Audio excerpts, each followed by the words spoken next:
Enferand, you people are making us proud. And when I will see you people protesting, our mind will stand and say, yes, we can do whatever, even if Nigeria said that they want to create this inside IPOB. No, we know who we are. So great Biafran, Urochukwu Kabiama, all the good ones who are doing the needful. Our God will save our land, and you are going to rejoice at last. Our leader must be free. If you are against us, remember that Mazi Nnamdi can represent good things in your life. You just against the truth and the honest.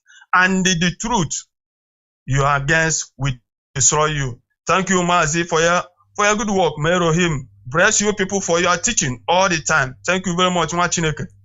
Thank you very much, Mazi. I appreciate your contribution. Thank you very much. Of course, we worship Chukwu Okike Abiyama. He is our God. Chukwu Abiyama.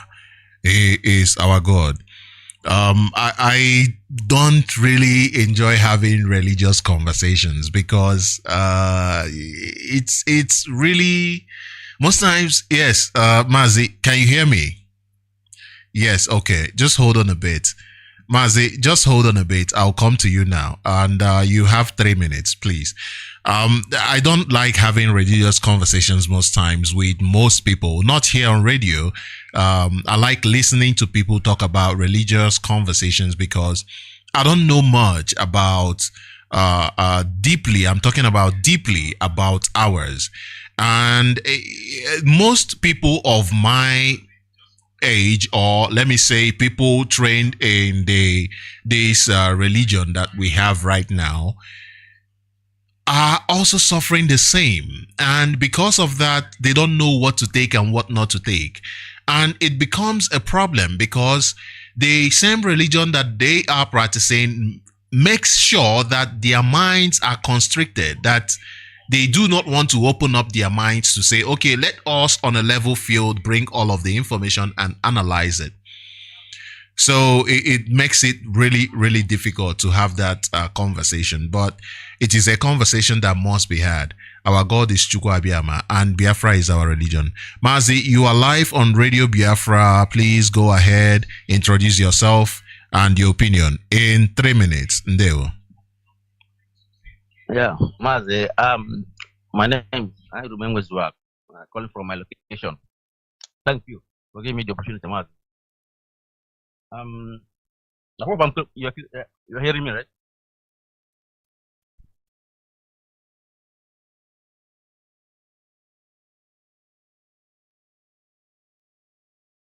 No, I'm not using anything.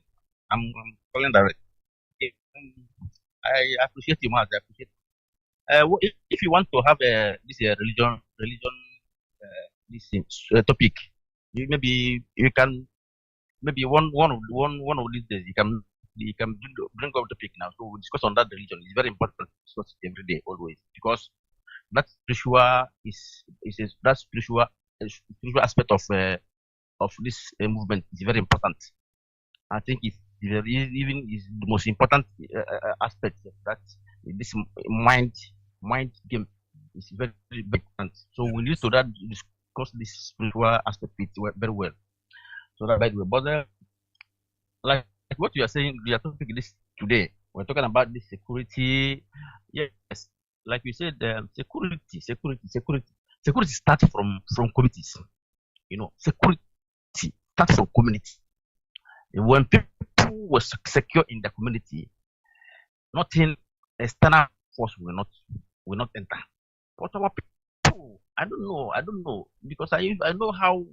Last time, as we used to guide our community that time, we always have youth meeting. We always have a meeting, of course. So people cannot just enter our community and do anyhow. But I don't know these days. I don't know people that are at home. I don't know how they manage to do this time around. I don't understand how they do. But I allow people, foreigners, to enter the community and do anyhow for free. Sometimes when I think about this, I say I don't know what people are doing now. And we're talking about Berema. What Berema? This is stupid boy. This guy, what your activities in Biafra land is so shameful that I don't know if you will ever open your mouth and call Fulani names. Go on, call the names that they deal with Biafra before. I don't know if you can doubt this. If you that claim to be a Biafran are treating Biafran people this way, then how can you now how will you now tell our enemies that they are dealing with Biafra? If you can give honor for people to treat this way in Biafra land, treat this stupid boy that is cause.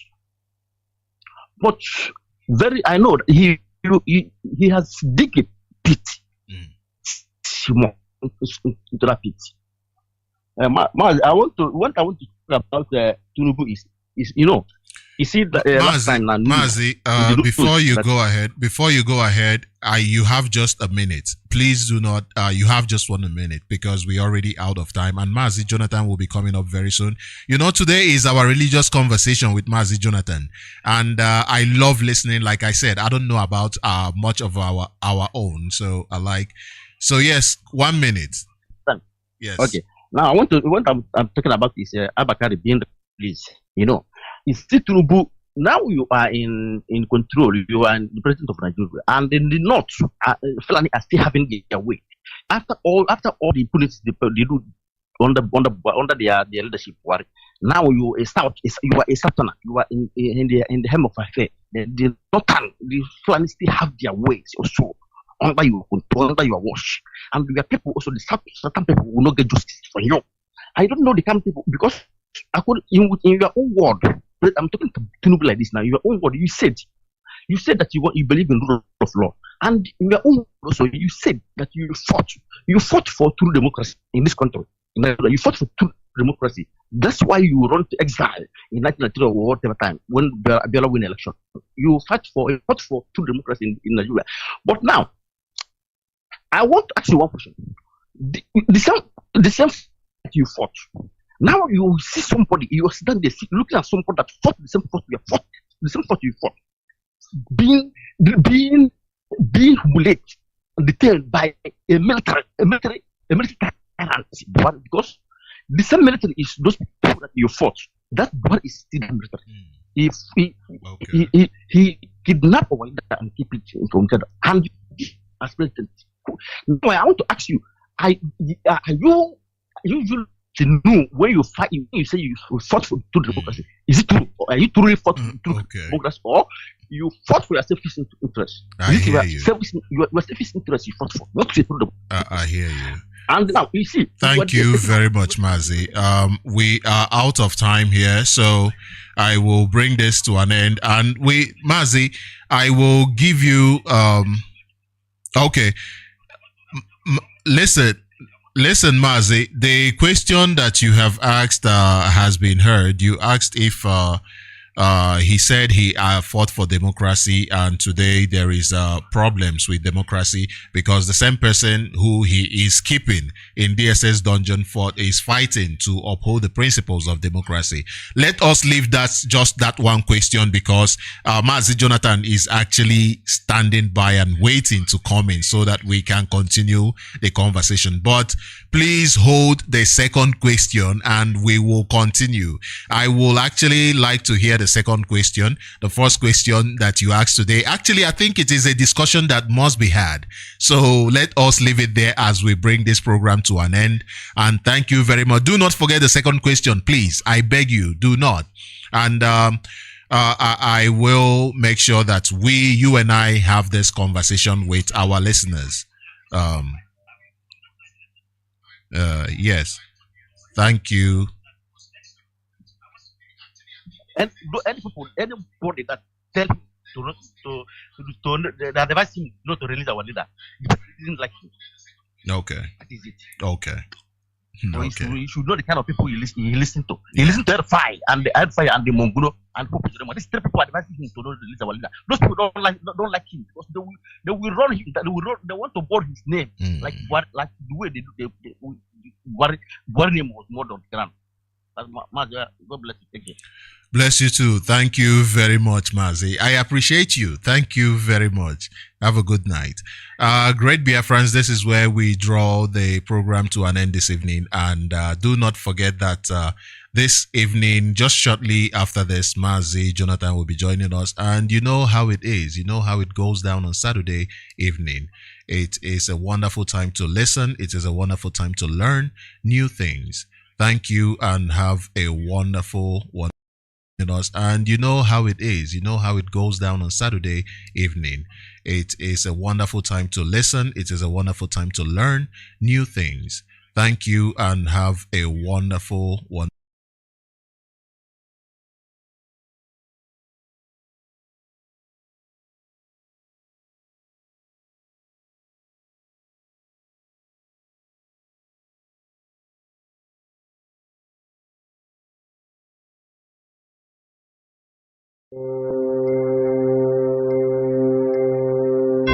May 2023 coming. We are Biafrans. All we do is for the sake of peace and love, for unity and for progress, for respect and knowledge, for honor and for glory, and for freedom.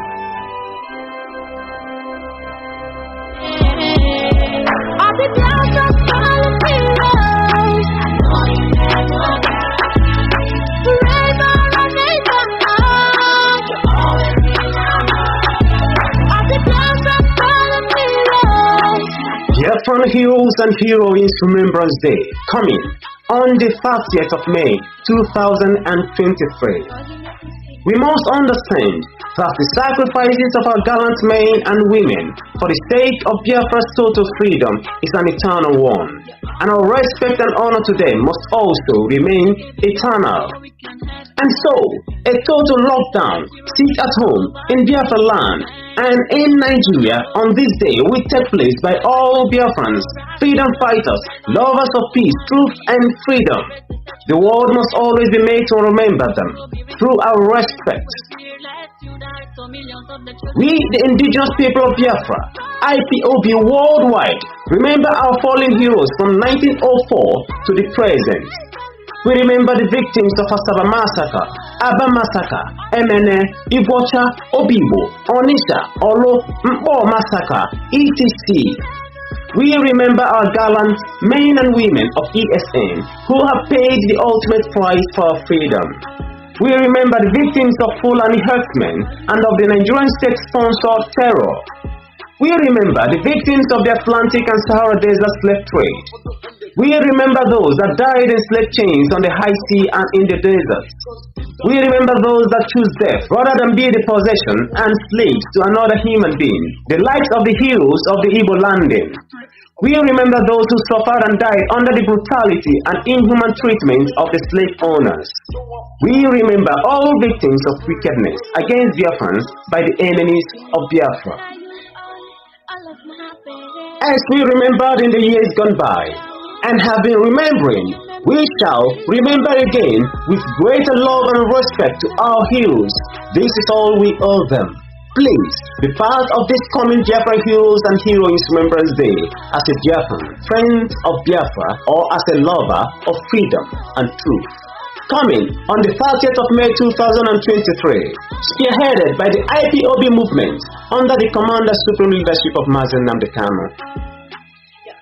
This announcement is coming to you from the IPOB All State Media Desk under the leadership of Mazi Nnamdi Kanu. Be blessed.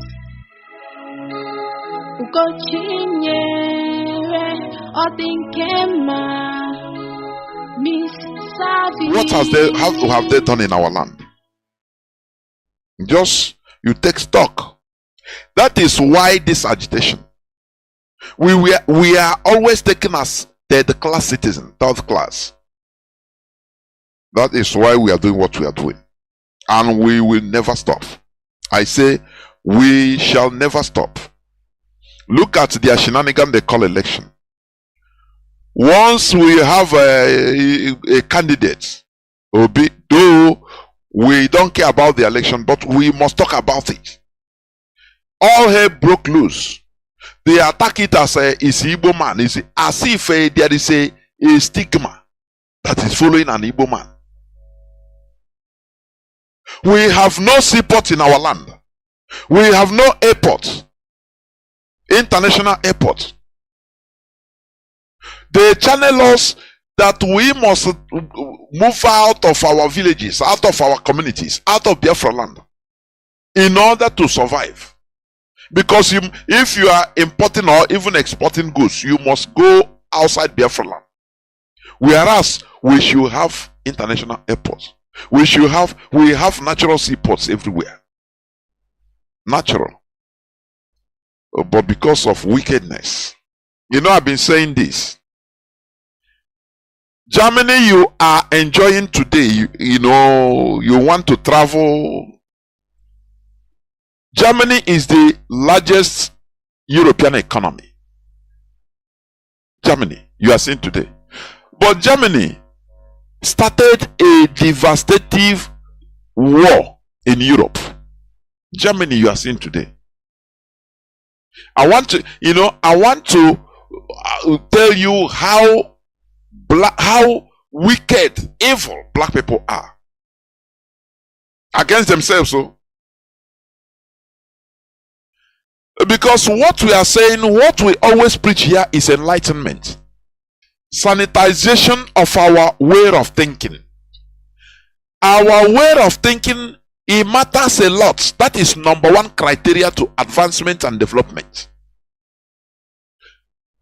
Germany, you are seeing today, in 1939, Germany started a very big war of conquest of the whole of Europe.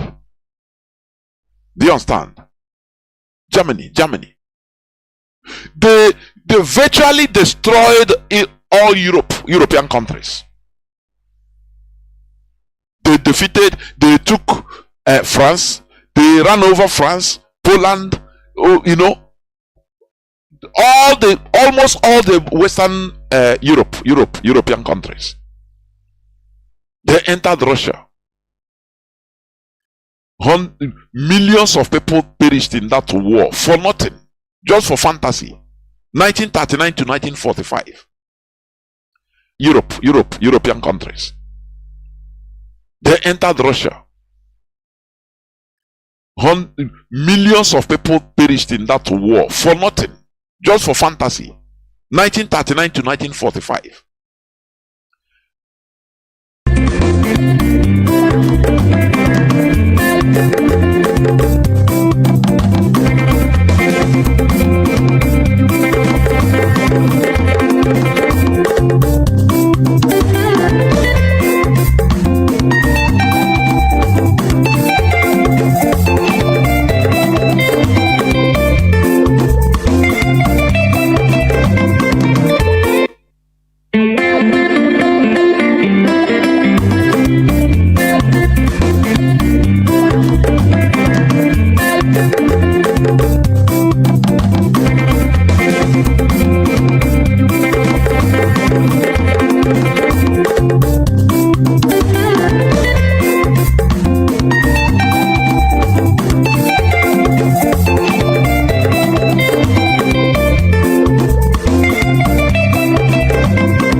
questions were so popular.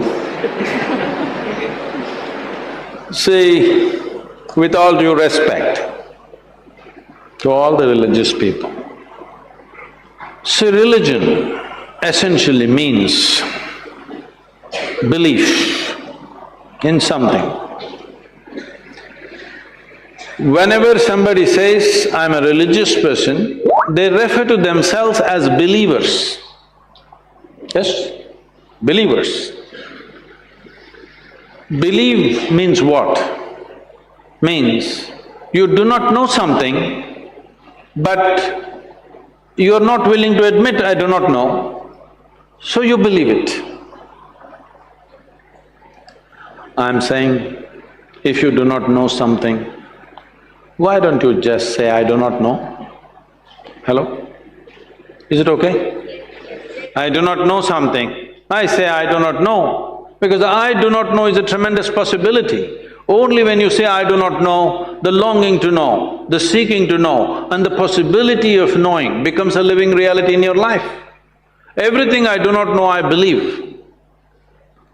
This has led to a whole lot of things. One thing it does is, it brings you confidence. I believe means it brings you confidence. But confidence without clarity is a disaster. This is a disaster that is unfolding in the world in many different levels. People who don't know a damn thing, who can't see what's in front of them, they are super confident. It's dangerous. If you cannot see, at least you must be hesitant, isn't it? Hello?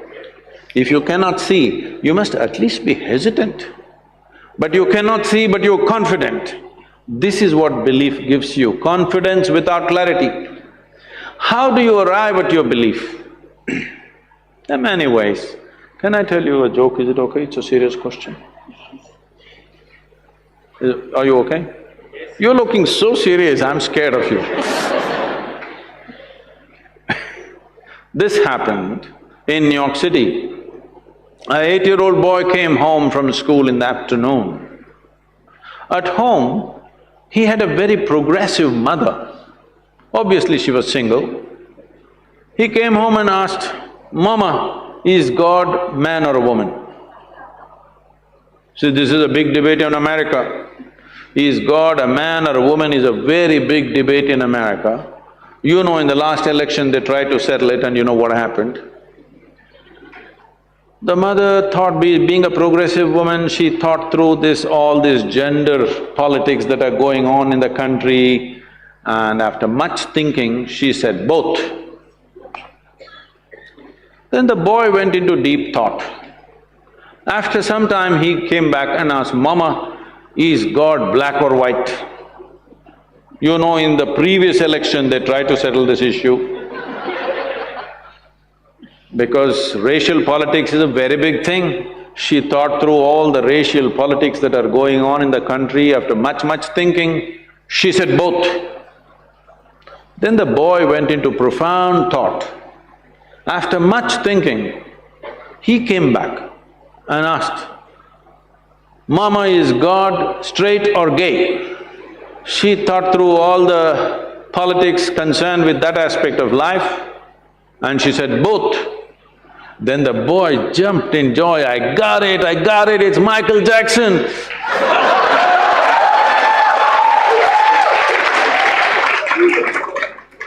I don't know how you arrived at yours. You must understand, this is a godless culture. In this culture, we always told you, your life is your karma. Yes or no? You've forgotten? In this culture, we always told you, your life is your karma. This means, your life is your making. There's nobody managing you from there. Your life is entirely your karma. You are tall, you are short, you are capable, you are incapable, you can do something, you cannot do something. We say, your karma. We've been telling you forever, your life is entirely your making.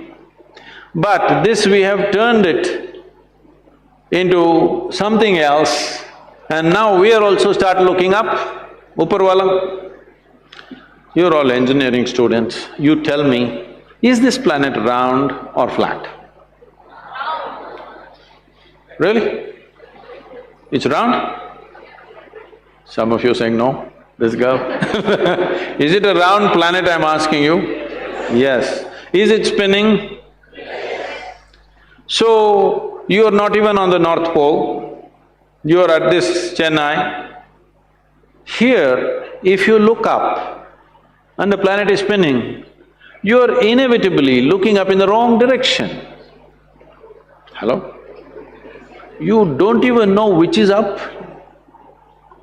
In this cosmos, do you know which is up and which is down? Hello? Is it somewhere marked this side up? Can you ever figure out which side is up in this cosmos? No. Then you're looking up at what? When you do not even know what is up, how do you know who is up?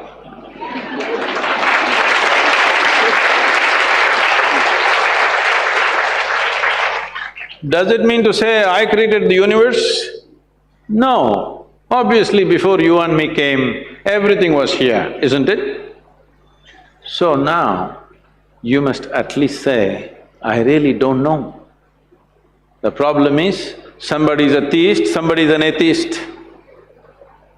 They are not different people, just different clothing. Same nonsense. One person believes what he does not know in a positive way, another person believes what he does not know in a negative way. Both of them are believers of something that they do not know, isn't it? What is the problem with the human being? That you cannot admit, I do not know? It's so wonderful of you, so human of you to say, I do not know, isn't it? If you do not know, if you realize that you truly do not know, your intelligence will be always alert, it never sleeps. Always, every moment of your life. Even in your sleep it'll stay awake if you realize, I truly do not know. This believing has made you just eat pongal and, just become lethargic. The world has become lethargic. When I say lethargic, not physically, intelligence has become lethargic because they believe something. Everybody believes some nonsense. Can we be straight enough? The youth of this nation, I'm asking you, the youth of this nation, are we straight enough to say, what I know, what I do not know, I do not know? Is this okay with you? The youth of India, I'm asking you.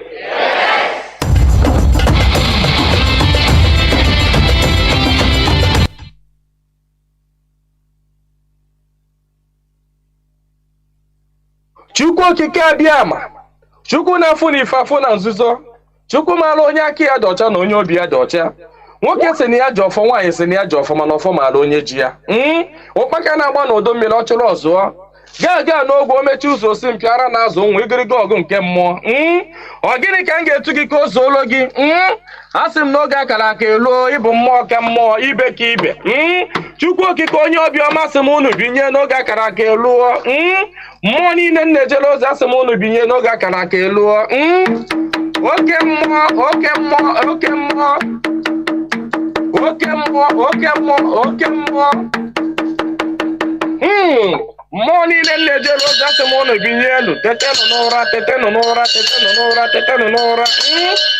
Asị m n'ọnwa unu nwoke bụ nwa eze Chukwu bụ ụzọ mba aka ji ọfọ Igbo, ọzọ eme nte eme ime, ọ sị m nọ ya nọ n'etiti unu taa. Ọsọ unu binye enu n'oge akara aka eluo. Mmụọ nna nna anyị ochie asị m gị binye. Mmụọ na-afụ na ife afụ na nzuzo asị m gị binye. Oke ọfọ ji eje ọgụ asị m unu binye. Ọfọ ndị Igbo niile asị m gị binye. Ọfọ ndị mmiri asị m gị binye. Ọfọ ndị ikuku asị m gị binye. Eze nwaanyị osimiri asị m gị binye. Eze nwaanyị nwaanyị na-ebe asị m gị binye. Eze nwaanyị idodi ikwu na-eme asị m gị binye. Eze nwaanyị amambara asị m gị binye. Eze nwaanyị osimiri nji aba asị m gị binye. Eze eze nwaanyị ala Igbo niile asị gị binye eze nwaanyị ọgba asị gị binye eze nwaanyị Anike Wawa asị gị binye oke arụsị na n'ike o juru nwa na-aga na asị gị binye n'oge akara aka eluo igirigi ọgụ mmụọ asị m na gboo dike mbọsị ihe ike mere ọ ga-achọkwa nwa dike asị m dododo unu binye unu bịa tara ọjị na Chijireji efola asị m unu binye unu bịa tara ọjị na Chijireji efola nna nna anyị ochie mmụọ niile nwụrụ anwụ ka anyị dị ndụ mmụọ niile nwụrụ anwụ ka ụmụ Igbo dị ndụ mmụọ niile nwụrụ anwụ ka Maazị Nnamdi Kanu dị ndụ mmụọ niile nwụrụ anwụ ka ụmụ Biafra dị ndụ asị m unu binye n'oge akara aka eluo asị m na gboo dike mbọsị ihe ike mere ọ ga-achọ nwa dike ọ sị na mberede nyiri dike na mberede ka o ji ama nwa dike ọ ya ka m ji akpọ unu n'isi ọhamadike bụ Maazị Nnamdi Kanu ya nwa bụ Maazị Nnamdi Kanu otu mkpụrụ anya ji isi ụgwọ otu ọnụ na-ekwuchitere mba niile ụkpaka na-agba n'udu mmiri na-agba n'oge nke ya asị m unu binye n'isi ya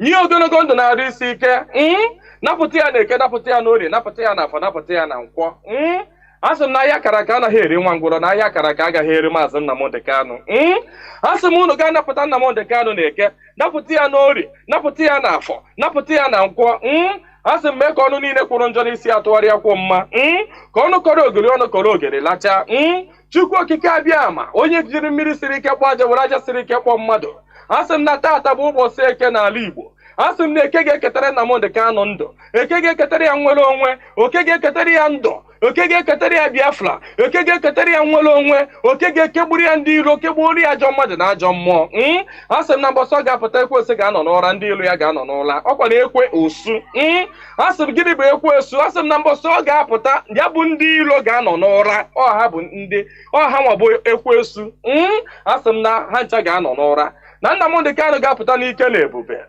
Nnamdi Kanu ga-apụta n'ike na ebube asị m na ọnụ kwụrụ njọ n'isi ya ga-atụgharịkwọ mma asị m ọ bịara igbu Nnamdi Kanu bụ onwe ya onye si na Nnamdi Kanu agaghị adị ndụ onye a ga-eji anazere mmiri onye si na Nnamdi Kanu agaghị apụta onye a ga-eji anazere mmiri ọnụ niile kwọrọ ogiri ọnụ ga-akọrọ ogiri lacha osisi abụla oturu ga-emeche wee kwele onye asị na Nnamdi Kanu aga-apụta asị m na ọnụ ahụ iji wee kwuo ya na ike ejikwa ya wee kwugharịa mma n'isi ya asị m na ya bụ onye ahụ na-atụ Maazị Nnamdi Kanu aka asị m aka gị ga-akpọnwụ osisi ahụ fọrọ Nnamdi Kanu wee tọọ nkwe asị m ikuku futuo gị anya ọbụla fọrọ Nnamdi Kanu kwawa akwa alịla asị m alịla akọ ya n'anya onye fọrọ Nnamdi Kanu cheta ihe gburu nwa ya ihe gburu nwa ya gbuo ya maka na ọ bụrụ ya gburu nwa gị Chukwu okike abịa ama asị m na mberede nyiri dike mberede ka ọ ji ama nwa dike asị m na okirikiri ka a na-agba ukwu ose ọ dadị ukwu ose enu na okirikiri ka ndị iro ga-agba Nnamdi Kanu mana ha ama mkpata ya aka ọ sị na nkirikiri ka ọ na-ekiri odido jiri odido enyi ozu na ọkwanụ nkirikiri ka ndị iro ga na-ekiri ya mana ha amafụ ya anya asị m na-eje anaba isi ije asị na Nnamdi Kanu ga-eje na ọ ga-ana asị m na inye anaghị eri ọba maka na inye na ọba bụ nwanne inye agaghị eri Nnamdi Kanu maka na ọ bụ nwa iyi asị na Nnamdi Kanu ga-adị ka echi anaghị agwụ agwụ maka na ije ejere bụ ije mmiri ọ bụrụ eje nkụ asị na ya bụ ije ga-abụ ije mmiri asị m na ọ ga-anata n'udo asị m na ọ ga-abata sirili welele asị m na unu ga-aga kpọnatara anyị Nnamdi Kanu asị m unu ga-akpọnatara anyị Nnamdi Kanu gaa kpọnatara anyị Nnamdi Kanu gaa tụnye ugo gaa nye ya mmeri gaa nye ya mmeri gaa nye ya mmeri tụnye ugo n'elu ugo nye ike n'elu ike nye ya ndụ n'elu ndụ ọkwanụ ndụ ka o ji efu na efufe unu nye Nnamdi Kanu ndụ onwe ike wee kwụrụ jinjin onwe ike wee kwụrụ wee fuo na ofufe a sị na ya kara ka anaghị eri nwa ngwụrọ ihe mere ha ji jide Nnamdi Kanu bụ ka ha nwee ike wee megide ndị Igbo ka ha nwee ike megide ụmụ Biafra ka ha nwee ike wee kwuchi anyị ọnụ ka ha nwee ike wee kachi anyị ọnụ ka anyị ghara ikwu okwu ọzọ mana ama m na dododo Chukwu okike abịa ma ndị nwa na ndị nwe mmiri ndị nwe ikuku ndị nwe anyanwụ mmụọ nna nna anyị ochie mmụọ niile nwụrụ anwụ ka anyị dị ndụ mmụọ niile ọ kpọfọrọ ọbara ha n'ike maka ihi Biafra asị m unu binyenu asị m unu dododo na ọkwa na unu bụ ihe nwe ike a ọkwa na unu ga-eji ọgụ mmụọ ọkwa na unu ga-aga bụori ahịa ọkwa na unu ga-aga napụta ya maka na ihe ọ tinyere unu n'aka anaghị ele ule asị m dododo igirigi ọgụ mmụọ eze nwaanyị niile nọ n'ala Igbo mmụọ niile nọ n'ala Igbo asị m unu binye maka na onwe onye nọ n'ụwa na-anaghị aṅụ mmiri onwe onye nọ n'ụwa na-anaghị eri nnu nnu bụ ihe ụtọ si na mmiri wee pụta onye ọbụla na-eri ihe na-eri ihe dị na mmiri onye na-asa arụ ji mmiri asa arụ onye ọbụla na-eme ihe ọbụla ọ na-eme ji mmiri eme ya asị m ihe ọbụla mmadụ na-eme n'ụwa mmiri ọ na-ebubu ụzọ asị m onye ọbụla kpọrọ mmiri asị na mmiri a ga-agbagbu ya. Asị m onye ọbụla fụrụ mmiri n'anya ga-afụ Nnamdi Kanu n'anya. Onye ọbụla fụrụ mmiri n'anya ga-afụ Nnamdi Kanu n'anya. Onye ọbụla mmiri na-awụsa n'arụ ga-afụ Nnamdi Kanu n'anya. Onye ọbụla mmiri na-emesa n'arụ ga-afụ Nnamdi Kanu n'anya. Onye na-aṅụ mmiri na-eli nnu, asị m na ọnụ anyị ji wee lie nnu wee ṅụọ mmiri na ị ga-eji akwa okwu ọma n'isi Nnamdi Kanu n'aha Chukwu okike abịa ama. Ise. Good morning, good afternoon, good evening, and good night, great Biafrans and lovers of freedom.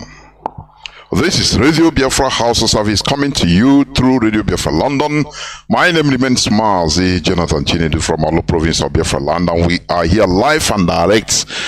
Today is the 8th day of the 7th month, which is July 2023. Today is Saturday, a day dedicated to religious discussions without taking any much time. I will go to presenting my co-host, but remember that you can hear our voice live and direct through FM stations CHK 102.1 in many parts of Biafra land. Also, you can hear us from satellite, free-to-air satellite. Moreover, you can download our IPOB community radio. It is a very low data consuming app. You can download it. Also, there is tuning.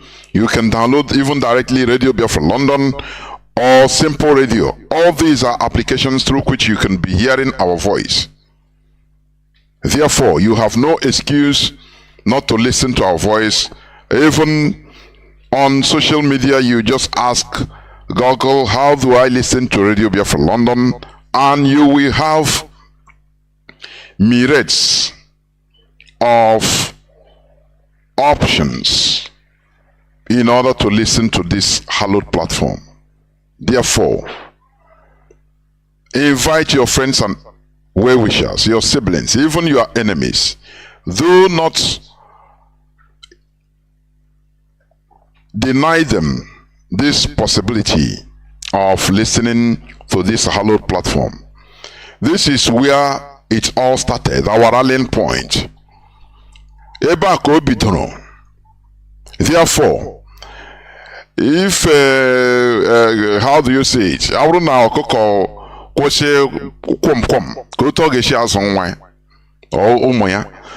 So, this is our rallying point, our worship center here on Radio Biafra. This is where we had the voice. That thunderous voice, that lone voice that was shouting, telling us, calling all and sundry in order to come to listen to the voice of reason. We must continue preaching this gospel until Biafra is restored and beyond. Our leader remains Mazi Nnamdi Kanu. There is no two ways about it. He is our leader. He is our supreme leader. He is still in the enemy dungeon, in the Nigeria DSS dungeon. Do you understand?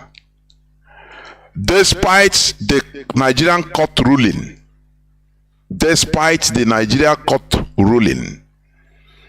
that he should be discharged and acquitted. Till today, Nigeria being a banana republic, they don't even obey their own courts. And tell me, how can a country like that not experience anarchy? Because they are ruling by bad example. They are not giving any good example at all. You know, when you want people to obey the law, you have to also start by giving example in obeying the law. That is it. But Nigeria is not like that. They disobey their own court's order and they don't obey their own law. Therefore, we are here to remind humanity that our leader was discharged and acquitted since 13th of October 2022, last year. You understand? Until today, he is still languishing in that dungeon without Nigeria obeying the court order. But make no mistake about it, Mazi Nnamdi Kanu must be released. We are hearing and listening, watching them how they rose the motion of releasing Mazi Nnamdi Kanu, which is commendable, but it's not a favor for your information, because the court, in a democracy, the court is there in order to make legal decisions, interpret the law, and make legal decisions. That is the work of the court or the judiciary in every democracy. But Nigeria, they say they are in a democracy, but they disobey the tenets of democracy. They don't abide by it. But we are here to remind them. Therefore, as I said before, without taking much time, I will introduce Mazi, my co-host, in order to introduce himself. Koji Akayak Bronyakam. Mazi, please, welcome to the program. Over to you, please, for introduction. Thank you, Mazi. There were. Good evening, Biafrans. And I'm very happy to join you tonight, to your night, this morning here. My name is Obiako Ekene, and I'm joining you from Australia. I am a member of Indigenous People of Biafra community in Australia. I'm happy to be here. I always look forward to, whenever I can, to join this awesome program and make my contributions. As you listen to us, it would be nice to take notes of some of the topics, the things we might discuss along the line. So you could just ask questions, ask us more questions, because I believe in questioning. And Mazi believes that as well. Questioning opens more doors to new knowledge, new discovery, clarity. That's very important. That's very key to tonight's discussion. So we all do this. Let's keep in mind that we are preparing ourselves for the coming of Biafra. Biafra will come with a new mentality. Biafra will not come if our mentality remains the same. If we keep doing the same thing that we've been doing over the years, we cannot suddenly have a new change, and a significant change for that matter, as of self-determination. This will keep us in a very solid path when it comes to thinking and moving forward. Things we might not understand, that is why we need to ask questions. Whatever we're doing is in line with what our leader, Mazi Nnamdi Kanu, has been doing. You only need to listen to early broadcasts of 2014, 15, 16, and you understand the purpose of those broadcasts. We're focusing on training our minds so that we are strong to face what to come. Now we are facing some of it, and you could see how challenging we find it. So it's very key. Today, as we've gathered, we reflect on these experiences, and we learn 1, 2, or 3, and add it to whatever we had before. But also we clarify our thoughts around issues that might be confusing, so that new knowledge could begin. And as we know, knowledge is power. And we're here, we focus on knowledge. I look forward to talking to you even more. There were Mazi. There were. Going on, because I want to just brush on one news headline, please. just before we dive into the today's topic, which is superstition, under going back to our roots, mind, decolonization, superstition. But there is one news, he said, or news headline of July 6th. He says, sit at home violence. Protect Northerners in your region. Northern Group, AYCF, that is Arewa Youth Council Forum, tells Southeast governors. There is something I want to bring out here. These people, they call themselves Northerners. This is Fulani politics. Because I like to hammer in their shenanigans. The diplomacy they always use. They say sit at home, protect Northerners in your region. Northern Group, AYCF, tells Southeast governors. Now you ask yourself, every time they like to come out, it's only just group of caliphate boys that are talking this, but they will call it Northern Group. Now let me ask the Northern Group. You see in Zamfara, in Sokoto, in Taraba, in different parts of the north, the Fulani bandits have completely taken over, the terrorists, over some villages. We have refugee camps. You have people living in refugee camps. These are Northerners. Don't they care for, they say they are caring for Northerners. What do you see the politics they are playing to give that kind of impression that they are the Northern Group, they are the North, always in a block? But the whole violence that is going on in Bauchi, Kaduna, are they not North? Are they not Northerners? Are these people not Northerners that are being slaughtered? Even the Northern Christians and non-Fulani, indigenous people in the north that are being slaughtered, their lands taken. Did you see them come out to talk? They are being slaughtered in the north. They don't protect the Northerners, their fellow Northerners that they are killing.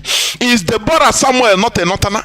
He was stoned to death for so-called blasphemy. No, she's not a Northerner. No, these people, we need to capture them in their tricks, please. Let me tell you what they are doing. You know what is going on, what you see that is going on. That is why. How do you say it? Publicity is publicity. Even if you are bad publicity, it's still publicity. We blow some people to a kind of level that no more they remain there. But let me tell you what is going on in our land. The Nigerian government is sponsoring all these criminal groups, for your information. It is, but sometimes I make a mistake. Sometimes I now acquire somebody that don't have the capacity, even if he's being paid, he didn't have the capacity. But because I now acquire, now shout his name, now people start being drawn on him. Now even our enemies, our detractors, now completely rally around him. Ozil not turn into a monster, which he is not. Is not. What is happening in our land? The so-called people that are coming out to kill our people, to torture little children in the name of they are maintaining sit at home or they are enforcing sit at home. These are direct government talks. These are government talks set up by Hope Uzodinma and all of them. Remember the former governor of Ebonyi State, Dave Omahi, he vowed that he has the money, he will raise parallel government or parallel group in IPOB. This is what they are doing, for your information. But I may pinpoint to somebody trying to structure them, structure the structureless person or people. Instead of talking about the Nigerian government, what they are doing. You say they arrested somebody, I don't know. That is their problem. They arrested the people. But in the first place, they are the people that are sponsoring this directly. It is Nigerian government that are sending out talks. The same way they used to send out talks to go and kill people to take election materials, to capture election materials.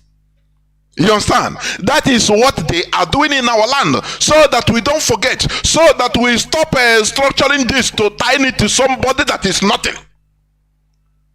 And they are no bloat. The more and no bloat more, more and more. Our enemies will now be going there. Now they say a faction in IPOB. There is no faction in IPOB. IPOB remains one. For your information. Let us understand the intricacies of politics. Let us be sophisticated like our enemies. Our enemies are highly sophisticated. We should be sophisticated like them. That is what I'm talking today. Look at how the Northern group. Oh, when you hear this, read this news, you tell, oh, this Northern group. Oh, they are one. They are protecting their Northerners' interests in the Southeast. Only in the Southeast. They can talk about nothing. In Kaduna, they are slaughtering the indigenous people. The Fulanis are slaughtering the indigenous people who are Northerners also. In Kanu, the same thing. In Bauchi, the same thing. In Taraba, the same thing. In Sokoto, all the states of the north. Why not ask the Northern group? Okay, why are you not talking about the Northerners living in refugee camps? In the north, even in some part of Enugu state, even in Plateau, Northerners. So you are protecting Northerners, for some, just to add fuel to fire for something that is untrue. You understand? Because what they are doing is they sponsor all this violence against our people, against our market, women and men, old men and women. Now, they will now use their media preponderance, if I get it right, in order to continue pinning. Sit at home. IPOB never called for sit at home.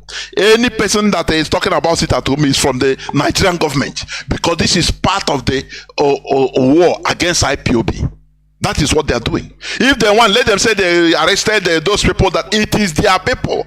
The Nigerian military can go out and collect innocent people and start showing up. They are the people. That is, all these are their politics. I don't believe in anything they are doing or they are saying.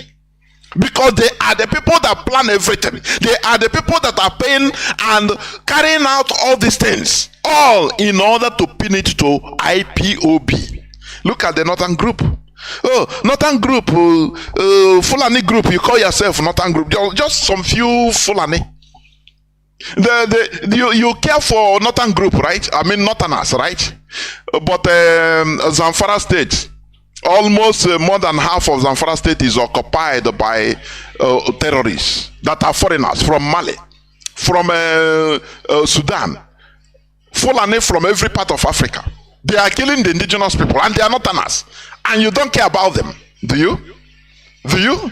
And you are talking about the protection of the Northerners in the south, as in the southeast, as if there is something that is happening. What is happening in our land is sponsored directly by the government. All they are doing is to fracture IPOB in order to put confusion.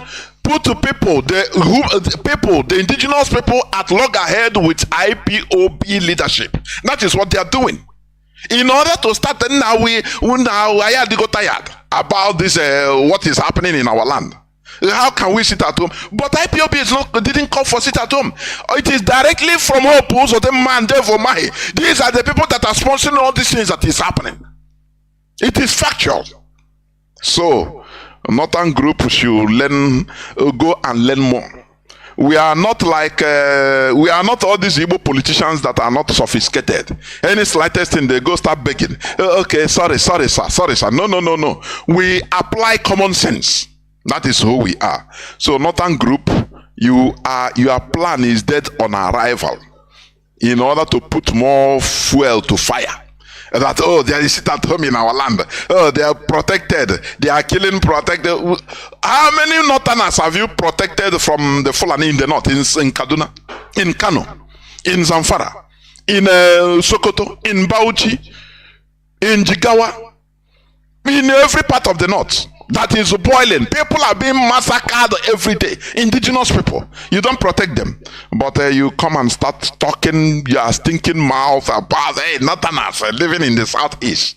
We are not Igbo politicians, for your information, who think very low thinking. No.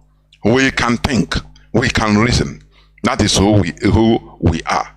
Therefore, I want to enter into the subject matter. Mazi, I don't know whether you want to say something just in a jiffy about what I said, or what the topic, I mean the news headline. You want to say anything or add anything? Yes, Mazi, of course. We need to remind ourselves that what is happening has been long planned. These criminals that occupy the government houses where we come from, they have looked to what is unfolding today, and the worst that could happen is for us to believe or start to trust them, or even look for solution from their hands. Because our people, these are the same people causing the confusion that we're seeing today. They are very powerful when it comes to relating to their own people. They oppress us, and then they run to Abuja and to North, where they worship the northern leaders, their counterparts. These are men with no self-honor, no dignity, no integrity, no respect for culture and for their people. So what we are seeing, and all is just a demonstration of the attempts they're making at causing confusion in IPOB and eventually destroying IPOB from within. The thought that was possible, but I think they're giving up already. So all these things are happening. They have hands indeed, and what we could do is to always demonstrate that we think differently, and the superiority in the way we reason, the way we pursue our struggle for liberation is something that makes us stand out, and that's why we cannot easily yield to their to their threats, much less to their manipulation. So yes, we understand what's going on, and every IPOB member should understand what is going on. These are the same people that claim they prescribed IPOB. They're also the same people responsible for the confusion, for the terror that we are witnessing today in our land. There were Mazi. Thank you very much for your insight. As I said, as I put it up on my Facebook timeline about the topic of the discussion, or today's discussion on religious issue, today is dedicated to discussions on religious matters, because there is no way we can shy away from it, whether we like it or not. We are spiritual people, but the Europeans came and turned our spirituality, broke it, and brought religion. That is what they did. Replace the originality we have with fake. And it become very hard for us to understand that what we are having is fake. What they gave us is fake. We had the originality, but what they gave us is fake, and we ignorantly continue protecting it, thinking that that is the only way, that is the way. Whereas we had the original. That is the truth. And the Europeans, they know it. That is why they tried and broke our backbone, and things fell apart. But we are trying in order to make sure that we go back to our former glory. Because what we practice, our originality is spirituality, not religion. But the colonial masters brought religion in order and removed our spirituality. You know, it is a thin line, very thin line. The same way they are doing Fulanization through Islamization. You know, when you don't take time, you will not understand the a very thin line, the difference, because it's very minute. They are playing, you know, the Fulani, they are like, they behave like the colonial master, the European colonial masters. They galvanize and use Islamization in order to Fulanize everybody. That is it. The same way the Europeans replaced our original spirituality with a religion. And today we are pursuing shadows, thinking that we are still holding the right thing. You know, when you continue on an imposed foreign religion as indigenous people, it is a continuation of colonization, for your information. Because it means that what you have is inferior. Now what they brought to you is superior. Do you see it? Do you see how without knowing it? Now people will live Biafra land where we have our original shrines, very powerful Arochukwu shrines and others.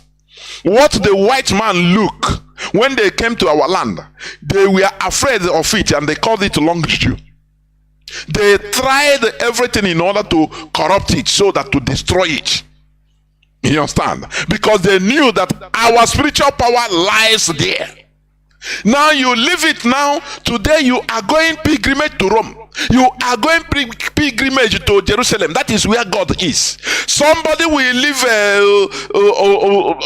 Orash. Leave leave the rivers in our land. Start going to River Jordan. Oh, well, he's there. God will come down. You know, you are showcasing that you are inferior. That is the truth about it. When you continue upholding what others bring to you to the detriment of your, just like the same way we are importing. Importation of everything we are using. You can never be great without production, without local solution to your problem. It is impossible. You can never advance only importing from China. How is the Innocent, our brother Innocent, great today? He was importing after he indigenized it.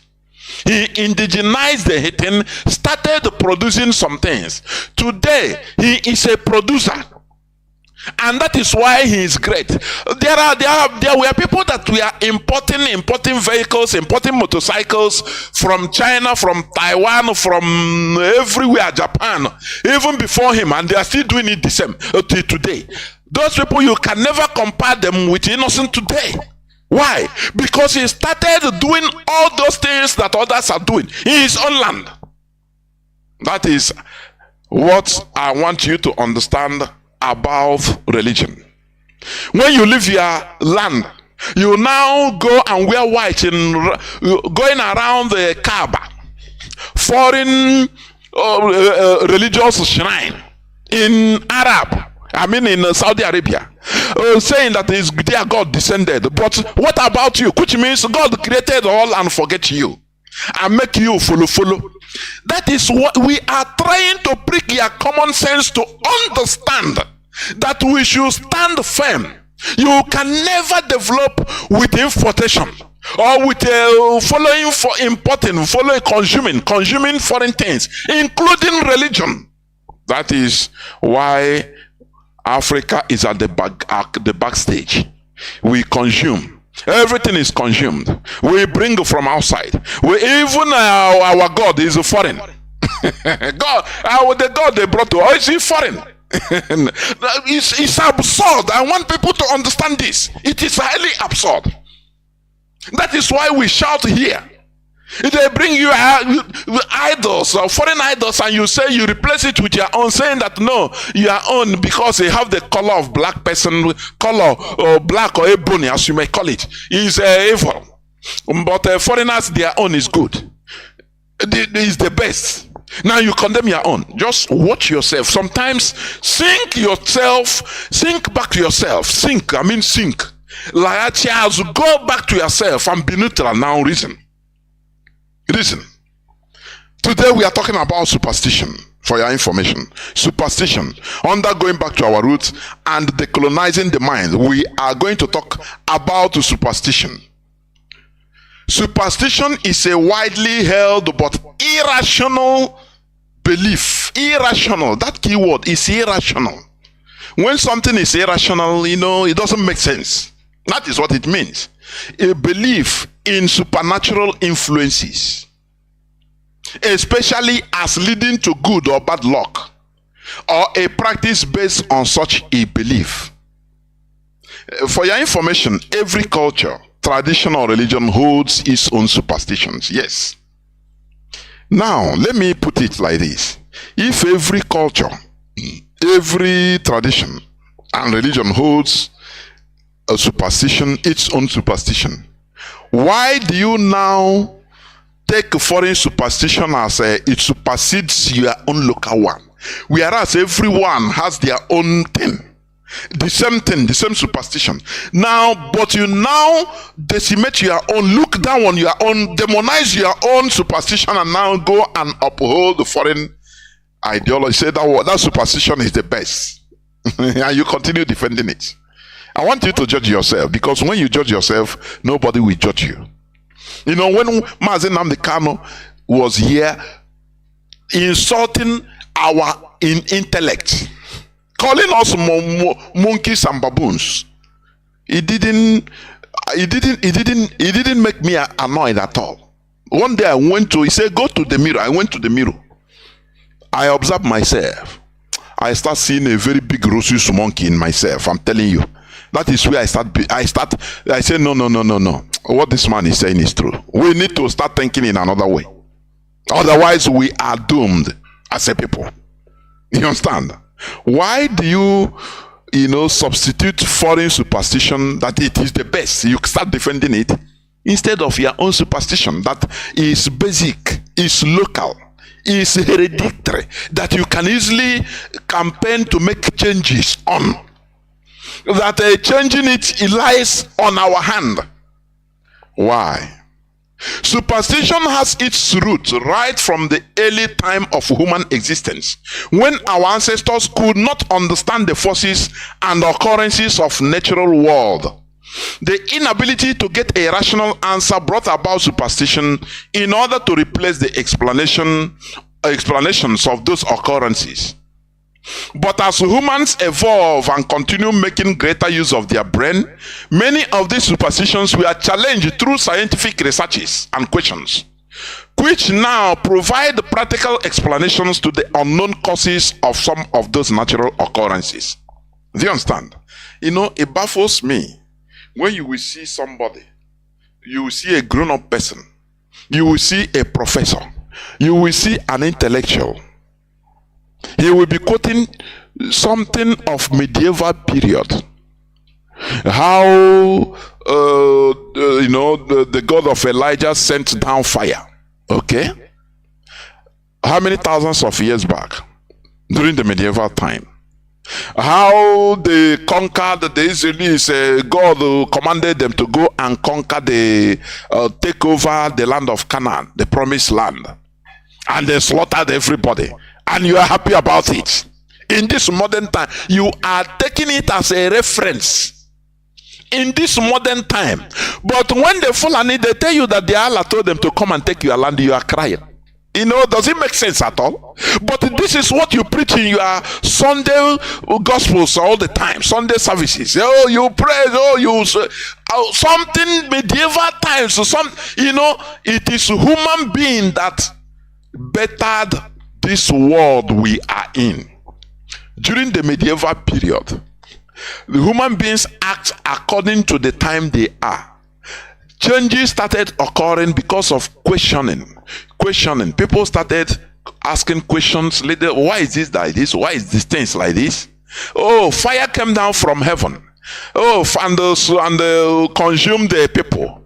And when questions are asked, you find out that scientific research is that it is not fire from heaven. It is a volcanic eruption that fell down, that erupted from high mountains, and the fire started coming down from the volcano. But at that time, because of superstition, because people's brains, people are not people we aren't advanced as of that time. You say, oh, it's fire from heaven. Do you see the difference? When our ancestors, what I mean by ancestors, human ancestors, the early men, they were not as sophisticated as we are today.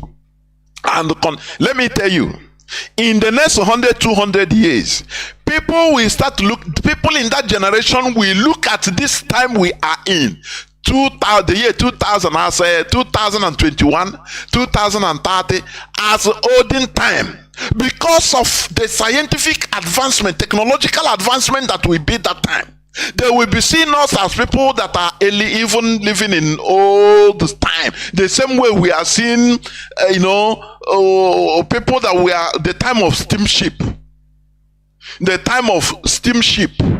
When trains we are using charcoal train. That is the way they will be seeing this our generation, this time around. In the next 200, 300, 400 years. By that time, all of us would have been ancestors. Do you understand? Unless as we reincarnate, we continue reincarnating, because that is our system. That is our own superstition. We continue reincarnating. That is it. Now, when our ancestors, human ancestors, the early men didn't understand what was happening, the cause of many things, they have superstition. Some say, some are attributed to the gods, to different deities. You understand? Even volcanic eruption becomes because one deity was annoyed. So they explain it like that in order to bring an answer to an unknown question which they are asking in their mind. Why is it that one big mountain, after fire, will be coming out? No, they didn't understand. It doesn't make sense to them because they were not advanced enough to make researches to understand. But today, we now understand the pictures of the whole world have been taken. You have tectonic plates that are on the ground, the foundations of the world. You have all these things. When you say, oh, look up, we are going to heaven. Now, how do you, the world is round. Science practically has told us, has proven that the earth is spherical in nature. And people have traveled out into space. So it's no more something that is a myth. It's no more myth. From space now, they tell you that what is there is vid.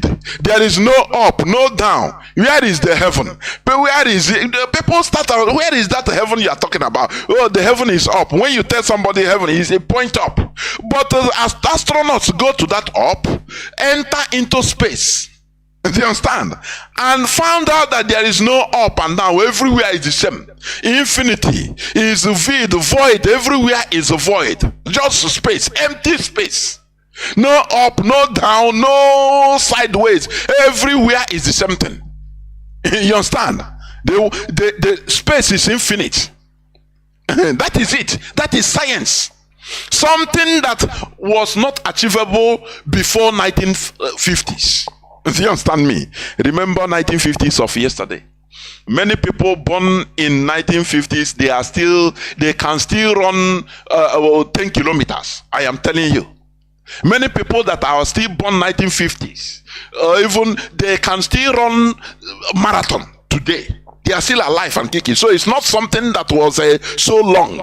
Before that time, people were wondering how this up, where is it? But today, that question of up, you point up as a heaven. They have gone up, they didn't see no heaven. They have gone outside this world, no heaven. They found out that everywhere is just darkness and the light. Do you see it? So, now, let me see why I am losing.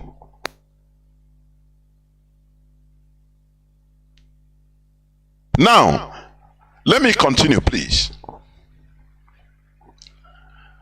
According to an American psychologist, his name is Vice. The absence of control over an important outcome creates anxiety. I don't know whether you understand. The absence of control over an important outcome creates anxiety. The absence of having control over things like tornadoes, like that is why researchers are still cyclones. Researchers continue going. How can these things be formed? What is the cause of these things in a particular area? Do you understand? At least earthquakes. The cause of earthquakes have been known as the movement of tectonic plates, of which it was not known some time ago. You understand? So these are answers to all these pertinent questions. You understand? Now this man says, so even when we know on a rational level that there is no magic, superstitions can be maintained by their emotional benefit. Superstitions can, when we know on a rational level, no proof that there is magic, but superstitions can be maintained by their emotional benefit. When you go, they say pray and you when you start speaking in tongue, Holy Ghost fall on you, and that can I call it a fake sense of completion or being arriving there. When you pray finish, you become satisfied that you have destroyed the devil. I experience it as a prayer warrior. That is the emotional benefit. Superstitions can be maintained by their emotional benefit, because that emotion, it has the benefit. There is a benefit to the emotion. It gives you a sense of accomplishment, but it's a false sense of accomplishment. When you stay here and say, I send the fire to destroy the evil forces, to destroy everywhere Satan, and you become emotionally satisfied because of the emotion. Just like my emotion, that emotion, that is the emotion. It gives you fake sense of satisfaction that superstitious belief is accomplished. That thing you believe superstitiously that it is accomplished. You understand? That is what is happening. It is not that it is not superstition, it is superstition. It is not proven, but it satisfies your emotion. Do you understand me? That is why when you go to churches, instead of people to rise up, instead of the pastors, when they tell them the ills of Nigeria, let me come back home. When you tell the pastors, the GOs, tell the congregations about the ills of Nigeria, how politicians are corrupt, how this and that, the rig election, everything, this and that, you think that they will take a practical, or they will tell everybody to take a practical step as human beings to take back what belongs to them. Maybe by organizing protests, peaceful protests, which is sanctioned by the law, by the constitution. No. Now they tell everybody, the conclusion of everything is, let us pray, so that the evil forces controlling the politicians will leave them, so that they will do the right thing. Now they are giving the congregation a false hope. That is the most dangerous. False hope, which breaks their leg, which makes them not to act, because when they finish praying, they believe that they have destroyed all the bad forces controlling the politicians. Now that from tomorrow, politicians will make good policies. without understanding that that is not the way the world works. But the pastors, the daddy GOs, they know. They are using the emotions to control them. When they say, let us pray, he starts speaking in tongue.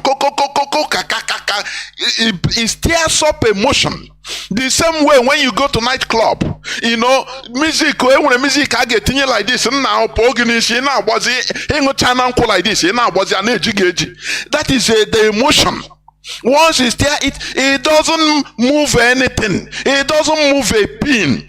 Only it satisfies. It gives you a sense of fake satisfaction that you have done it. That, oh, we don't need to protest. As long as I open my mouth and pronounce a word, it will continue ricocheting. Now the politicians will die. Devil will die by fire. Who tell you? I will come to that, for goodness sake. Superstitions have evolved to produce a false sense of having control over outer conditions and reduce anxiety and quest to understand more. That is the disadvantage of superstition. It keeps you one for the be is a boy. You don't ask question. Now you don't quest to answer, understand more. It keeps you dwarf. That is why in these foreign religions in our land, there are no-go areas, many no-go areas. If you want to start asking rational questions, they will tell you you are talking against Allah, that it is blasphemy, it is heresy, you are talking against the Holy Spirit, therefore I cannot go there. They block your mind so that you don't grow, you remain the same thing. Year in, year out, you train your children with the same mantra so that no question asked. Because if you ask questions, you sin against the Holy Spirit. Do you see how smart they are to continue the colonization of the minds of the whole people? But here on Radio Biafra, we are trying to decolonize our mind, and today we are talking on superstitions. And you understand? This is why superstitions are prevalent in conditions of absence of confidence, like in Nigeria. There is no confidence there. Insecurity, there is no security there. Fear and threat. Government does not work, so superstitions take full charge of everywhere in Nigeria. Because physicality doesn't work. Governments, they are there. People in public services, they are there to loot. They are not there to do the job that they are there for, that they're supposed to do.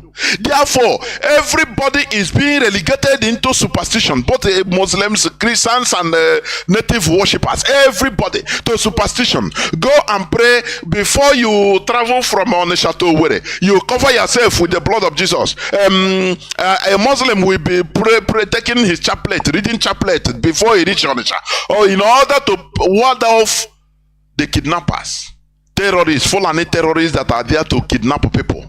That your prayer will put, because there is no government in place in order to take care of all these things.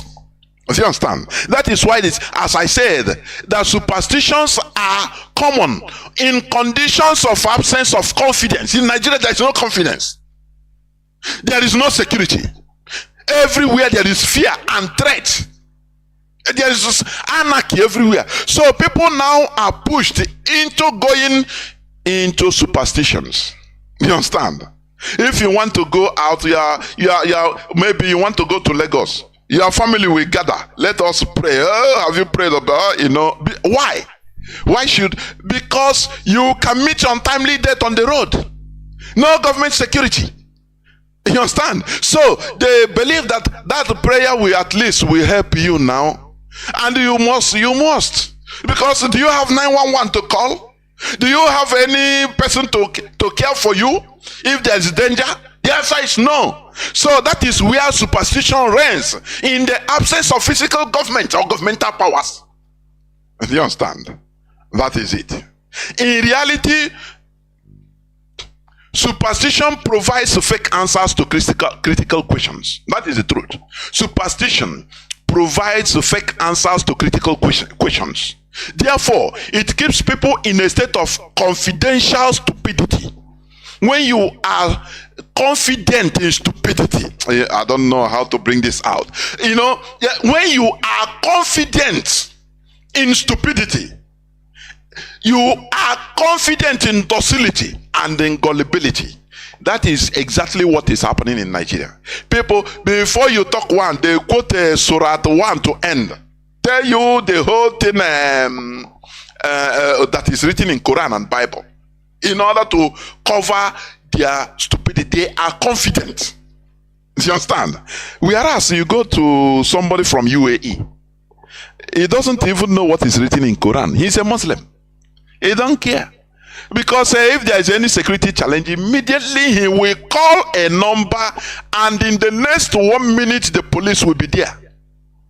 So they just used Islam as an identity, the same way Europe used Christianity as an identity. It's no more something, something you use as a standard. No, it's being relegated as a cultural identity.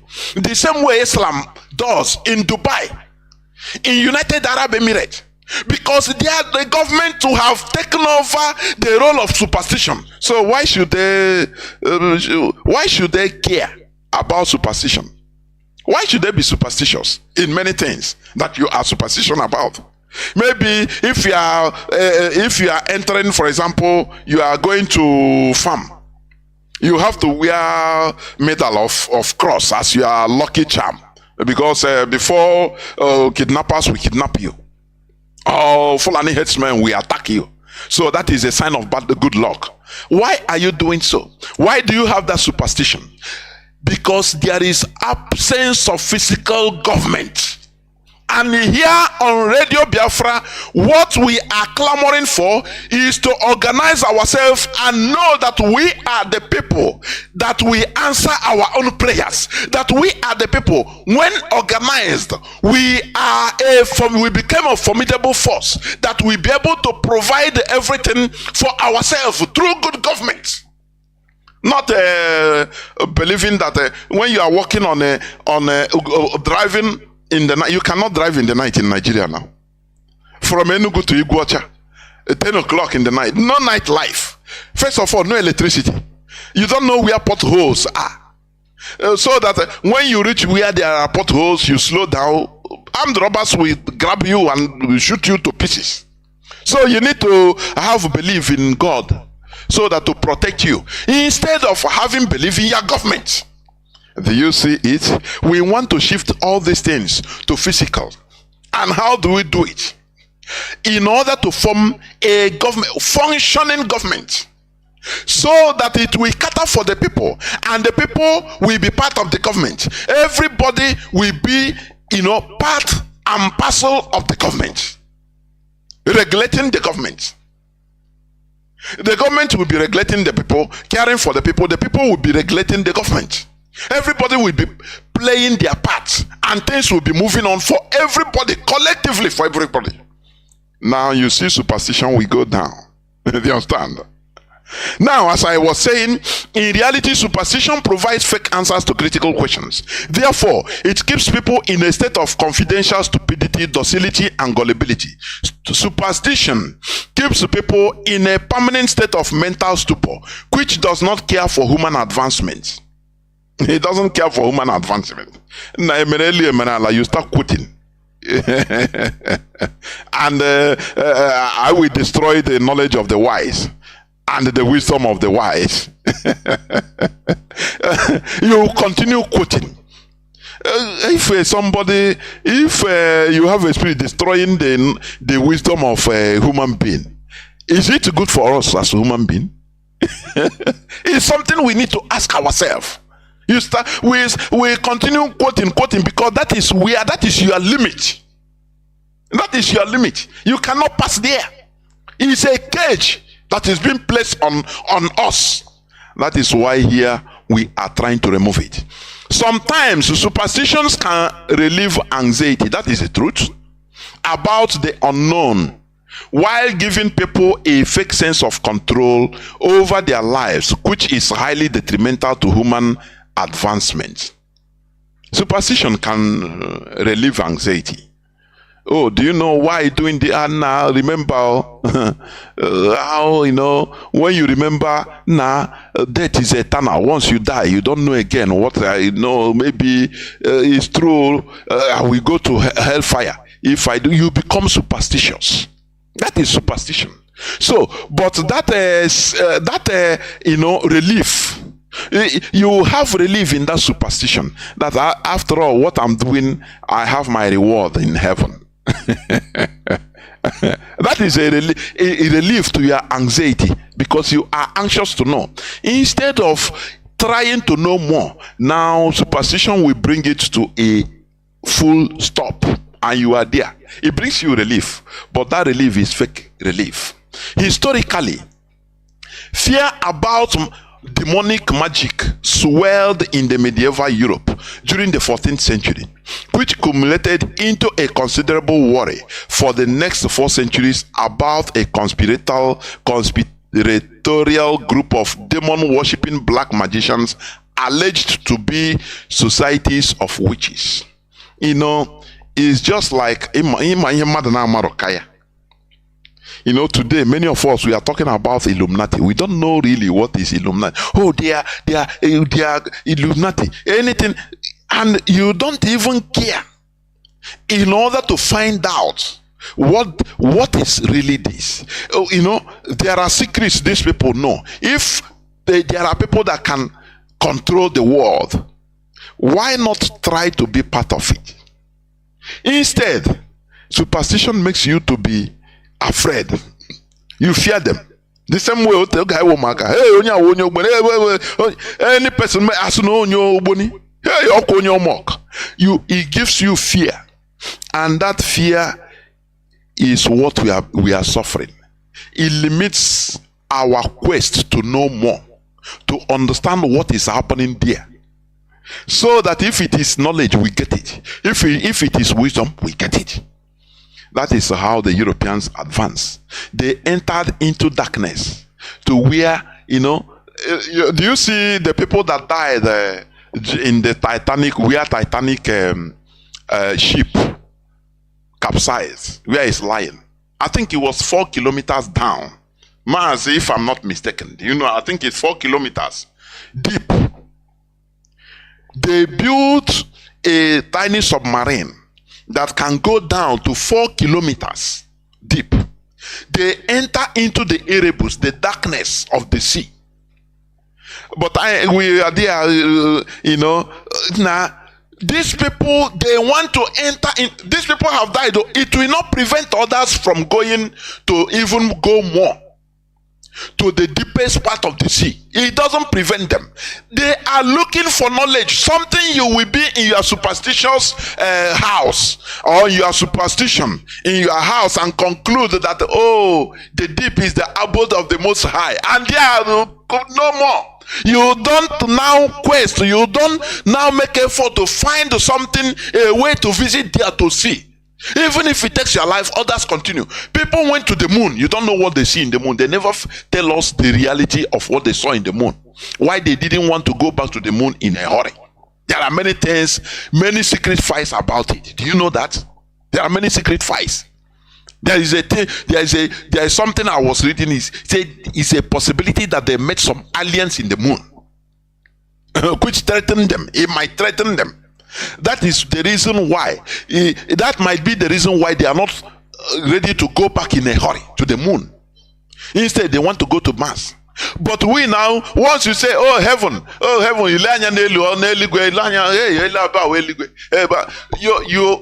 we become,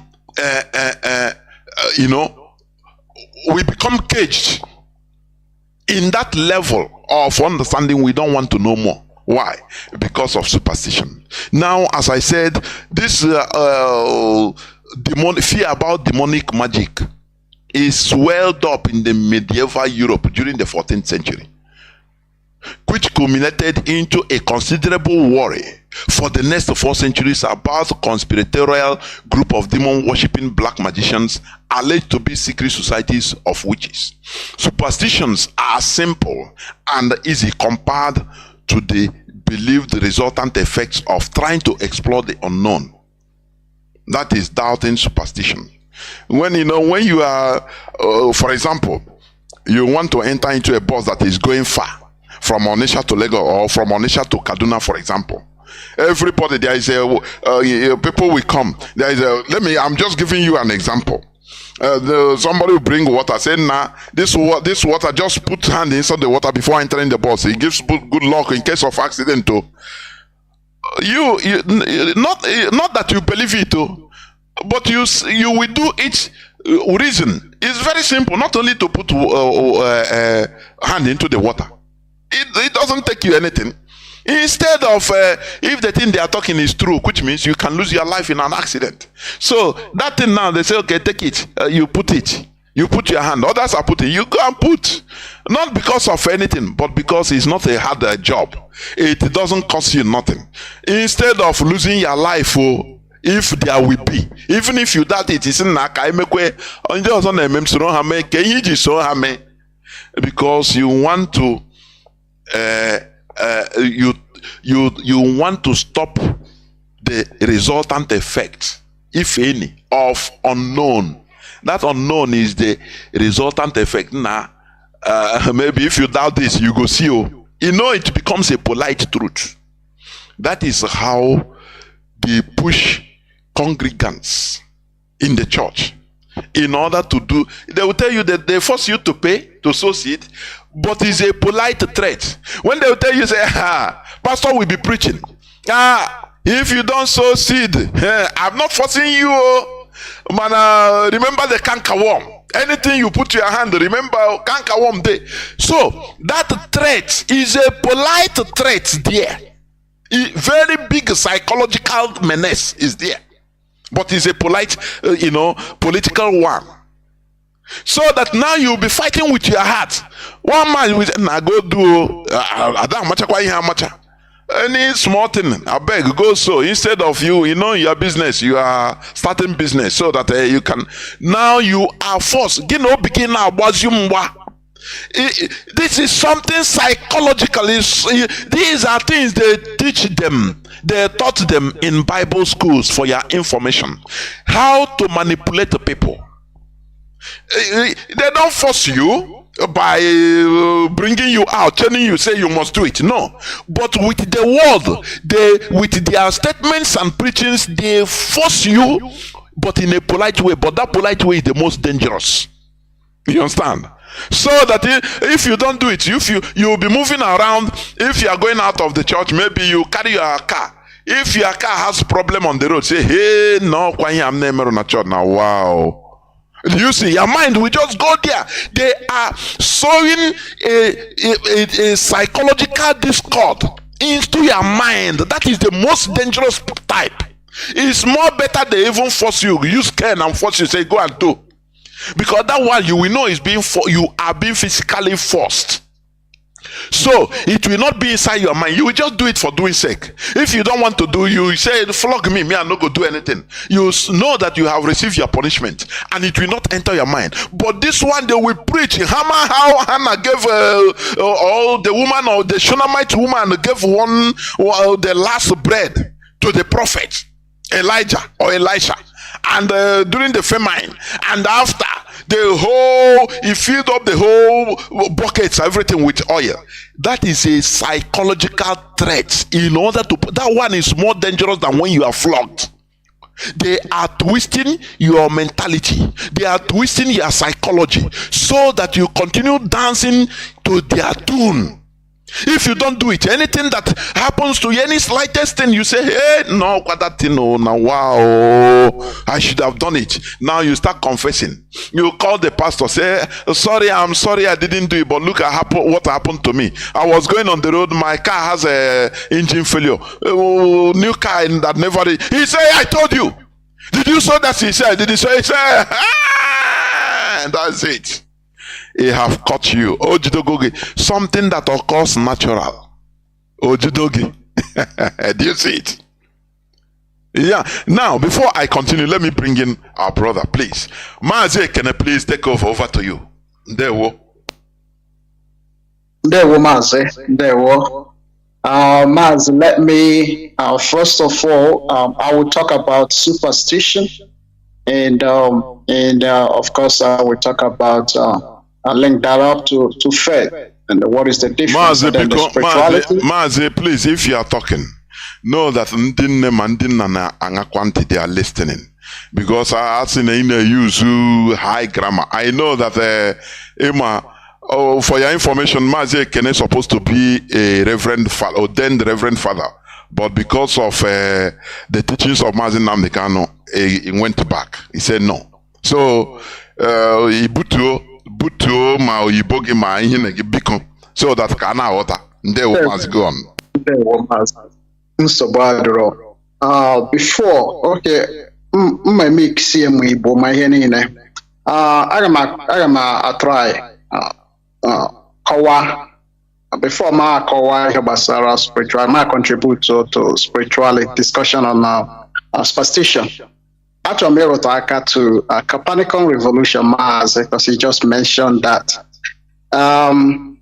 Because that's actually the birth of scientific revolution, scientific revolution. So that was 400 years ago, and precisely the year 1616. He was a Polish man. It's called Nicholas Copernicus, Polish man, Polish scientist.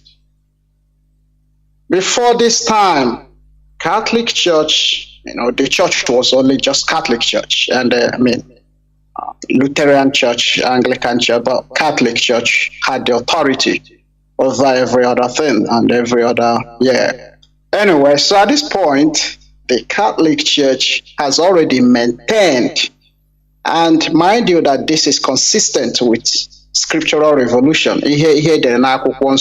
all right, that this eight, why binime is stable, is steady, or they move. It is the sun that dances around the earth. So that was the theory held by the church. And but in 1616, in the year 1616, which is 17th century, a man called Nicholas Copernicus developed a different theory that challenged this previously held Catholic doctrine that this world is stable and is the sun that is dancing around. Which you can find in the scripture. I keep saying which you can find in the scripture, just for you to know that the scripture is with some shortcomings. It has error because it's a human literature. It was made up. But once he made that, the Catholic Church prohibited the so-called Copernican revolution. Why is this important? Because this was the breakthrough in scientific revolution. This was what led to people, because Mazi had just mentioned something about the Titanic. And the Titanic, by the way, is the depth. Titanic is 3,900 meters. So it's quite deep. But people have exploited it. People, scientists, and even, people that are trying to unravel history, the mystery of this world, they're studying it. And the accident that happened 3 weeks ago as well reminds us how inquisitive the mind, how curious people are. And that's kind of level of curiosity is what we want to achieve in our own context too. But back to Copernicus' revolution. So this man discovered this theory. So what in essence is saying, this theory is called heliocentric theory, as opposed to theocentric, as opposed to the earth is stable and the sun is dancing around it. Oh, look at us, the sun, God has sent sun to be dancing around us, and then we all move, we don't move. This earth doesn't move, it's stable. But this man theory said, no, actually, no. It is the other way around. The earth moves. You know why? Because beneath this earth, Allah is the foundation of this earth is water. There is water underground.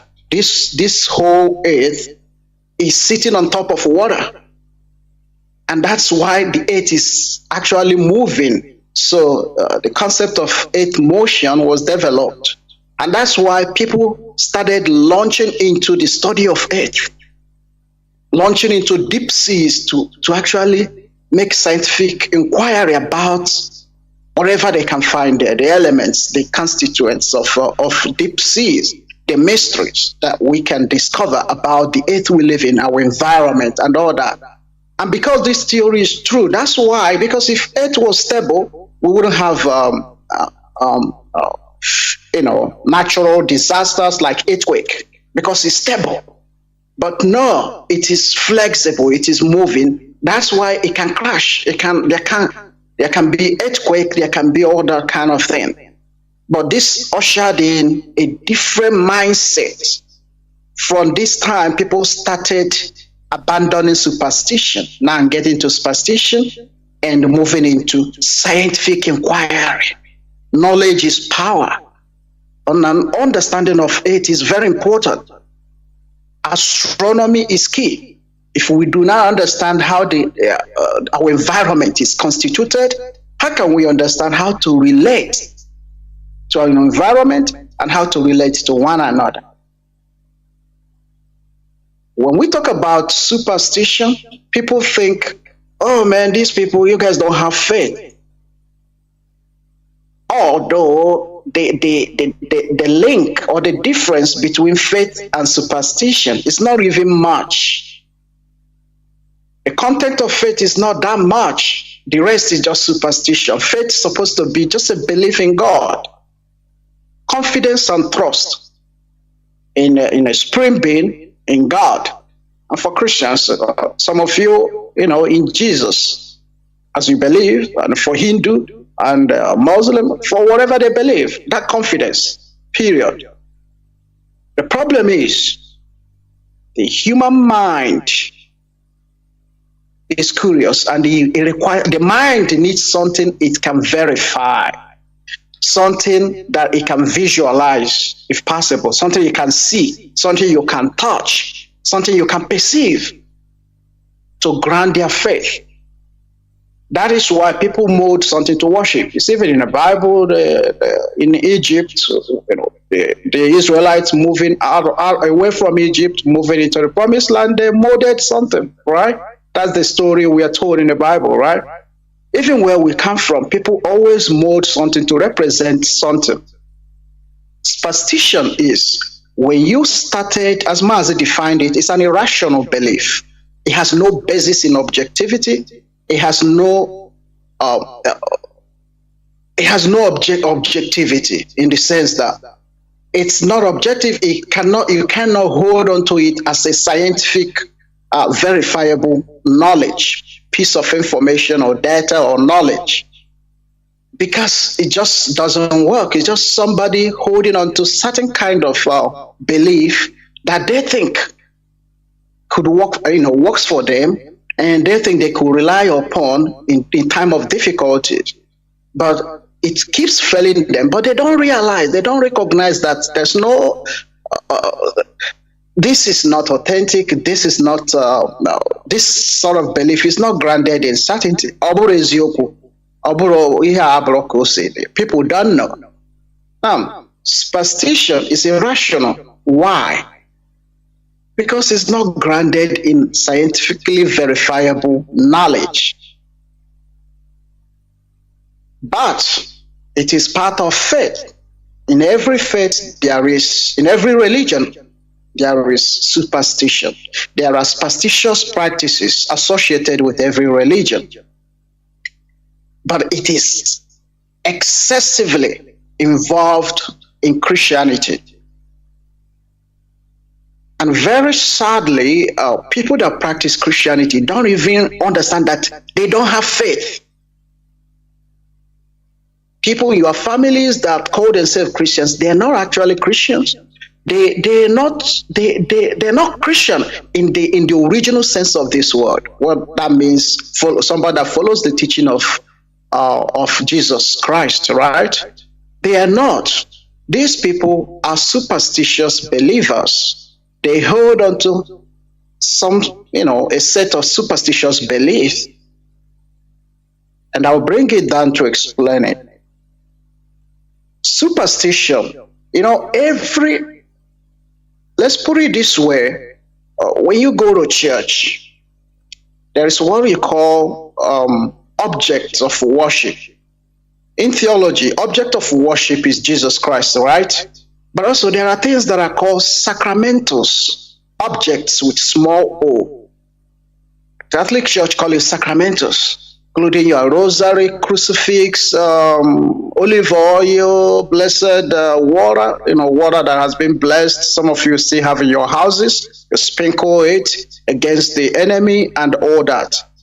Against the enemy, that's the emphasis, because the idea of superstition in every religion is to inspire fear, is to tell you that there is enemy. And I will return to this, very shortly. But Mazi brought this issue already up to say that superstition did not start with us Africans. Superstition was even identified. It was prevalent. It was common. It was a common practice to hold on to some superstition, even in the medieval ages. In the medieval times, even today, if you go to Italy, you see statues everywhere. Most of them have been destroyed, but still a lot have been left. Our people are paying in pilgrimage to visit those. That's why in the medieval time, the practice of exorcism. So exorcism will casting demon out of people, which is very relevant, very prevalent, very common today in Nigerian Christian churches. Every pastor, I cast you, I do this. People, if people are not Ferika, Okoko, Akotoronu, Epepronu, Okoko Jugo. That Anwanshi, that Anwanshi is called exorcism. So people are being, the demon is being casted out of people. In the medieval time, we're talking about, especially late medieval time, 12th, 13th century, people believe that the demon can possess people. That's superstition now.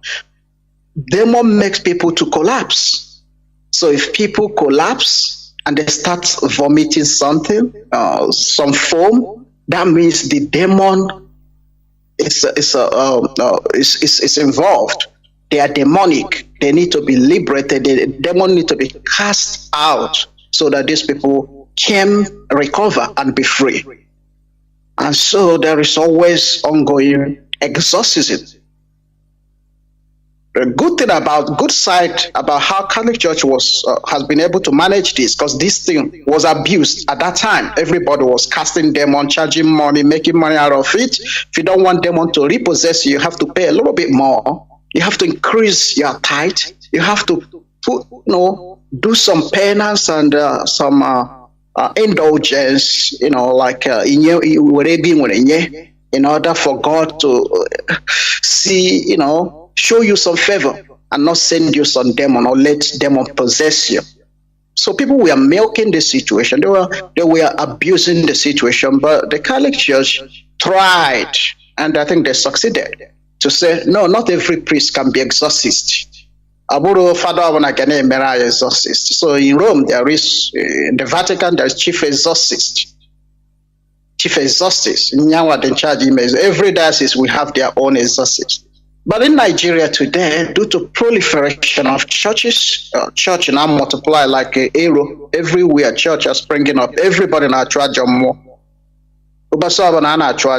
Everywhere. Mazi, this thing you say, sorry, Mazi, this thing you say, which means the Catholic Church try to organize it so that there will be no confusion. That is organizing. So that there will be no confusion. At that medieval time, or choir. Yes, Mazi. And so that everybody should want to exorcist. Only not charge more or yes. Not only potaya say God call me. Jesus call me. Yeah. I cast you out. Yeah. That is anarchy. Mazi, go on, please. I want that clarity. Even at that, even during the medieval time, at the peak of medieval time, not every priest was allowed to cast a demon, because people were making it a business. Everybody was casting demon, I said, no, we don't want to abuse it, because Catholic Church has been, one thing they've been very good is structuring and the restriction for certain things. And you could see the positive side of it. I mean, I'm not speaking about churches. I don't identify with any church, you know. I'm more open to spirituality, and later on I will explain why. But what they've done well is to put discipline around the practice so that there's no much abuse. But in Africa today, it's been abused. We are being dehumanized. Every beautiful girl will be told to be, that they are possessed. Oh, that's why she hasn't married, because she has married in the spirit. Husband, water husband, river husband, all these things. Anyway, when people believe this, that is superstition. Because today, thanks to scientific revolution, thanks to Copernican revolution, that has made people think, oh, hang on, let us abandon all this superstition. God is a God, that's all. The moment, you can demon. Before you can't go to water, because the water was right from time associated with devil, right? No, not after the revolution, the scientific revolution, people start going to the water. We're talking about Titanic today. People are studying the depth. We're talking about over 3,000 miles. People are studying the water. Now, superstition again is, as I mentioned, you have Jesus as your main object of worship, and then you have smaller objects, what we call sacramentals. Okay, in the Christian, our audience is largely Christian, so we speak in the language they understand. So when you take your rosary, you say, "Oh, Father, bless my rosary." Oh, Ebukobi oil, olive oil from Ebukobi. Oh, this one from Pastor, this one. All these things are representational. Their function is to point you to something. It's like when you're driving, when you're on a road traveling from Delta to Warri, you're looking for signboard, because signposts, they pass information, right? They direct you. They tell you when to turn. What town you entering, what town you've just passed, the names of places you've been. That's the function of signposts. They tell you what to do. They tell you how many kilometers per hour you go. These sacramentals have function like that. They help you to cast your hope and aspiration into God. They help you to point you towards God or Supreme Being, right? So when you have all these things, the purpose is that you have this so that they can help you understand something about God, have a better relationship with your Creator. Superstition is when you collapse that spirit person and their power into this object of representation. What that means is, instead of me believing that, okay, I'm saying this rosary now, it helps me to, as I'm saying it, and it helps me to think and ponder on the things of God, and then inspires me to have a better relationship with one another. I begin to see the rosary, not just the rosary beads, not just as a holy thing.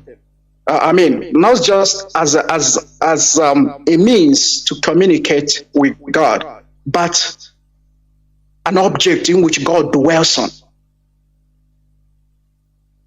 Rosary may be too difficult to understand, but think about olive oil. And the pastor says, when you spread this olive oil on your new car, this car will never have accident. How many of you have bought cars and you got your pastor to bless the car so that it doesn't have accident? Pastor pray everything. It doesn't. After 2 months, you had accident. I'm sure everybody will have their pastors always blessing their car and their priests blessing their car. That is superstition. To believe that prayer itself will really save you from accident is superstition. When you are traveling, somebody hops into your car, their bus, I don't know if they still do it these days, but then they hop into your car and start praying. After praying, they ask you for money, or they sell some books and they say, go well, and they jump out, collect some money and jump out. People else, when you believe that that prayer is what is going to keep you from accident, you are delusional, because you can still do that and still accident will still occur. It means that you are delusional. In other words, you are irrational. You're not being real, because there are multiple factors that can cause accident. Bad road is one. Driver, if they lose control, accident can come. If they are drunk and they're driving you, they can cause accident. Anything can happen. The car can just break down and then cause accident. Anything can happen. And prayer doesn't fix things. And if that's what you could take today, take it in. The purpose of prayer is not to fix your problem. The purpose of prayer is to connect you with the Supreme God, the Supreme Being. Whether it is prayer said through traditional ways, through breaking of kola, or prayer said during Mass or night vigil. It doesn't matter whether you say this in novena, 9 days of Mass. I know you could Mass is also the one nobody. Oh, where don't Father, where for 150,000? Where one more? So also, I'm not back in a church every Sunday. That will not have any impact. I'm sorry to disappoint you. Or even if you go for 1 week adoration, that will yield no result, because the purpose of prayer is not to fix the problem. You are the one to fix your problem. When you start believing that the purpose of your prayer, this prayer now, these words you're saying is going to fix your problem, that is being superstitious. Again, some people under their pillow, you see a crucifix, small cross, right, under their pillow. They believe that putting this crucifix under their pillow means that they are protected, means that they are, whatever they are asking God, God will hear them. Again, that's irrational. That's not objective, because everybody will not do the same thing and get the same result.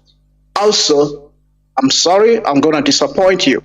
It doesn't work like that. That is superstition. You're being delusional. There are things, this world operates on the basis of principle, not superstition. It operates on the basis of principle. You have to do this to get this kind of result. There are things that must give in for something to occur. When those things don't happen, therefore this cannot be the result, or this cannot happen. The last edition, last Saturday, we are talking about cause and effect. You see? So, superstition is, again, very common. Very, very common. And even if we want to go a little bit on the ladder of theology, if we're going to go a little bit up, just to explain better, the Eucharistic theology, in Catholic Church and both Anglican and Catholic Church, they have Eucharist, or, communion, and the Garanatori, right? That communion is it's called communion for a purpose, because it brings you together. It unites people together. The purpose is to bring you together as a family of believers, united in the person, united by God in Jesus Christ. That's the theology. But over time, in the peak, again, at the peak of medieval time, a man called Thomas Aquinas, some of you know about St. Thomas or St. Aquinas, all those. So that man was a theologian. He was probably the best theologian of that era, of 13th century. He built the theology of the Eucharist. Other theologians developed theology, Eucharistic theology, but his was the one that was approved by the Catholic Church. So, instead of seeing the Eucharist as a communion, something that brings us together, as a ceremony in which we enter and then we see ourselves as brothers and sisters united in faith, the Eucharist came to be known as the body of Jesus Christ, body and blood of Jesus Christ. So that bread now is no longer the body of Jesus Christ. And then you could see people, when they receive the Eucharist, they believe they've received Jesus. England, when they pulled out from Rome, they disagreed with this Roman theological Eucharistic stand or theological stand on Eucharist. This that's achicha abroza achicha after consecration. No, I don't know about Jesus. It's a powerful thing, but this is what we say. You're going to have to understand that your faith is just a concept. It's a concept, mind construct. These were constructed by individuals or certain individuals, and they have been incorporated into your faith, into the doctrine of your churches. And so over time, people have come to believe that's what it is. That's people made this up. So that is also superstition. When you say, oh, achicha is Jesus, because if you take that achicha into the lab, and look, I say this respectfully, I respect your faith, whatever you believe, all right? But we're going to stick with science here. We're going to be rational in our approach. If you take the piece of bread called Holy Communion to the lab and you do some research on it, you will still get the same result as before the consecration. So before Akaboka, it's the same piece of achicha, the same scientific element, the same elements we present, we manifest, will give you the same result, which means nothing has changed. You only believe it's been changed, it's no longer achicha, even though the same thing. Man, you believe Robrosi because ihe agwara gị. Na ọhụrụ ha na fada kwuo ihe ndị a kwugasịa ihe ndị a, ihe abụrụzikwa achịcha, ihe awụzi Jizọs, ihe ahụ ya ka ị na-ere. So people believe, oh yeah, aho Jesus, aho no bara Jesus kana. But that's superstition. Therefore, people believe, oh na hana tahana aho no bara Jesus. Na only renwezi kene bono accident agame, and because yana Jesus must now. These are superstition. Because why is this superstitious? It contradicts reality. And here we must learn to face reality, learn to be objective, learn to be guided by objective principles, not superstitious belief held by subjects, held by individuals, or because my faith is all right? Now, as I was saying, when objects of worship that are meant to represent something, that are meant to guide us towards a supreme being, when these are collapsed into reality, when they become the reality of their representation. So when this piece of bread that is supposed to become sacrament, Eucharist is a sacrament, right? When this piece of bread to become a sacrament of communion, like a symbol, something that symbolizes communion with one another and God, that's the purpose, right? But through Thomas Aquinas and the other church leaders, theologians, and over the time, this has moved from representing and trying to connect us to God to becoming God himself. So this is no longer, the object has become God. God has collapsed into object of representation, symbols of representation. The purpose of symbol is always to point you to meaning. Symbols and signs, they don't become what they represent because they are representing something that is higher than them, something other than them. How they represent? Represent. If you are driving, the signs you are looking at to know when to turn right, when to turn left, they are representing something. When you see them, they tell you something. They have meanings. But that meaning doesn't end there. Using crucifix, these have meaning. These are reminding you, okay, about somebody dying on the cross and all that. All these things. Superstition is when this themselves, your faith, everything is around this becomes, as this is God. So people got nanke pastor and handkerchief. And they hold it precious. It's a precious thing. They travel to Mecca. They carry the sand because they believe it's a holy land. And this sand, I have to take it home because it's holy. We don't have sand. Oh, we have sand where I come from, but it's not holy. This sand here is holy because our prophet walked there. Oh, this sand in Jerusalem is holy. Only if I can go and drink the sand from Jerusalem. That's superstition. You see, the gap between superstition and faith is very lame, very tiny. Very tiny. And that's why people don't even have any faith. The agnostics and atheists, they believe faith itself is superstitious. And to certain extent, yes. When you start pulling all these things out, you realize that your content of faith is nothing but a nice, well-planned, constructed, wrapped set of superstitions. Well wrapped and presented to you, and you've been holding on to that and passing it on generation after generation. Superstition is a rational belief that something is real. Belief and trust and confidence in something that is irrational. That's a superstition. Now, why are we critical about religion? Because religion is the bedrock of superstition.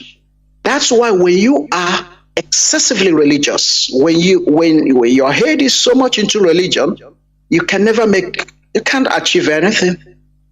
The Western world wouldn't have been what it is today if they had remained in that environment of superstitious belief.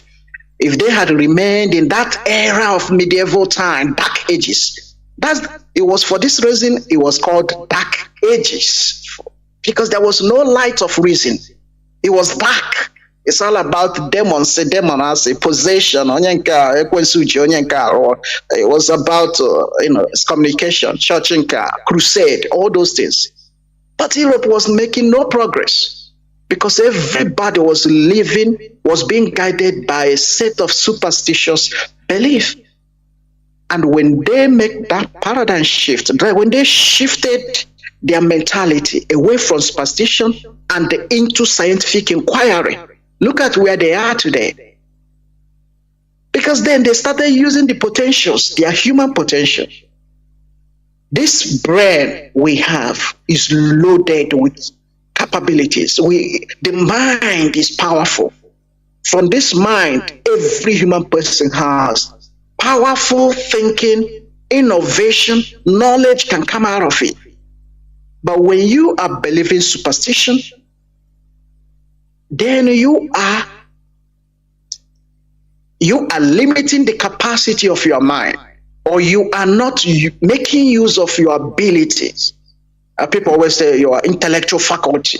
Yeah, the powers. Faculty means power. You do not recognize the power you have up there, because that box is from that box that everything you've seen today was created. I mean, every scientific innovation is human invention, human creation. The Facebook, the social media, we are communicating online. You are listening to us. You're able to tune in from any part of the world. It came from human thinking. If everybody had believed, oh, one day God will do it, let's go to church because God will do it, nothing will happen, because praying doesn't fix things. Nothing gets created. Nothing gets fixed by just wishful thinking, religious wishful thinking. Oh, I know God will do it. God will do it. No, it doesn't happen like that, because God has made you powerful. It's only that you don't recognize how powerful you are. Okay? Yeah, God has created you so that you can do these things, right? For those of you that believe you in creation. So why not explore? Why not unleash the potential of your mind? Why keep yourself imprisoned by superstition? Living a superstitious life or believing in superstition is like drinking poison and wishing that your enemy dies. When you believe in superstition, you move away from reality into the irrational level of things. It's like drinking poison and wishing that your enemy dies. If you're drinking poison, you're killing yourself. It's not going to have any impact on your enemy, right? It's still you. You're killing yourself gradually, right? Some people, so the same thing, when you kind of ignore the objective principles, ignore the reality, which means we need to hold our government responsible so that they can fix this road. And you say, oh, I believe in God of Jacob, God of Isaac. Oh, cover us with the blood of Jesus. You jump into your car. That's like drinking poison. You are ignoring the reality. You are being delusional. You are not facing reality. You're not but time and time again, we are seeing the consequences of our irrationality. This carelessness, this way of thinking, we see where it leads us. It always ends badly. It ends badly with the way we appoint corrupt leaders. I mean, we don't necessarily appoint them. They take power. But we are powerless because we haven't tapped into our mind, into our faculty, into our potential. We do not know that we can stop them. We can change how things are. Because we are believing in superstitious belief. We are so busy. How can we change or create anything when we sleep in the church, praying for whatever, for husband, for development, for whatever? How can we ever invent anything when all your life you've seen your parents paying na church, paying different monthly dues, tithes, some people don't even eat because they're trying to save up so they can give some money at offertory so that people are around them don't think that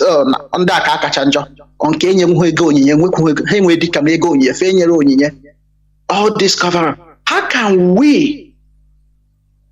can our land change when we are being held in this prison of superstition?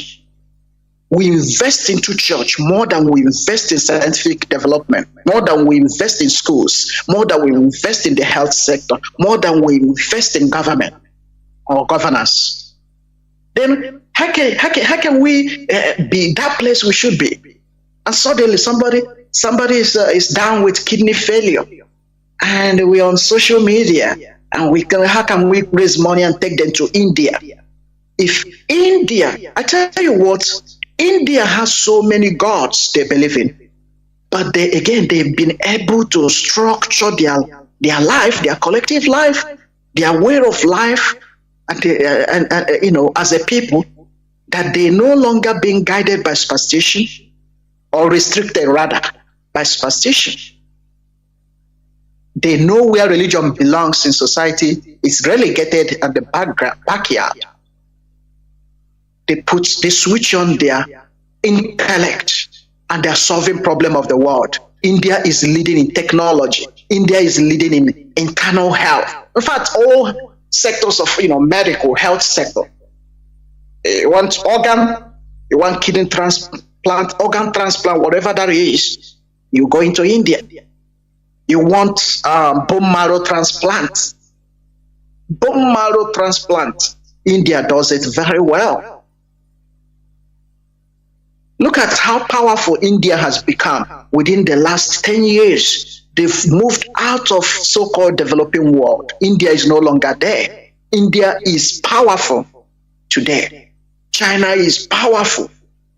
20 years ago, when I was still in secondary school, China was a very poor country. Not anymore today. They've moved their way. They've been able to rationalize, been able to think deep and find where their problem lies and prefer the solution.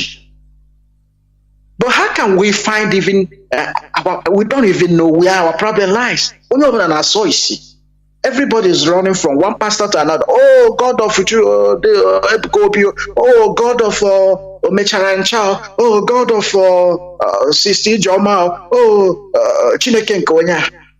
That's stupidity. God is not involved in that. That's pure business. It has nothing to do with God. Superstition is your own thinking. It is the lies you've told yourself over time, or the lies people have told over the centuries, which you have consumed literally. You've been fed on those lies, or you fed on those lies, and over time you started believing them. You've inherited concoctions, a deceit people put up, all the deception. You inherited this, and it's now causing havoc in your life. Now, what is then spirituality? You see, every indigenous person should not be calling themselves religious. You cannot be indigenous and not be spiritual. Spirituality is indigenous. It's indigenous consciousness of the interconnectedness of nature. Obo, indigenous, something indigenous to us. So we're indigenous people of Biafra. Obo indigenous. You must have your own. You must find out about your thing, your root. It means that things about you are authentic, they're organic. They are not made up, they're organic. Your cities, your towns are there, your forefathers, they've been there, your people have occupied this place 2,000, 5,000 years ago. So you are indigenous to that land. So you must have a rich knowledge of foundation of knowledge, how things work, whether it's a knowledge about health, whether it's a knowledge about cooperation, community, relationship, and all that.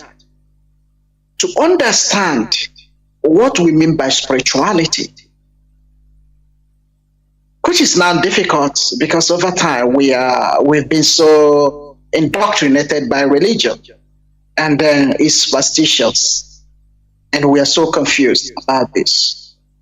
But let me explain. Religion is not spirituality. You see, in spirituality, we are talking about wholeness of nature.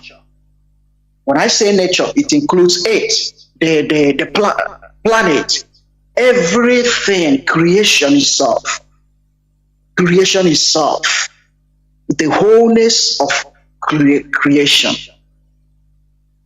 When you understand that creation is one whole family with different branches, different departments, different aspects, the human aspect, the nature, the river, the water, the trees, they are all part of our atmosphere, our cosmophic, reality, our cosmos. Now, what is spirituality? Spirituality is the understanding the interconnectedness, that all these things are connected, that we are connected to our land as indigenous people, we are connected to our river. Now, many debai abia many debai we homa is a lesson, is part of who we are. You hear when people say, "Oh, I don't want to do anything with Ndimiri," and sometimes I don't really blame people, because this whole thing have been bastardized by all this Omo Barofo, DBA, Eze, all this nonsense. But I won't Mmiri, because Mmiri Dibono is part of you. Why? Because indigenous people understand that creation is sacred.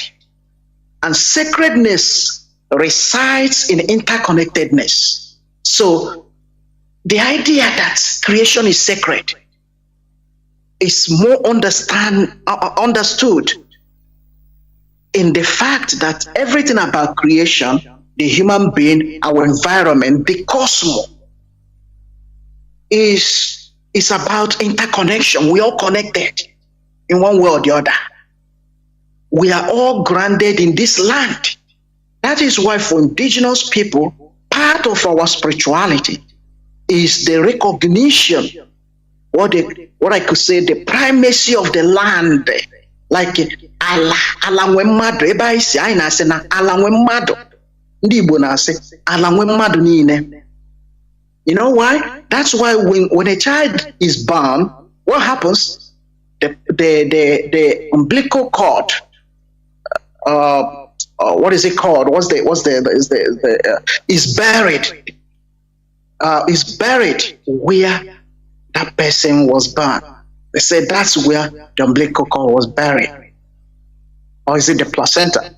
Or you know what I'm talking about? It's buried. That place. It's the Why? umbilical cord. You're right. Because we come from the land. It is about Obobando Aiwara with the land. That is why Chutu to 4 Wokobuno were Oji. What is Oji? Mkpuru osisi from the land.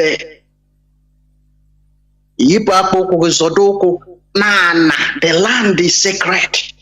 That is what, and then you invoke, you pray. So, it go for. I don't want to say pray, because prayer doesn't say it. What we do is it go for.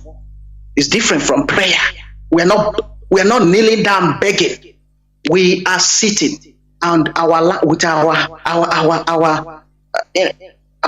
palms on the land, our legs matching our feet on the ground. We are grounded because there is a relationship between human being and the land.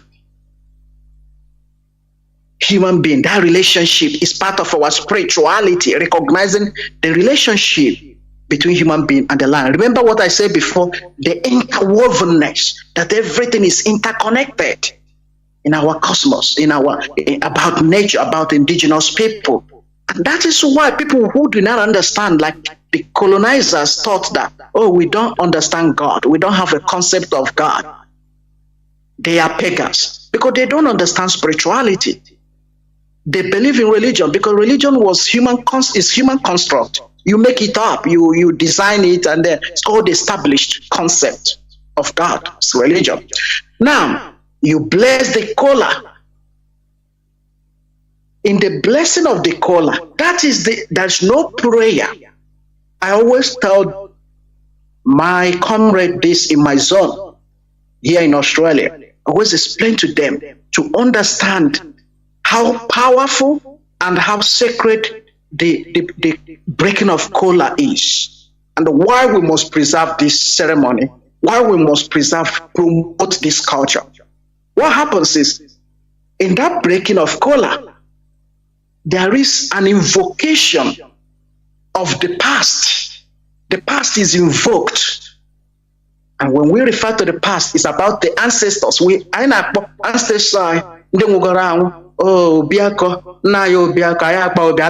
invoke them. We also refer to the generations to come.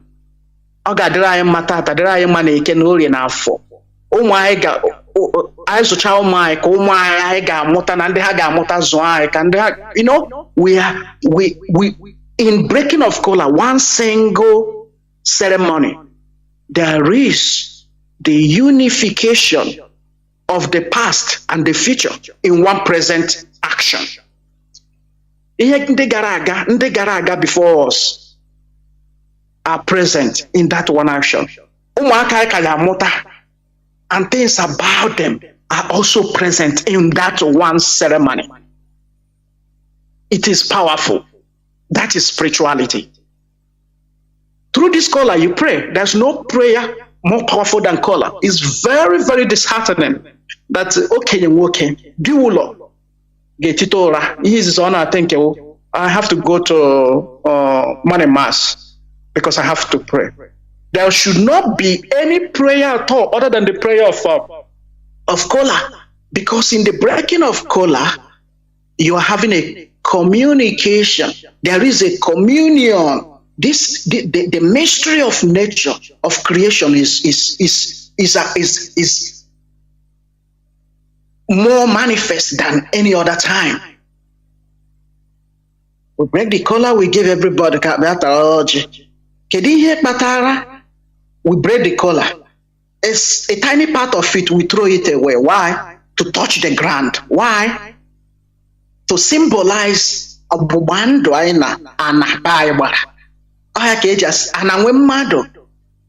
That is why I say, Kubaka goto, because Akagaku goto, anotibogi. You see, Anna, the concept of the land. You cannot understand spirituality of indigenous people, and you cannot appreciate yourself being indigenous unless until you start understanding these foundational relationship, the ties we have, the kinship, our relationship with creation, with nature, everything in it. That is why I buy manya before I want money. Why? You are acknowledging that this land protects us, and we must protect this land. You see, today in the West, they're talking about environmental preservation. They're talking about ecosystem. They're talking all these environmental campaigners. They're talking about protecting the environment. All this, but we've been doing this. Our forefathers have been doing this. We understand that you protect the land. You go to the farm, you take only what you need. You enter the forest, you don't kill the trees because the trees are important. That's why sometimes I say for because you want to preserve them. But those trees today that have been there like 50 years, 100 years before we are born, they are now killing them. Most of them are gone. Because all these brainwashed, superstitious pastors, they have told you that these trees that have been there for 500 years, oh, that's where your problem is from. We have to kill the tree. We have to destroy it. While in the West here, they're talking about preserving the forest. It is, you cannot even, a tree in front of my house, just in front of my house, I have applied, it took 3 months to get approval for me to prune the branches. Because when I'm driving in, it touches my truck or my car. So I feel like, no, it's time to cut it. But I just can't do that because it's illegal for me to do so. I had to write to the council to get permission before I could prune, and I couldn't do it myself. I had to employ somebody to do that and pay them because they are trained for that. You see, that's how it works. But in our land, we've been doing this. That's why when people talk about democracy, it's democracy, equality. But in your own as indigenous person, equality is right there. In your own as indigenous person, democracy is right there. It is because of this interconnectedness that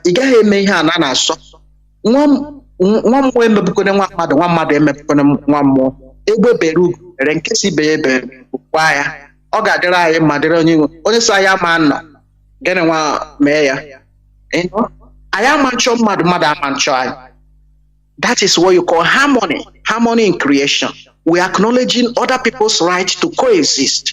We are also affirming that in this world we are not alone, we are not in an island. Minibai is important. Whatever that is, everything formed into one beautiful creation. It's powerful. It's powerful. Now, what happens with religion? You are told, oh no, you have to go to church to pray to God. But you don't need to go to any place to pray to God, because God is everywhere. Not even in Christian theology, we say God is everywhere, right? It's omnipresent, meaning that He's all present. Anywhere you are is God's presence, right? But yet you have to go to church. Why? Because it's important that you turn up every Sunday and put your money in the offering. It's important. Your money is more important than anything else. It's all pure business. It's a business strategy.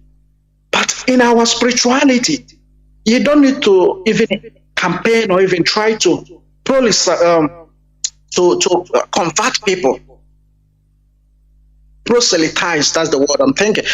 Trying to convert people. You go home today, you can't rest because early in the morning somebody has a megaphone, they are preaching about Jesus, or repent, you better to go. They will not allow you to rest. No, in spirituality, you don't, because that's violent. That's violence. That's why religious people are violent. That's why it is an objective fact that religion is associated to violence. Whether it's a Muslim religion, whether it's Christianity, it's all been associated with violence. And this is psychological. It's a belief that my God is superior, or my way of doing it is the only way. Believe or you die. That is where violence starts. But spirituality respects other people's way of doing it. When I came to Australia, I started appreciating my own spirituality even more. You see, here also in Australia, and I'll say this and hand over the microphone to Mazi. But you see, in Australia, we have small amount population of Aboriginal people scattered all around Australia. You know, they were killed in millions when British came here. So they were colonized, and the agenda was to wipe them away, so that this land will become a white man's land. So the brutality meted against Aboriginal people was unprecedented. Nothing compared to what happened to us. Our own was just exploitative colonialism. So they came to take our resources and go back home, right? Here, they came to wipe out people that own this land, the indigenous people, and to replace them with their own population. And so you come to Australia now, oh, it's white people's land. No, this is a land of black people. Aboriginals of Australia, they are black people. Again, black people are the first people on earth. The life started in Africa. Life started with the black people. We are the oldest people on earth. And we don't know this. Anyway, the Aboriginal people, still those that survived the brutality over time, they have kept certain practices of their culture. They've preserved it. And when I came here, I loved their spirituality, their connection. In every indigenous land, there is, whether it's indigenous people of Aboriginal Australia, indigenous Australians, or indigenous Canadians in Canada, North America, there are indigenous people. Go there, they always must emphasize three things: the primacy of land over every other thing.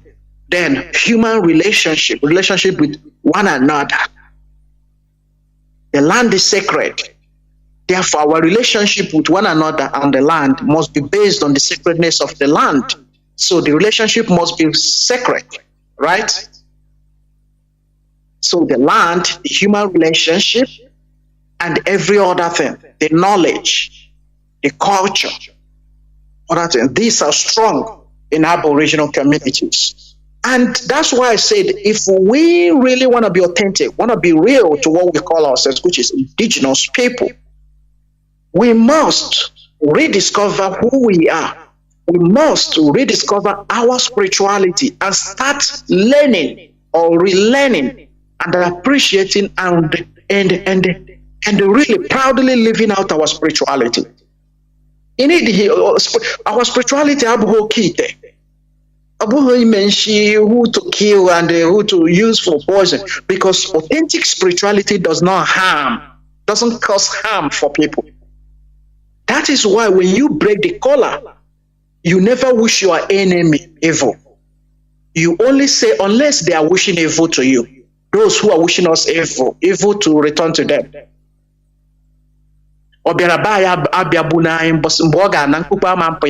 You see, that is spirituality. It has nothing to do with Okite and all this nonsense.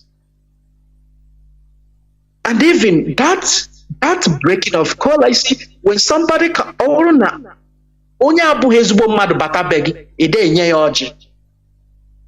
I've been with my dad. Last time I visited home, one man, nobody liked that man. Everybody knows this man is not a good man, and he's criminal, a well-known criminal. He visited my dad, and I was inside. My dad said, "Oh, there's no collar, man. I've already broken collar in the morning. It's finished. I have to go to market. He just say it hurriedly so that person can go, because onye aka ya adịrọ ọcha, onye na-eme ihe a na-asọ, ada awara ya ọjị. Because iwa ọjị means that you embrace the person. It's the first recognition and affirmation of that person that anybody can tell you. When you go to visit somebody and they don't break cola, it means that you are not welcome. Well, how many of us know this today? Because when I give you cola, I am saying that you are my brother. No, you are welcome. Thank you for coming, and I embrace you with whatever you bring. How can you embrace somebody named Halanasa? How can you embrace people that are shooting others, are killing people? How can you embrace criminal politicians? How can you embrace all these people? You see, we need to return to our spirituality. We need to go back to the roots and rediscover our spirituality.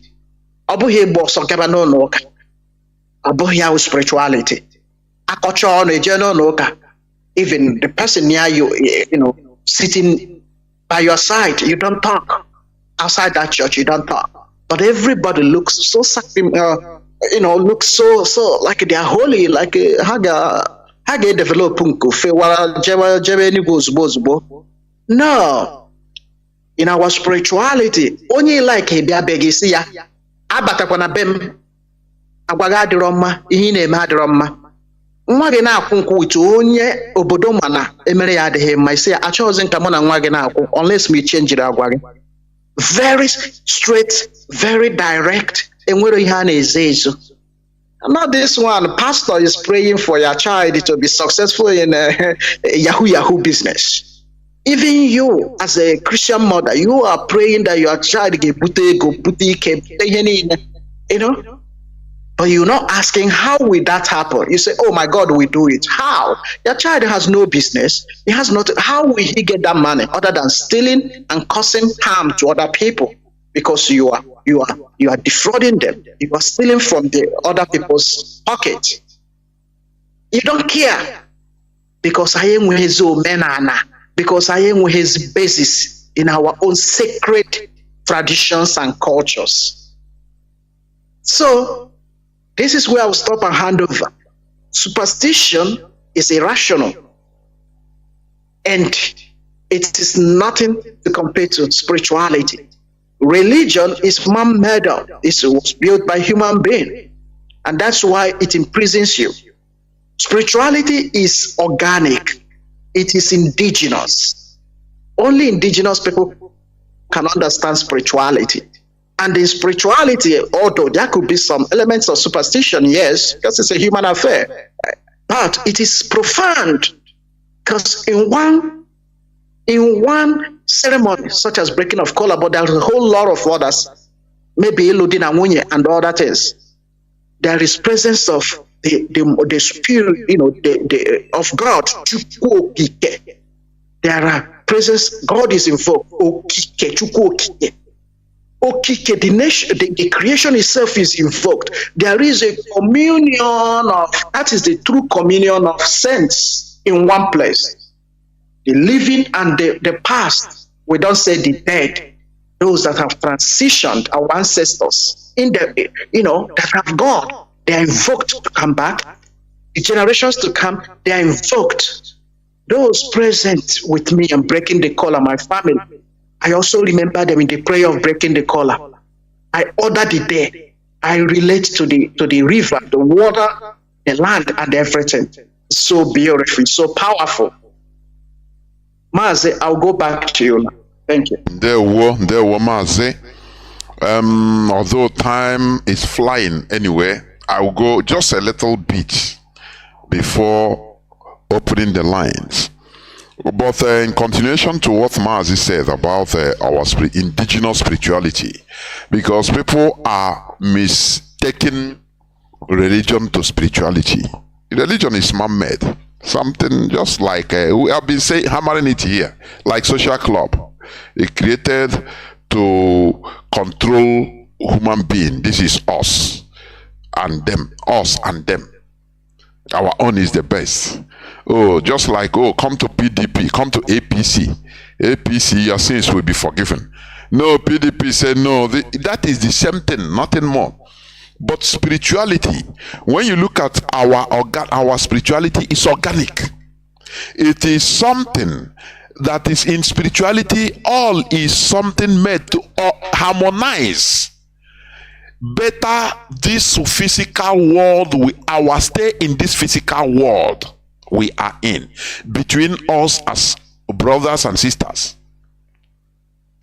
Because when you come to our natural organic spirituality, there is no them and us. No person is forcing his own to your own. No. We do it, we harmonize. Now, we protect nature so that nature will protect us. And we unify and harmonize ourselves. So, let me go quickly. Let me say this before I open the lines. Remember, we are still talking about superstition. It's not going to end today. Honestly, there are many things to talk about it.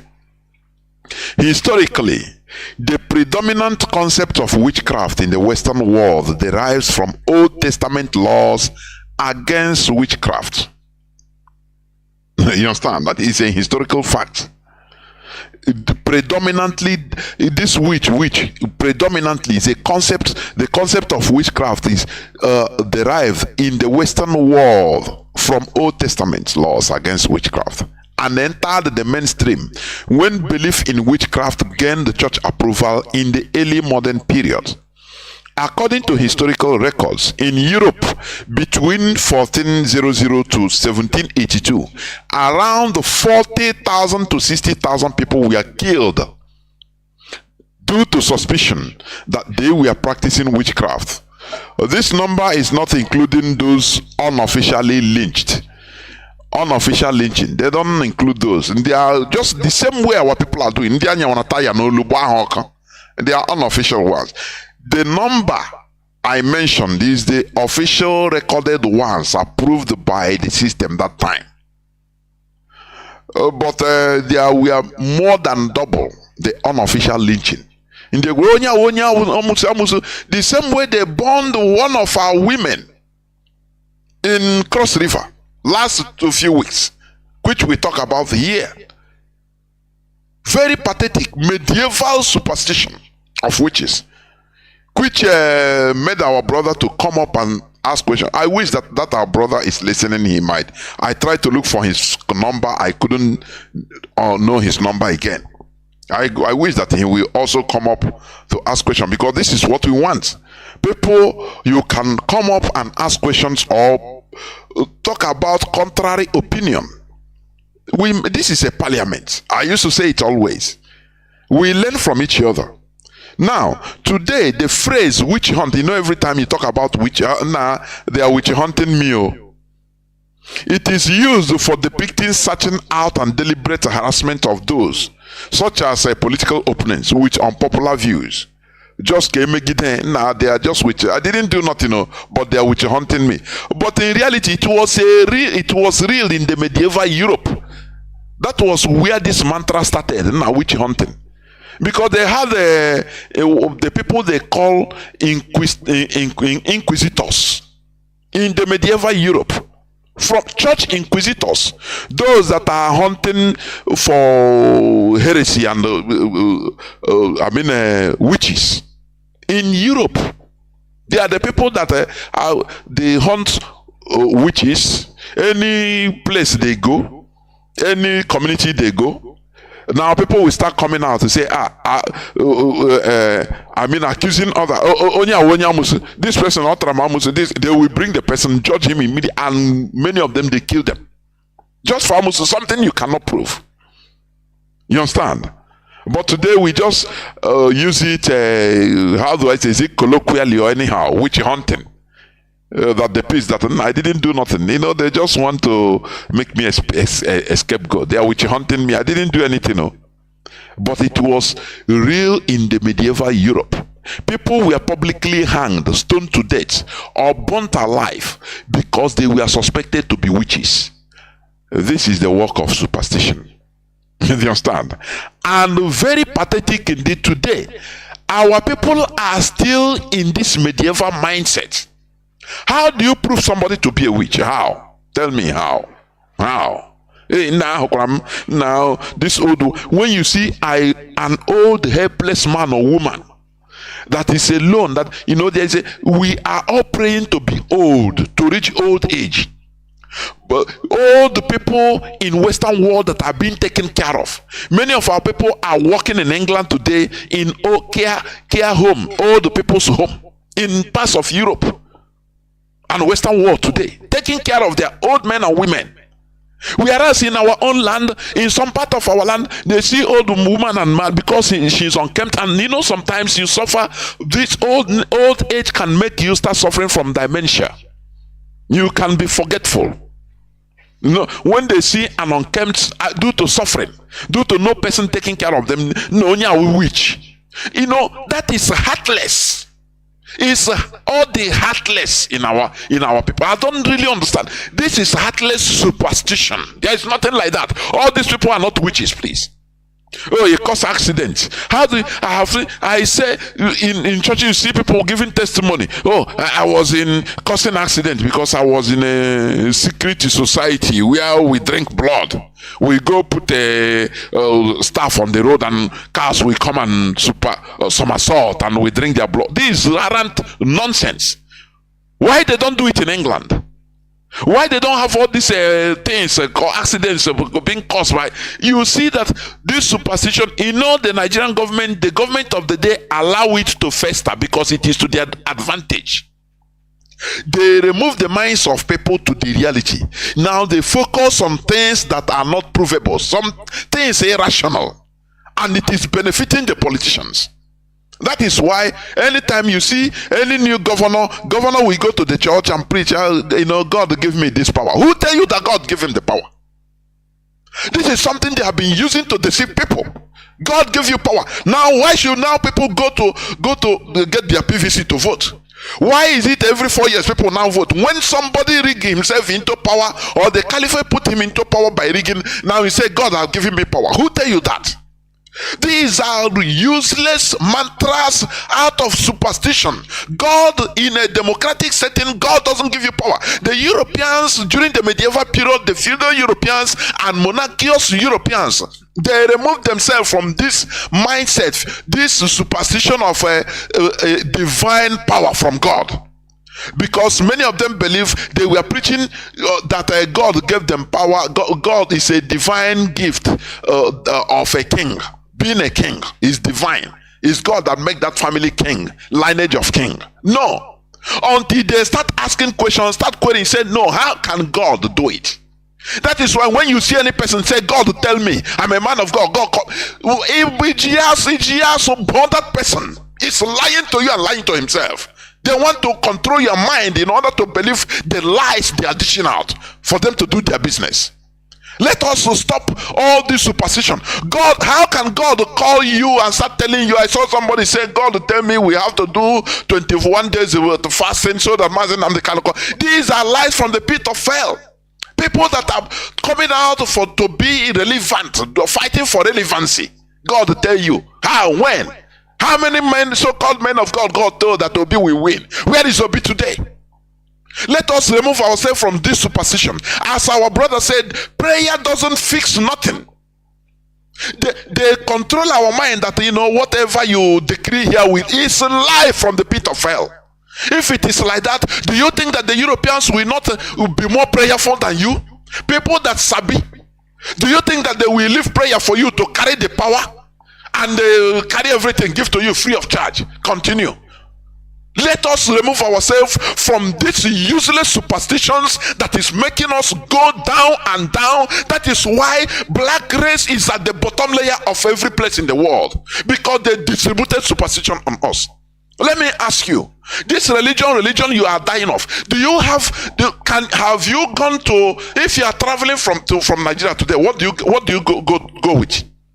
You first of all go and get an international passport. That is your national identity. No person, you don't go and get a Catholic passport that identifies you that you are a Catholic. The other time, I think last year, I read the news whereby they deported some Nigerian pilgrims from Saudi Arabia because of fake visa. Why didn't they allow them? Say, because you are our Muslim brothers, we allow you. This is rubbish. That is why we need to build a country, because it is a country face, our country face. That is why we say Biafra is our religion. They identify you according to your country. You cannot, an American, for example, they cannot respect you today as a Nigerian because we are different countries gather. They say Nigerians this side, you say Americans this side.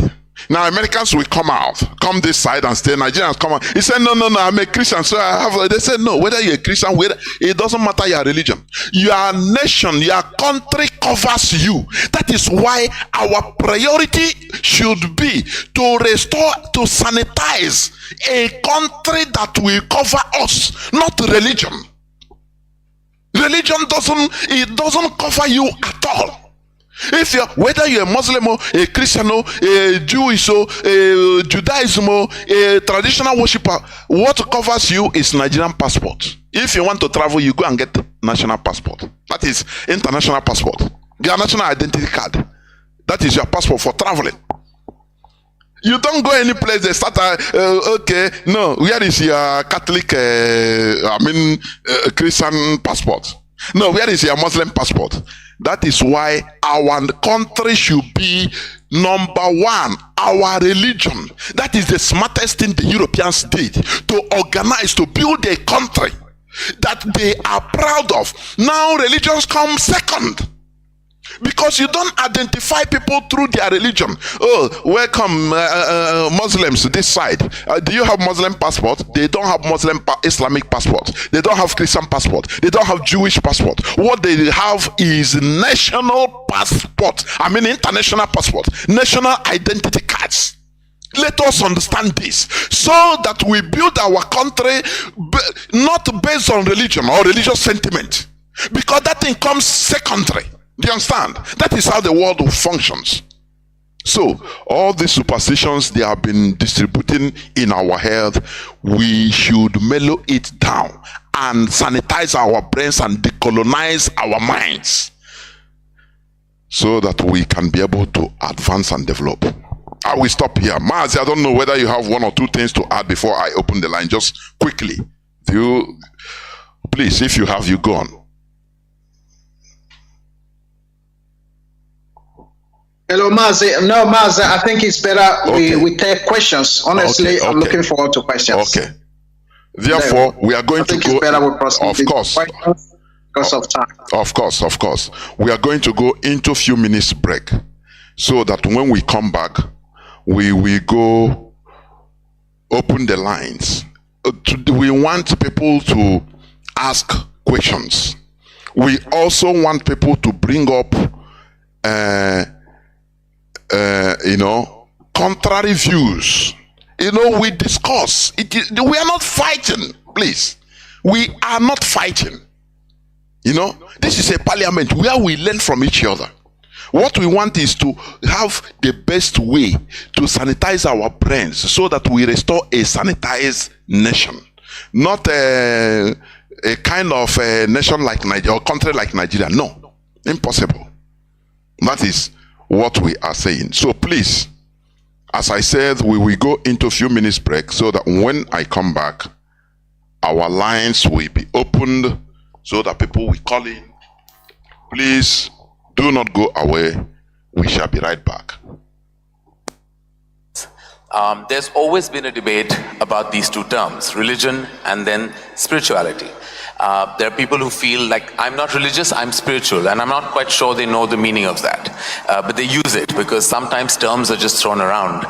To those people who are at the crossroad between religion and spirituality, what is your answer to that dilemma?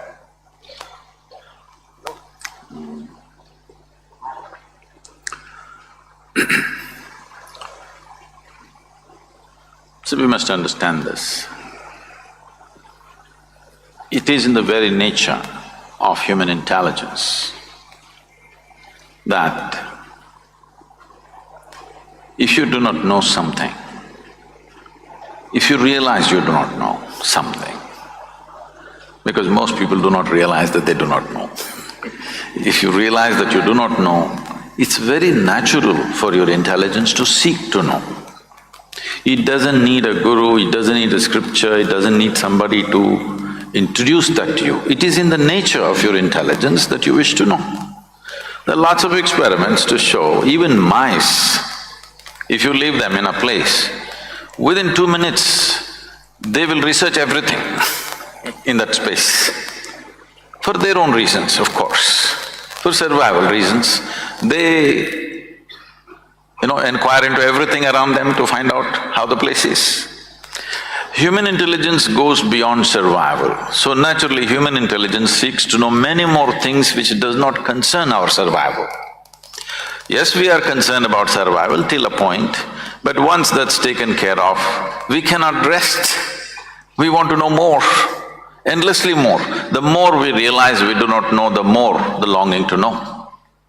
So this longing to know, when it finds a very intense expression in the form of seeking, we call this spiritual process. Or in other words, the basis of spirituality is a realization that I do not know. But the moment you say, I'm religious, you refer to yourself as a believer. When you say you're a believer, what you're saying is, everything that I do not know, I will make it up. How I make it up? Whose help I seek to make it up? Maybe varying from person to person, somebody makes it up because of with scriptural assistance, somebody makes it up with the assistance of a priest or a pandit or a guru or whatever. But you seek some authority. You kind of make a compromise in your life that instead of truth, you settle for an authority as the truth. Spiritual process means truth is the only authority for you. Authority is never the truth for you. So these are two different aspects, unfortunately spoken in the same breath most of the time. Right. So, I would say spiritual process is far closer to scientific inquiry. See, even the fly is trying to investigate me. Trust me, I'm not investigating, I'm just inquiring. No, I wish I was the size of that fly. I did not use the word investigation in a negative way, nothing wrong with investigation. Yes, totally. Investigation means you want to know the truth. Right. Maybe it's done a little forcefully like a fly. Right. It's coming to you now. That's all I get these days. No, if you get to fly, what more? Yeah, well, you manage pretty well. I have a fear of turbulence, so flying is not really on my top 3 things to do in life. So, spiritual process does not demand belief, because belief and spiritual process cannot go together. Spiritual process is a constant inquiry. It is a way of sharpening your questions so that they dig deeper and deeper, not into something else but into yourself, the nature of your existence. Because the nature of human existence is such that in our experience, the only thing that you can experience is yourself. You actually believe you're experiencing many things, but you only know everything the way it happens within you. You do not know any other way. Even now if you see these people, it looks like they are there, but actually you know them or you see them only the way they projected in the firmament of our minds. There is no other way.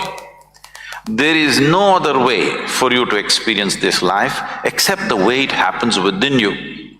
Now, spiritual process is a constant effort to see that the way that it happens within me is not a distorted vision, that my mirror is not a wonky mirror.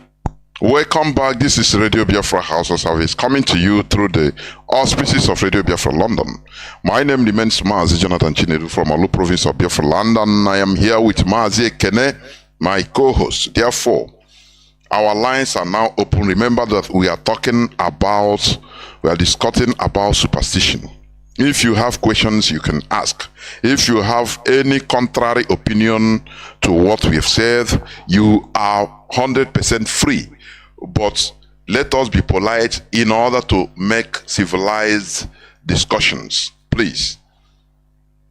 Our lines are now open. Our direct line is +1 213 328 6224. I repeat, +1 213 328 6224. Our WhatsApp and Signal line is +61 405 142 547. I have already a caller on direct line. I want to use it to be the first caller. Caller on direct line, welcome to the program. Can you hear me? Caller on direct line.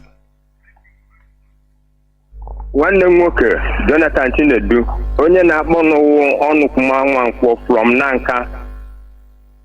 Na mbụ ana m ekene gị Chukwu okike abịa ma nọnyere gị. Nọnyere nwanne anyị nwoke Ebere. Gị na ya nọ. Biko, ajụjụ ka m chọrọ ịjụ. Ajụjụ a m chọrọ ịjụ. Ihe ndị a na-ekwu na redio Biafra, o nwekwara otu esi edetu ya n'akwụkwọ maka nke abalị a egosina m otu this country Biafra ji adị na ụdị ebelechi ji adị ya na onye abịa amachije na-enwe mmekọrịta. Biko ọ bụrụ na o nwere, biko si na-ede ya ka anyị na-ewedatara anyị na ana Biafra this side ka anyị na-agụ ya maka na anyị na-achọpụta kịta ihe ndị ọcha mere anyị. Biko m wee na-asị mụnwa wụ ọnụkwuma nwankwọ Ileme onye na Nka na-asị unu biko, o mere otu nwanne m nwoke nna anụ onu ya Oscar Okeke onye na Nka na-asị biko na mmadụ anụzi onu ya, o nwere ihe merenụ na mmechi na-asị ka Chineke nna gbaa unu ume kụbanụ na ọ na-abanye ọfụma. Chukwu okike abịa ma nọnyere ụmụ Biafra, nọnyere unu nwa, nọnyere gị Jonathan Chinedu, nọnyere nwanne anyị nwoke Ebere ka chifonu. Ndewo Mazi, ndewo. Na ihe jụrụ anyway, I know you should be listening because I cannot keep you. You called on direct line. Na ihe jụrụ ihe gbasara idetu ihe.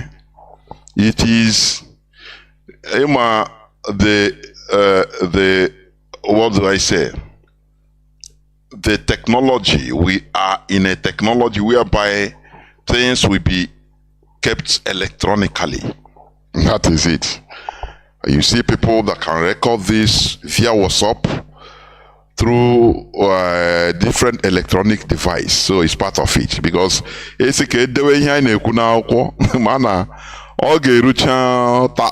what Mazi Nnamdi Kanu said. 1,000 Bible. Onye time ago. So listening on WhatsApp, on social media, on different levels is what is now. So, and it's not the job of only one person. It is a collective work. You can also, when our voice is, when you are here listening to Radio Biafra, you can record it if you can. That is it. I am now joined by Mazi Patrick Ikem. I hope you are now back to base, to Italy. I think. Mazi Patrick. Yes, Mazi. I'm back. We saw your work. Yes, we communicated. You know, and your powerful rendition in Finland. Welcome to the program. Thank you, Mazi. Thank you, Mazi. I really appreciate the time given to me. And our outing in Finland was quite expository and inciting, and of course to me also inspirational and motivational.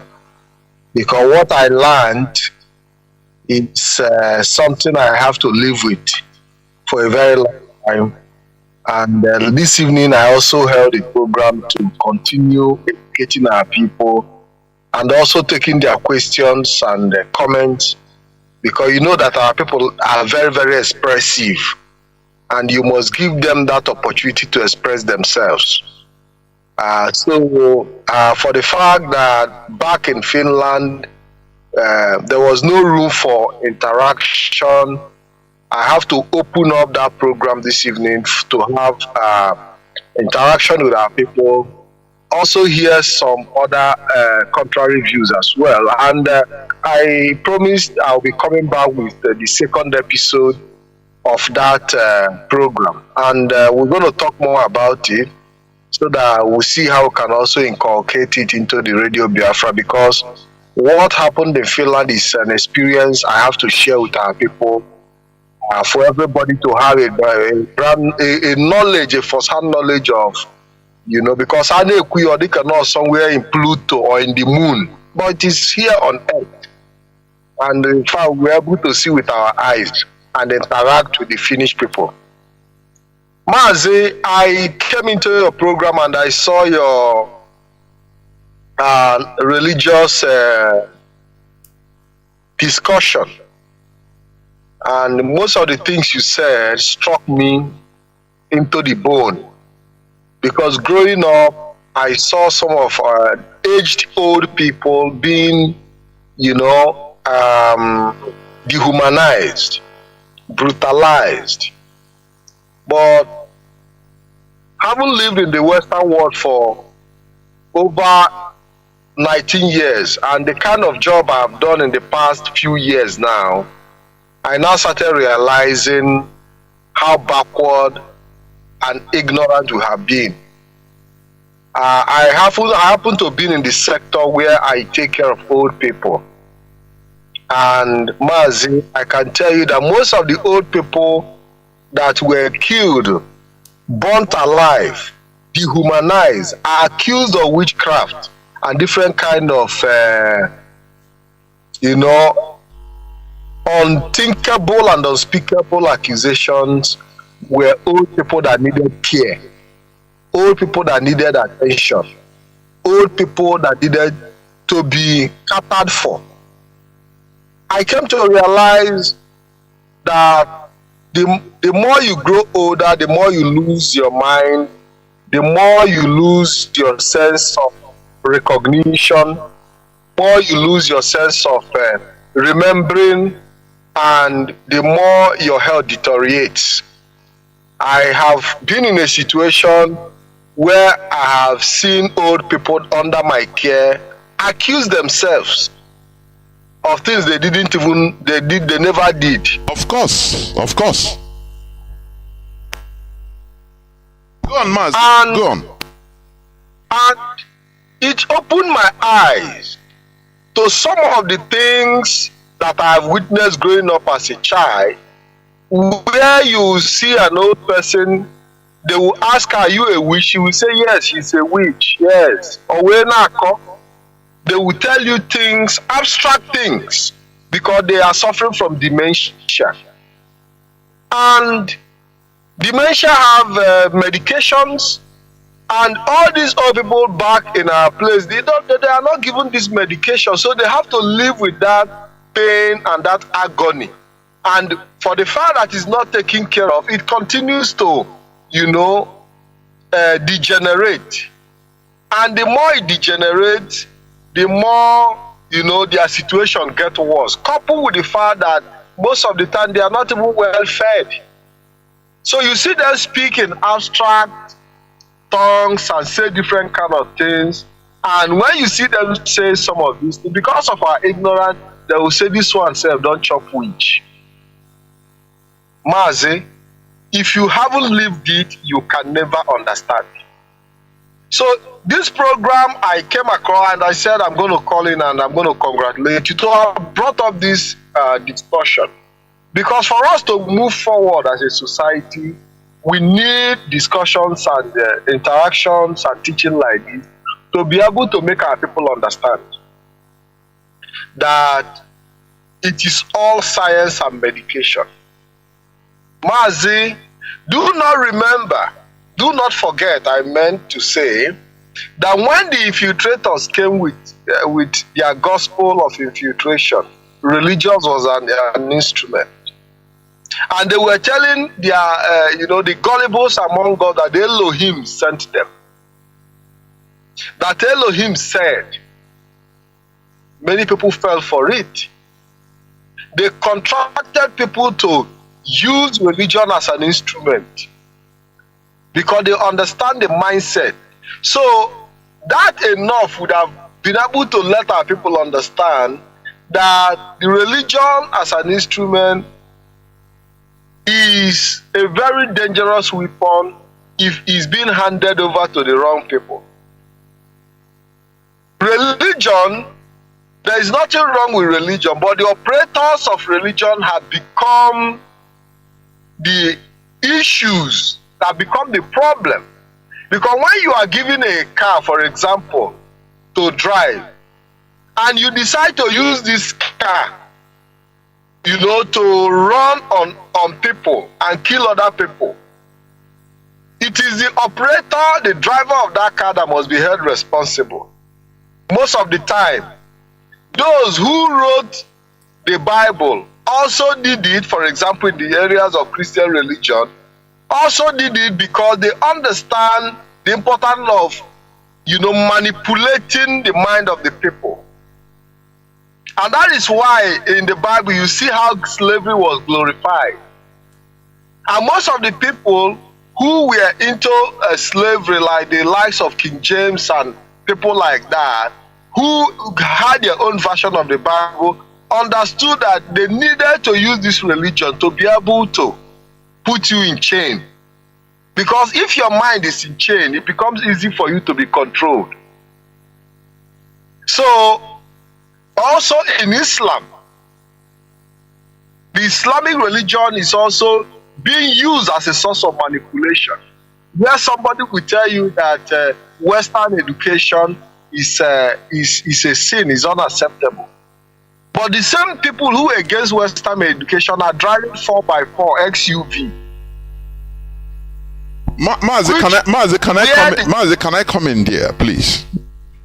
Yes. Let me tell you, all these things, just as you said, as we say, or used to say here, religion is man's creation. Like when you talk about Islam, for example, why they say Western education, like Boko Haram, is not accepted, but you say they are riding 4x4. Mazi, this thing is political. They are trying to protect, is a mantra, an ideology, a phrase used to try to protect their own religion from foreign invasion. I don't know whether you understand what I mean. It's just a political ploy. Can I call it diplomacy? In order to, just hold their own people tight. Religion is something, if it is, for example, local, it is okay. But let me also tell you, like when today, we believe that everything is being invented by the Europeans, but that is lie.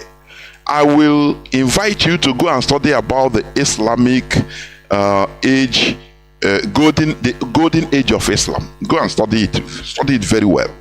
You understand that many inventions that are being improved today, that time when you talk about technological advancement, you talk about Islam.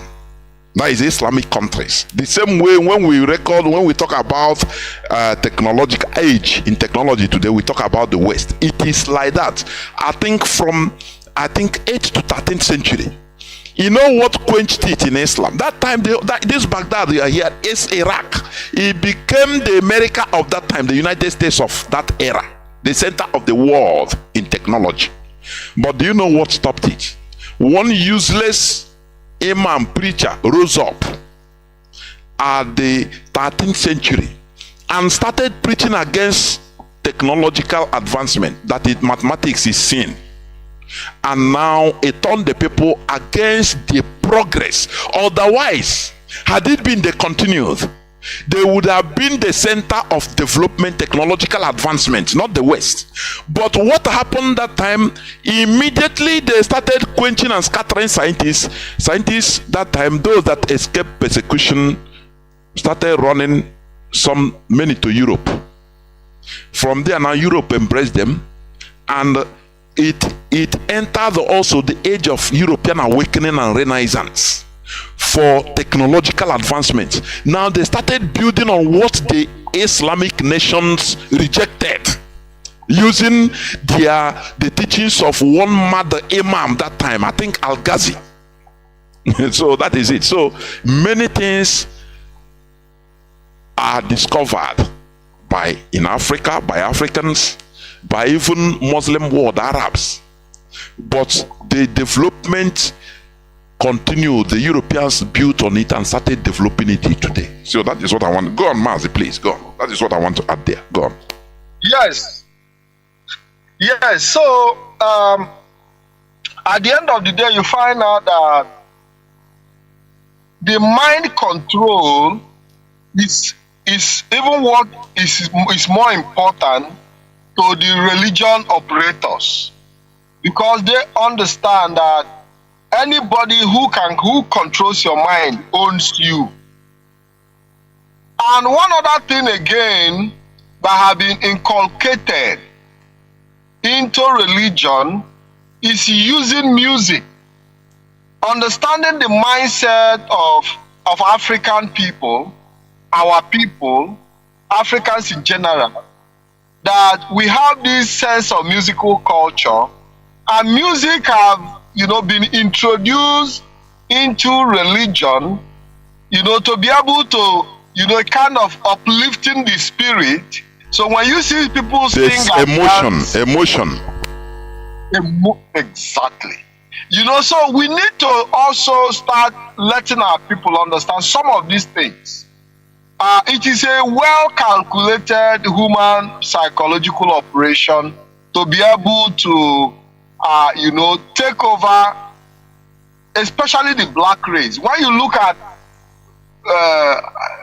the black race, they are more, especially they are more, they are the ones embracing more, because they are looking for a place of solace. They are looking for a place where they can have hope. They are looking for a place where they can, feel protected, because the black race feel unprotected. So when you see them, they go into religious places, they feel protected, where they give them the assurance that, in the name of whatever, that they with the blood of Jesus, that they are covered. It makes them also give them that sense of not putting more effort, because there is hope that someone in the sky is going to take care of some of your problems. Leaving our people to be lazy and that laxity. You understand what I'm saying?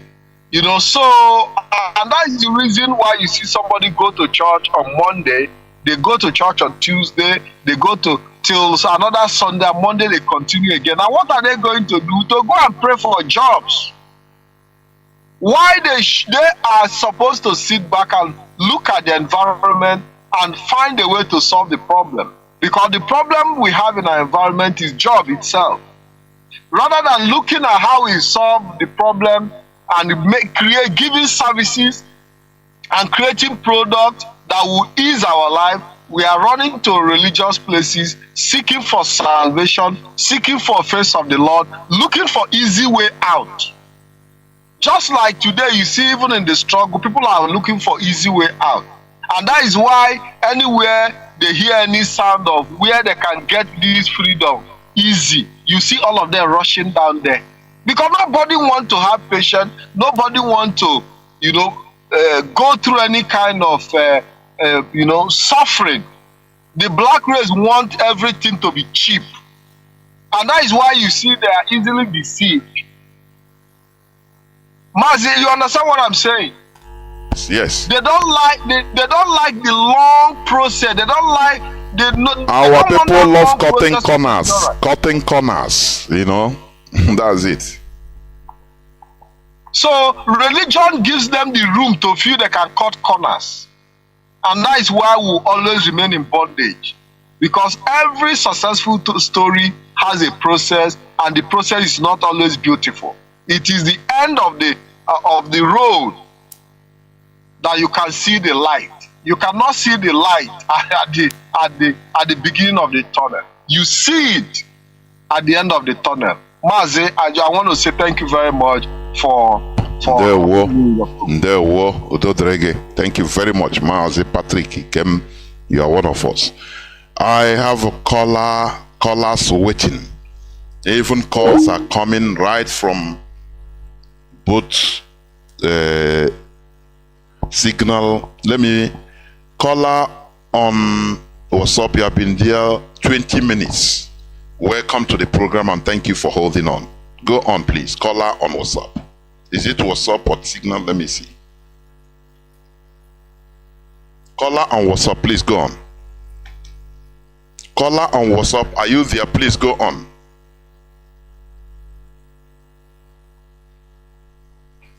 My goodness me. Caller, you have waited so long. Can you hear me? Caller on WhatsApp, are you there? Please go on. There will please go on. What we also. Mazi, what I want to say this evening is we people have hit the point. In fact, this religion of a thing has destroyed a lot of people. It has destroyed also a lot of our people. There are a lot of things to do. You know, there are some things that we need to remember. During Jonathan administration, Jonathan he called a meeting, he invited all the religious leaders and told them that they should project the image that first of all, he told them that they control the majority, meaning the number of people. That is the number of the so-called citizens. Now that any way they project the image of the country to those people, that is how they're going to believe or act. Now, for this man to invite this type of people and be telling them that they should control their members or the majority, it means that he has told them that they should tell them that even if a leader is doing bad thing, even if he did not build the road, even if he did not even fix the hospital and you die of an accident or cancer or whatever, pray for him. That is where they will bring the mindset of telling their members that pray for your leader, even if he's doing bad, even if he's a criminal, even if he's a killer, even if he's in fact embezzling money, government wealth, even if he's taking all the resources that are supposed to use to develop a country, pray for him or her. So to tell you that this, in fact, what we are talking about is psychological warfare. This thing is the problem of Africa is religion, not any other thing. It is religion, because these people use religion to enslave people so much that when you are trying to tell them what they're supposed to do, they will see it as if you are trying to deprive them a lot, or I don't know, they will see you as a bad person. These people cage Africans so much with this religion of a thing. Now, if you are discussing somebody with even your so-called friend now, when immediately you go to the aspect of religion, you will see them, they will scatter and run away, and in fact, they will see you as evil. To tell you how they have destroyed people in Africa so much with this religion of a thing. Mazi, we need to continue hitting harder on this to see if you can liberate our people, because the harm and the damage is so much. So I don't need to talk much. I want to thank you people so much for what they're doing. May God bless you all. The war, and you too. The war. We must continue. That is it. We must continue. I agree to what our brother said. They use religion to tie us in the zoo, so that the politicians will have express road, open road to do whatever they want. You don't blame them. They tell you, you go to your church, they say blame devil. Next Saturday we talk about even devil. The concept, the devil concepts. You know, so the politicians go scot-free. The government is free. They are free to thief, to steal. Caller on direct line. Can you hear me? Welcome to the program. Caller on direct line. Let me see. Caller on direct line. I think is gone. Is gone. Caller on, let me see again, please. Caller on direct line. Are you there? Caller on direct line. Can you hear me? Please go on. Mazi, Welito Lugi, please. Welito Lugi, speak lively.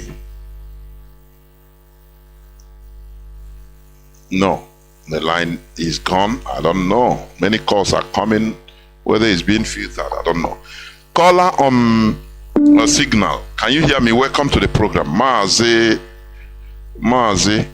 can you hear me? I can hear you, Mazi. Good evening from here. There we Mazi, me Chris. Yes, there we go. Yes. Thank you very much. And I want to thank your co-host, Mazi Ekene. I did very well. What we are doing and what people are doing here in our people, that enlightenment is what we are doing here, and the people are doing it perfectly well. Because we have to educate our people in the issue of, in every aspect of life. Because when you go to their religious or their Bible, everything relating to life was documented into the Bible. If you see a place you can act like a madman to get what you want, it's inside the Bible.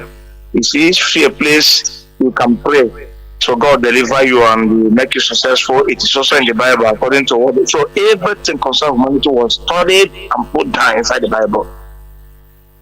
But the fact is that religion is a man's creation.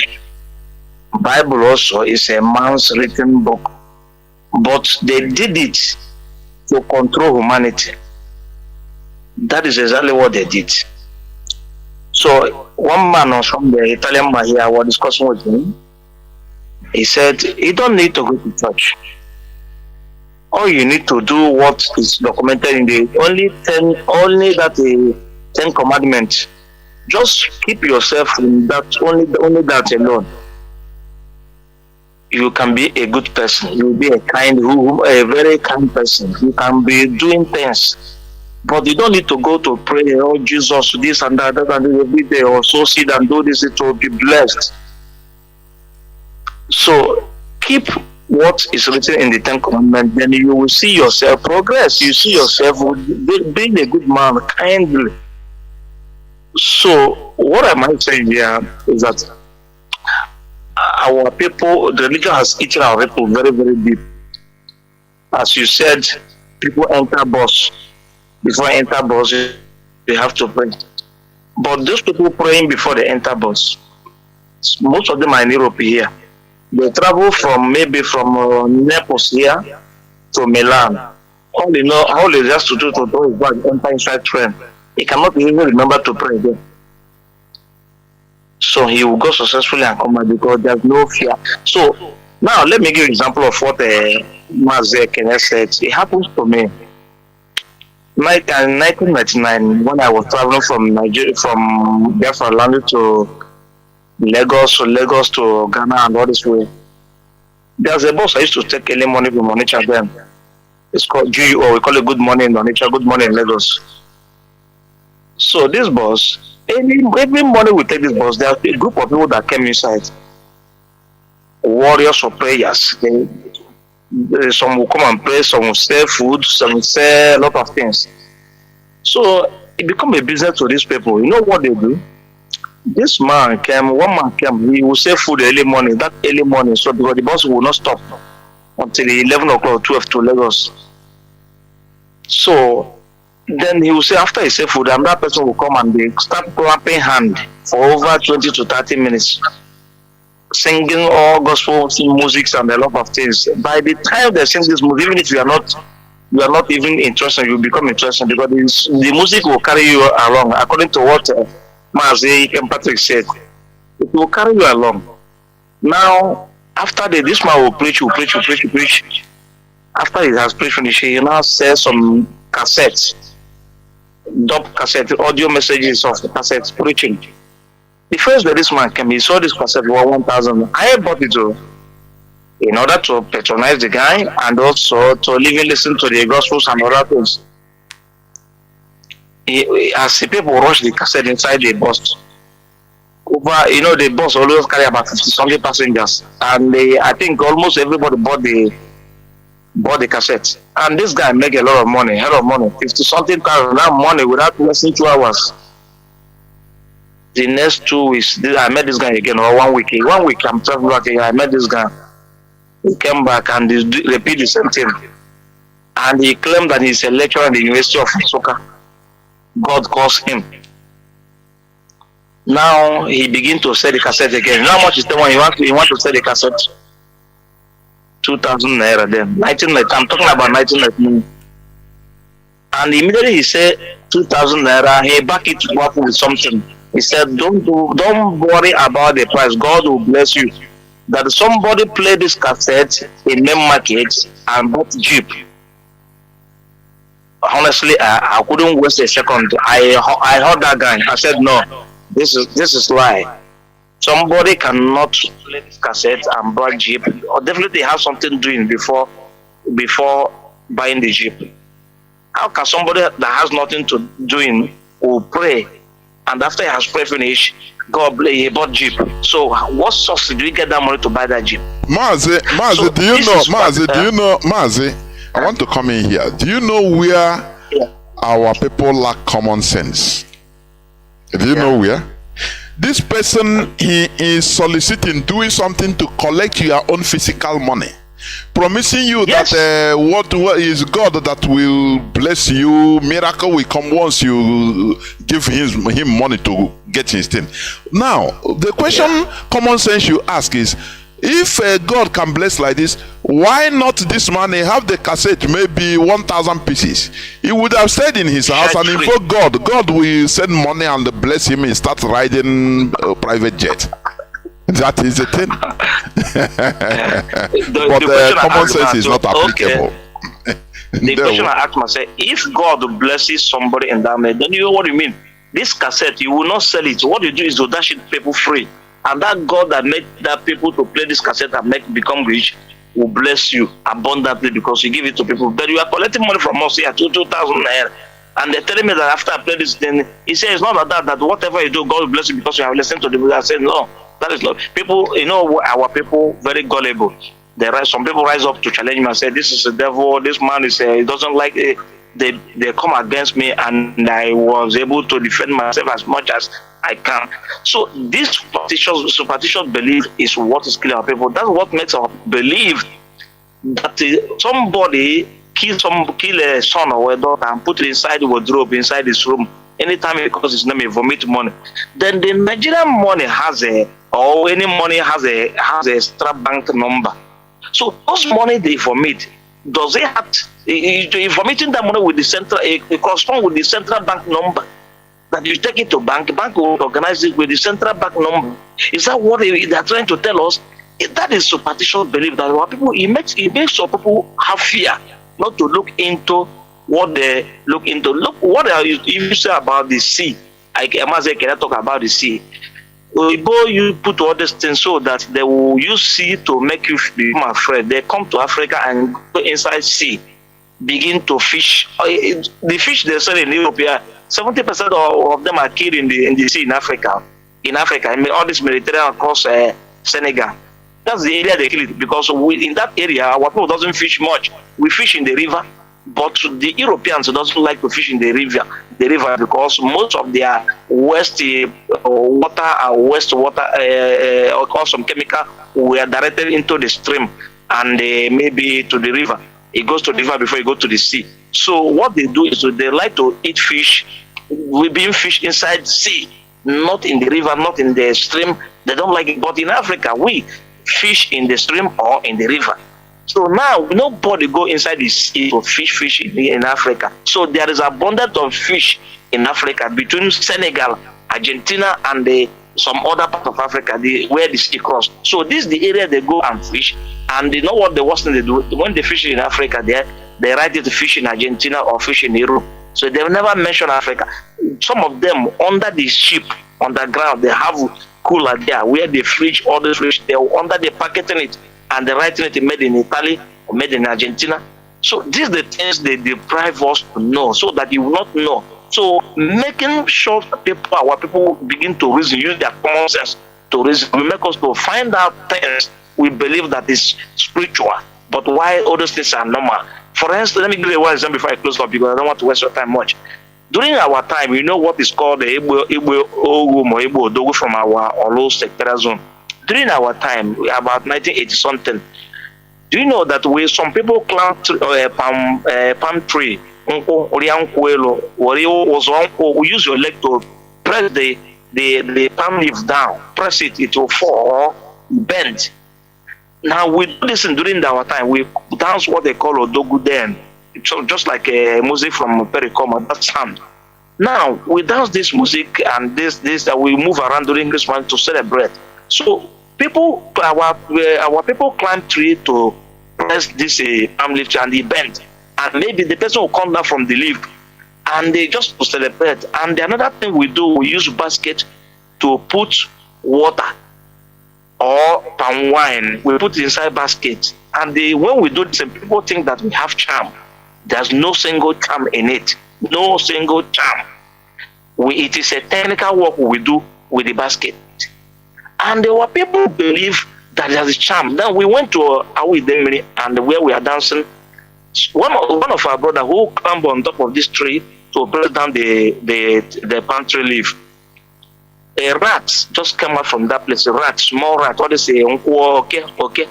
He now pick it and just break a leg, all in 4 legs, break it and throw it. They fall in center of where people are watching the dance. Everybody clears. So these people, they are now they run away.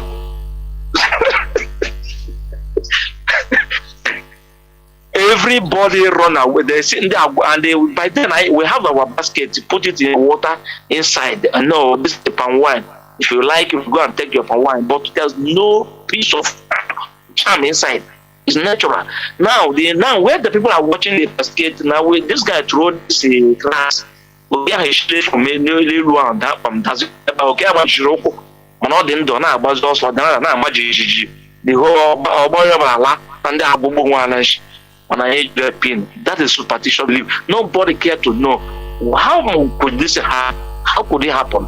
And that's what people are doing here to bring our people in out of reasoning instead of partition. Thank you, and God bless you, Mazi. There were Mazi. We must continue. Caller on direct line, Mazi. Can you hear me? Caller on direct line. There were Mazi. Go on, Mazi. Yeah. Go on, please. Go on. Thank you so much, sir. There were. Yeah. It's been for many millennium now. I've not been on air because of one or two reasons, but that's by the way. I want to solemnly, in the voice of solidarity, to stand and say God will bless every one of you doing this perfect for us to have a focus about what life is all about. But at this juncture, I want you to help me, or should I say him, personally, because I'm going to throw this question to him. I have so many questions, but now I will take on one. If you can help me, give me a simple definition about the similarity between culture and religion. Can you help me before I ask my question, please? Mazi Kene. Yeah, sir. Yes. Yes, Mazi. Yes, Mazi Kene. Do you hear what he said? I didn't hear him very well, Mazi. He talked about. Sorry, comrade, can you repeat? He talked about the difference between culture and religion. Culture and religion. Okay. Yeah. Mazi, that's a good question. Before I answer that, let me read something briefly, and then that will even explain it better. Because the last caller was talking about how the colonizers came and told us that our waters, our rivers are evil. Everything indigenous to us was condemned. And then as we walk away from them, these were exploited. This benefited those that colonized us. Those things condemned, whether they are in practice or whether they are physical resource things of the land, whether they are mineral resources and things that we can get from sea, like the fish and other things. They were exploited to the economic advantage of Britain, France, and all the colonizers. Let me read this, because if you go to the British government now, if you go to UK, you see a lot of museums. You go to France, you see a lot of museums. These museums are holding cultural artifacts, indigenous artifacts. We have from places, especially African countries, from all over the continent of Africa. They exploited all these things. All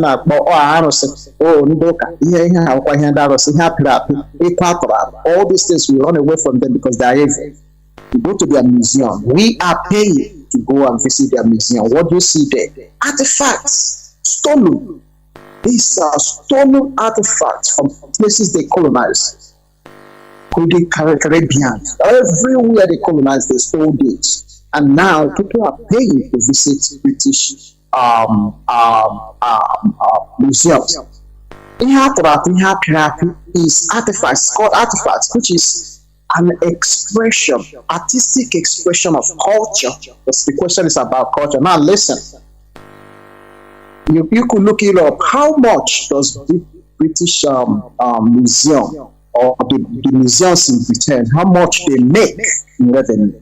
Now listen, the museum, the annual turnover of Britain's major museums and galleries exceeds 900 million euros, and the economic benefits of the UK's major museums and galleries are estimated to be 1.5 billion per annum every year, taking into account obviously of turnover and visitors expenditure. But the key thing there is that the British major museums, so those museums that are holding yet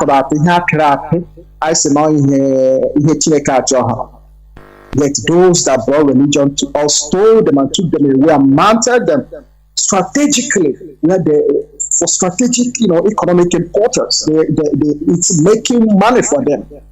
They are now making 900 million euros. So Ikenga and the other ones happening about that is what they are making. That's what is funding the people. Now, you ask me, what is the difference between culture and religion? The culture is who you are. The religion is what you made to accept. It's not who you are. You can perfectly exist and live as a cultural man that you are. But when the culture is destroyed, you hold on to religion. Because religion, man, gives you that, gives you a fake sense of identity. Because it's really not who you are. Culture is what you inherit. As indigenous person, you are born into your culture. How you eat, how you dress, things you should not do, because you are cultural people. All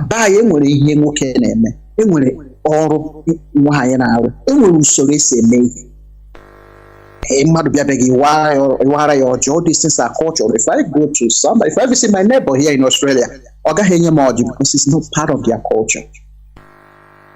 But in our culture, orgy is central, because it's not like I'm not giving you a snack. Orgy is not a snack, something to bite off. No, orgy has a very profound cultural meaning. As I already explained, the meaning is profound. It's about relationships. It's about affirming who we are. The way I shall know why, it's our tradition, but also it's our culture. That is why in our Zoom you are not you not have peace, because they have now embraced cultures that are not the culture of their parents, and you can't control them. Here, anything goes. But we are indigenous people. We are cultural people, meaning that we recognize that I know and I be the holy. Therefore, us we are holy. Therefore,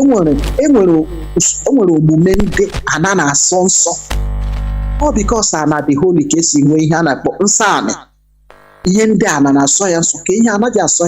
These ones are discretion. They are you are defying the land if you do this. That is abomination. All these concepts, every indigenous people. Oh, okay. All right. I'll stop there, but that's culture. Yes. Can you hear? Can you hear? Because I don't want to keep you.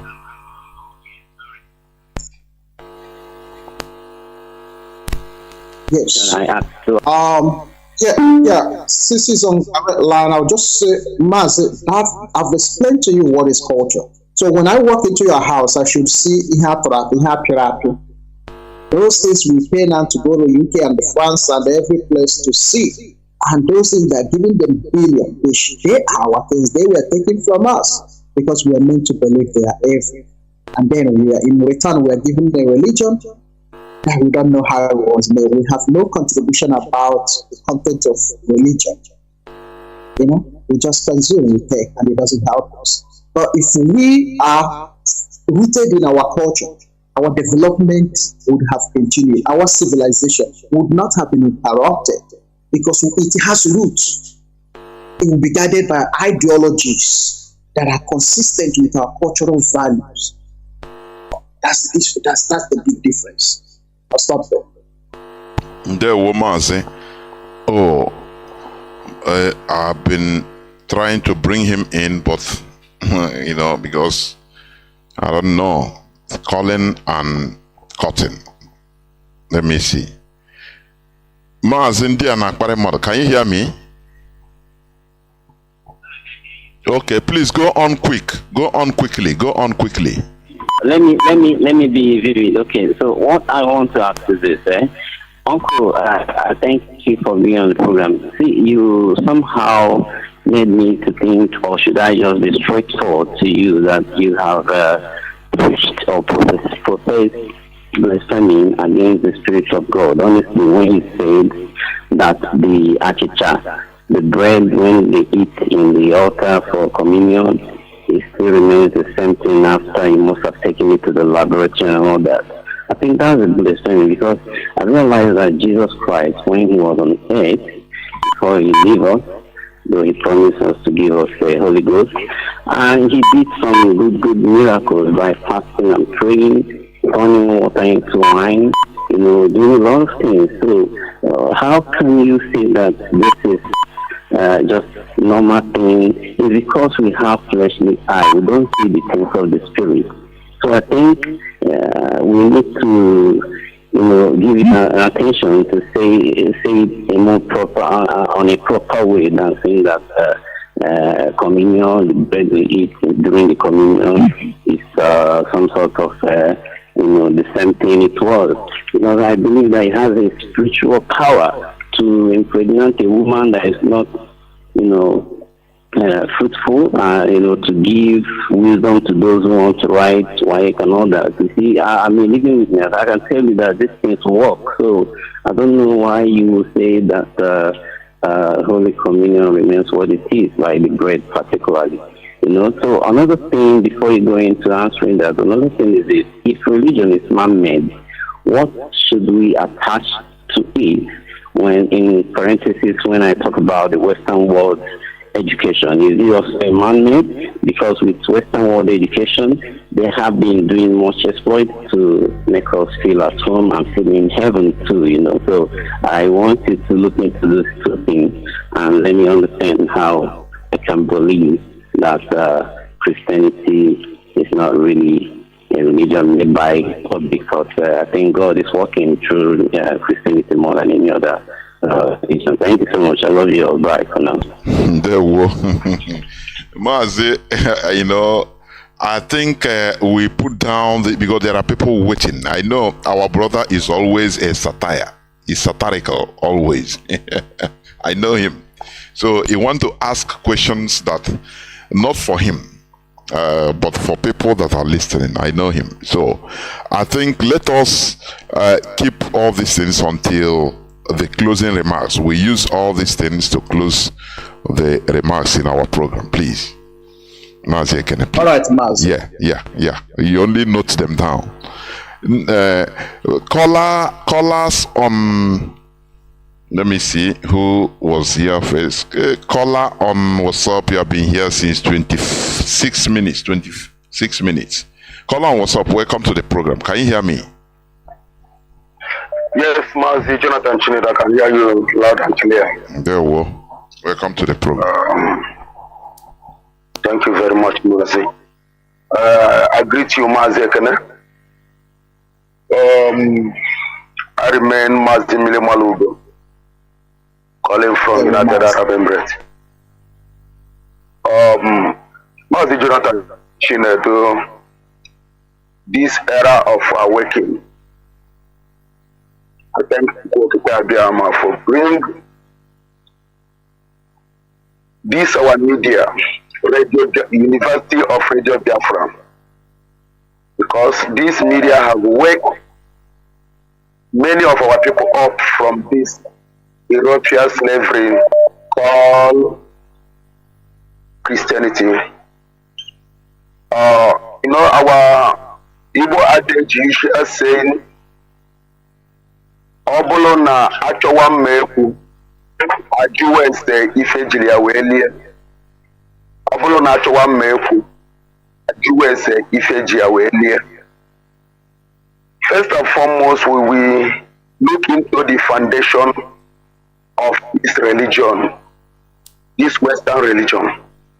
What is the aim of those who bring it? That is the question. What is the aim of those that bring this religion? You know, you once upon a time tell all the story about the Congolese that discover a letter put inside this slave book called Bible about what Europeans have, the aim of European bringing us this religion. This Congolese man discovered that very letter and they read everything inside it about what Europeans have in mind bringing this religion. That's the question. Understand? Before you get into something, you go to the root. We are not 15 minutes people. We IPOB are not 15 minutes people. We keep every record of history that we hear in this University of Radio Biafra. That's the thing. So what we are saying in essence that Europeans bring this abomination religion to slave our people mentally. And then you know the worst slavery that you can slave every human being on earth is mental slavery. That is why our people are moving in superstitious belief today.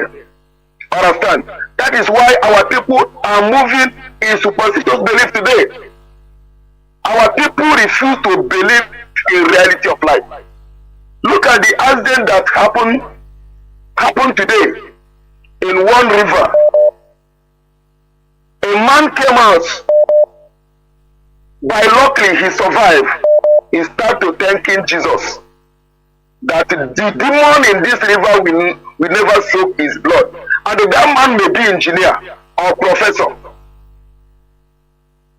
So you can see what damage that this religion has bring into the brain of our Mazi, can I come in here? Mazi, let me say something. You can come in. When we, remember, we are talking about superstition. You understand me? Every religion, as I said, I've said it, both traditional and foreign because when we talk about foreign, you talk about Islam, you talk about Christianity, it is foreign. They are foreign. But in their own land, in Europe, Christianity is not foreign, it is now indigenous. In the Middle East, Islam is now indigenous to them. but it becomes foreign to our land. Now, every religion has superstition, both even our Omenala. But what matters, there is no aspect of religion that doesn't have superstition anyway.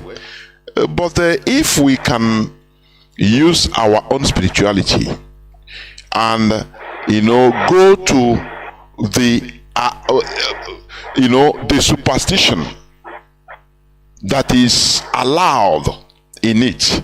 It is indigenous to us. That is what we always say here.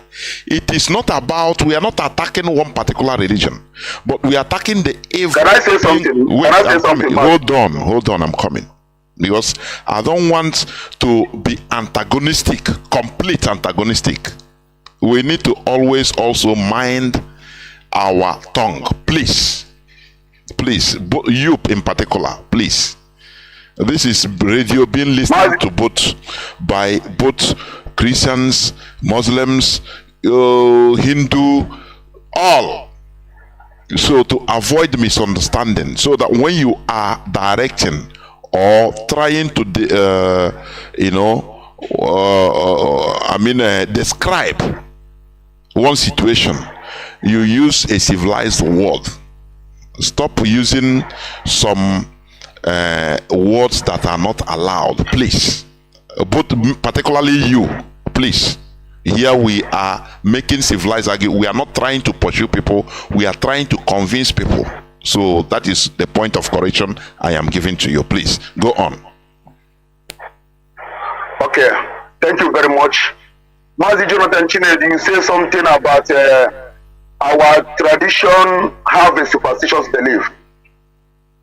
I don't think so, Mazi Jonathan Chinedu. It's all this scam and fake native doctor that make our tradition to look like we have a superstitions. It's not like this in time immemorial. Understand? It's not like this. And this fake native doctor that is in our land today is speaking up to all these religious, this white man religious pattern. Mazi, that your answer, I don't agree. It depends on what you understand by superstition. Okay. You understand? There are superstitions that can organize people. Do you know the reason why we are we are going as if we are trying to question the foreign religion brought to us? Let me tell you one thing. Because it is being used to divide us instead of bringing harmony. Now that he divided us into pieces, that is the reason why we're even talking about it. Had it been that we even take it, it becomes one, just like as Islam. Islam is not of Fulani origin, but they use it to unify themselves. If you understand me, let me tell you, for people to understand, because I always refer to history. The Fulanis, they accepted Islam mostly in the 9th century. And there are the people they call the Torube clan of Fulani. The Torube. Go and research about them. They are the people that harmonized this Islam in their own ethnicity, in their own tribe. And do you think that they fought civil war among themselves? They slaughtered themselves in order to make it one. You understand? There will never be peace without war. We forgot history. That is the reason why we think that everything will come through a platter of gold. The Torube tribe, and this Torube tribe now, the Fulani in Nigeria, they are mostly of Torube descendants. Ottoman Danfodio is one of them. These are the heavy radical. They killed their own people. The Fulani, they call them the Torube clan, the Torube. They are part of, it's a clan in Fulani, clans, like we have clan in Igbo. You understand? They are the people that took over, they slaughtered their own people in order to harmonize, to convert them to the type of Islam that is harmony, one, the Sunni Wahhabi Islam. And they are the people, the type of Fulani that are mostly in Nigeria today. The Torobet clan. These are people that are fundamentalists. So, had it been that, even at the early time, we now, maybe the whole Biafra land become, for example, Catholic. Let me say, Catholic. And, we unify. We even inculcate some of our traditional ways of doing things, worship, into that, because it happen. There are things like this in some other countries. They introduce it now. No more. This one is Assemblies of God. We reject others, but this thing cannot come in peace. Let me tell you. If you are hearing my voice, all this harmony, peace can never come without war. It is impossible. We can never have our cake and have it. So when you say that our tradition does not have it, don't think that superstition is only going to Kite. Believe it. No, it is not only that. Even we believing that Oji have power. It's a superstition, but it's a positive one because it is local. It is found in something that is local in our land. It is not introduced to us by the Europeans or by the Arabs or by which other people. No. It is something we grew up and we saw it. We saw the advantage that it makes us harmonize with our own people without divisions. That is, so don't think that superstition is only when you believe that when you commit, ritual, now you get money. That is not only superstition. Or when pastor tell you sow seed, now you sow seed and have miracle. No, there are many other superstitions. But Shinto religion in Japan today, they have shrines in their land. What do? Because they go there, they pray, they use incense upon incense and believe that one thing or the other will give them good luck. It is their own thing. It harmonizes them. If they practice it, it is an old thing that has been practiced for as long as there are, their ancestors. It is not foreign. Because once the foreign is allowed to come, it comes to the detriment of it starts condemning and demonizing our own thing. That is what we are fighting against. Mazi, continue please and round up. Continue. Okay, Mazi, I will round up. Mazi Jonathan Chinedu, do you know that this white man region make us not face the reality of life? Do you believe that? Do you know Mazi Jonathan Chinedu? This religion make our people to see the scientists that build aeroplane, that build ship, that build many technology that are helping us today. They see them as evil people, as the people of the world. Do you know that our people believe that the Illuminati people that are discovering many things today, they saw them as an evil? What development have this white man religion bring into Africa? Rather discrimination and division. What? Mazi Jonathan Chinedu, I don't rob West. I Miri Malugo don't rob West. Likewise, our leader Mazi Nnamdi Kanu, came up with a harsh voice to make us to know the reality, and that is what makes us strong today. I don't fear to say the truth to anybody because it's the hard voice and the truth, the raw truth that will wake Black Africa up. Yeah, Black Africa don't like when you are telling them the truth in a soft way. That is what I believe. Thank you, Mazi Jonathan Chinedu. Thank you. What we should understand is development cannot come without organization. That is one thing. Advancement, moving forward, it cannot come without organization. Had it been, there is nothing like IPOB body, structured body, we wouldn't be here making progress. It is impossible. That is why fundamentally Mazi Nnamdi Kanu started by organizing a family, worldwide family. So why we talk about this religion is because it disorganizes us. Only Assemblies of God is against CMS. CMS is against Catholic. Catholic say Jehovah's Witness is unbeliever. He cannot marry. You know, instead of harmony, it brings division. That is the worst thing that has happened to us as a people.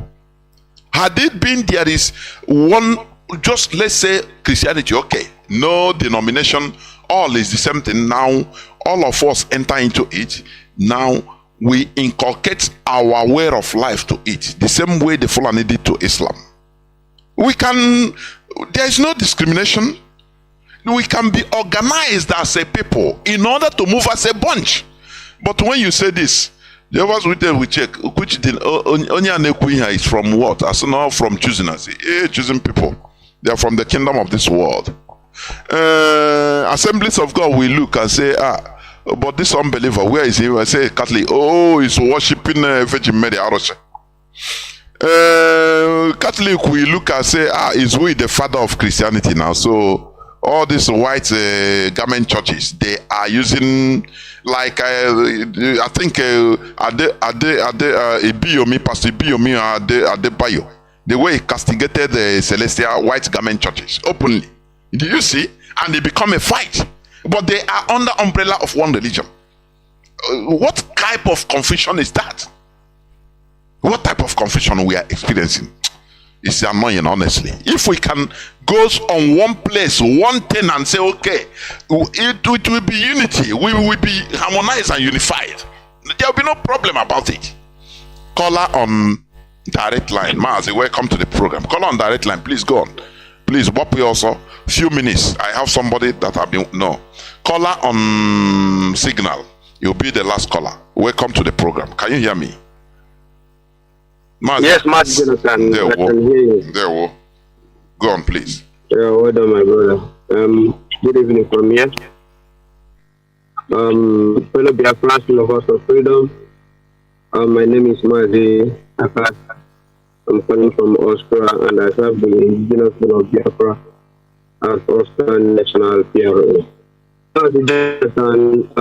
This evening, to always provoke our spirit with our brother, Mazi, who always come together with you to teach us things that we're supposed to know. And this is why I used to beg my friends whenever we engage in some period argument. I said, please, when you go to Radio Biafra, remove emotion and sentiment. You should remove these two. There's nothing you hear in Radio Biafra that will make you to get angry. It doesn't matter even if you go to Jehovah's Witness or you go to Catholic. It doesn't matter which church you go. If you go there with open mind, you will learn something that none of these people have told you before. But these people have changed our brain, and many of our people, they are in this stage for 50 years, 60 years. Some of us are even getting it at the age of childhood till the age we have today. But this is what we are preaching here in Radio Biafra is something that it will take multiple hammering it. You know, when you be talking sometimes you say, I know how frustrating it can be. Teaching older people that are even 50 years old with this type of mindset, trying to reset what they have impacted in their brain for years. I know it's like money when you can open a rock. But those of us who have opened our minds to listen to this Radio Biafra without sentiment and emotion, we understood exactly what we are saying here. The truth is that because if player we name money, the white man will not give it to you. I don't hear. We know even if they are taught of a thing, they are importing reverend fathers from home. They are the one now even working now in their churches. their generation don't even want to become everybody anymore. Because these people have seen the truth. They have been born in a place whereby if you finish school, you get a job. If you right from the day you were born, government is supporting you and your family until the age of 18. Some of them have been born and died without seeing one day electricity blinking one eye. 24 hours electricity is here. Nice road, you can drive any type of car without having any accident. Rules and regulations how you drive cars so that you don't get accidents. When you drive more than what you're supposed to drive on the way, the police will stop you and you get a stop it. So that when you pay that money next time, you lower your speed. Anything that will destroy their people, they make sure they fix these things so that their people can be safe. Come to the zoo, Nigeria. Everywhere, jaga jaga. This is why the politicians are very happy when they see how these men are brainwashing people, telling them that going to church from Monday to Saturday is the only option. You can be able to meet God, or you can be able to be exceptional and all that. And the people are believing this thing because a graduate in Nigeria cannot get a job. He will not be a driver. Professors in Nigeria, their job is to rig elections. So tell me, how can these people understand that what these people brought to us is to destroy our life? In a family, one is going to Catholic, the other one going to CMS, the other one going to Assemblies of God. When they come inside their own father's house, you see brothers having problems because of what the one pastor has told them. Another one is fighting. Brothers killing themselves because of what they don't even know. Where this thing started. I was having an argument with somebody. He was telling me about a Bible. Yes, I go to church. But I told him, my brother, do you know that Bible is not complete? He said, no, Bible is the word of God. I said, who told you? Do you know that somebody who wrote this Bible we are reading today? Do you know it's somebody who told us that this thing is the word of God? Did you visit God for God to tell you that this is his word? Yes, I'm not saying people believe some certain things that they are ready to kill you. Even kill you because of what they read in the Bible. These people pendencies that they used to put us in cage. And if you ask questions for tendencies, you see somebody who asks you, who are you to question God? God is my father. If I have anything that I don't understand, I have right to ask him, my father. He can't order me of my, nobody here did not much. And somebody who told me that if they slap me this side, I should turn the other side for the same person to wire me again for the second time. And asking me to ask this question, I will go to hellfire. Here. There were Mazi, there were. These people have deceived us, and we must keep on saying what we are saying until we understood that he has a image of complete. When Biafra come, we will regulate all these things. There were. Caller on WhatsApp. You are the last caller. I pick you. Please, you have 2 minutes. 2 minutes, please. Caller on WhatsApp. Okay, Mazi, Chinedu, Jonathan, Abalioma, I greet you from here, sir. There were. Please, I just want to add little something from what you and our second brother there you are discussing concerning superstition and my side of this angle I'm coming from is this, like you made a comment the other time, you said something, and at the ending of it, you try to use the language local, as in when you are trying to explain things that our people should cherish, our heritage. Like somebody asks, what is the difference of local religion and the tradition? Tradition, our brother was trying to explain it, but it's our heritage, our cultural heritage. And now, when our people now we try to embrace our native language, our native food, our native clothing, wears, and other native things that we have, which we inherit from our ancestors. So now, why is it now a problem or a taboo to our people to, as in, encourage our native products? Our native product, because when we refer it as a local, English or Igbo, there is how it sounds. Some of our people, Ayabondo Igbo. So those that the little that we understand, the way we will try to analyze it in our brain. When you hear local to some of our people, it sounds as if it's something that has no value, something that should never even be looked at twice or whatever. You understand? So referring our native products as local. Ka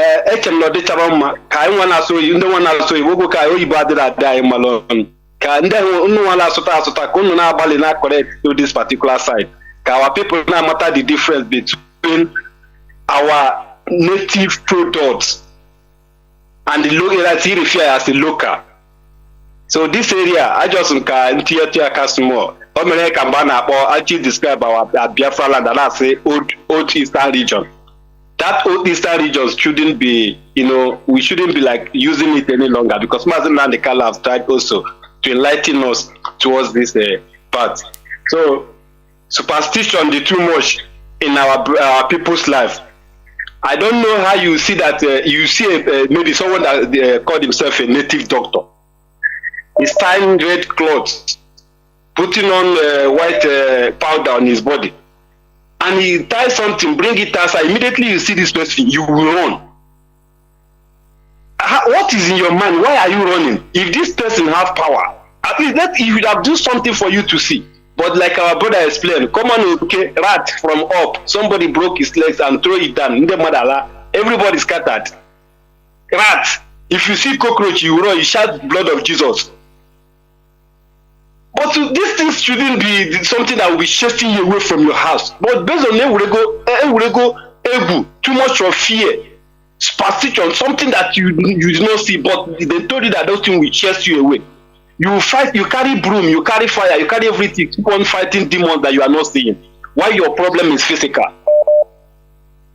Mazi, you see that your road, Mazi, let me just stop here because I know you don't have much. We're on the right of closing. There we go. And what you said, let me also say that local, it depends on how we interpret things.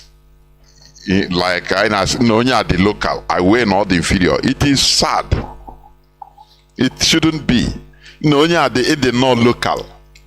We thought that we are insulting the person. I know that is from the viewpoint of how our brother wants to say, interpret why I say our local spirituality. Yes, local is just the nativity. Our area is the same thing as our native. The same thing. English. As he said. So it's the same thing. We should not be taking something, call you I will know a local man as an insult. It is not. It is who you are.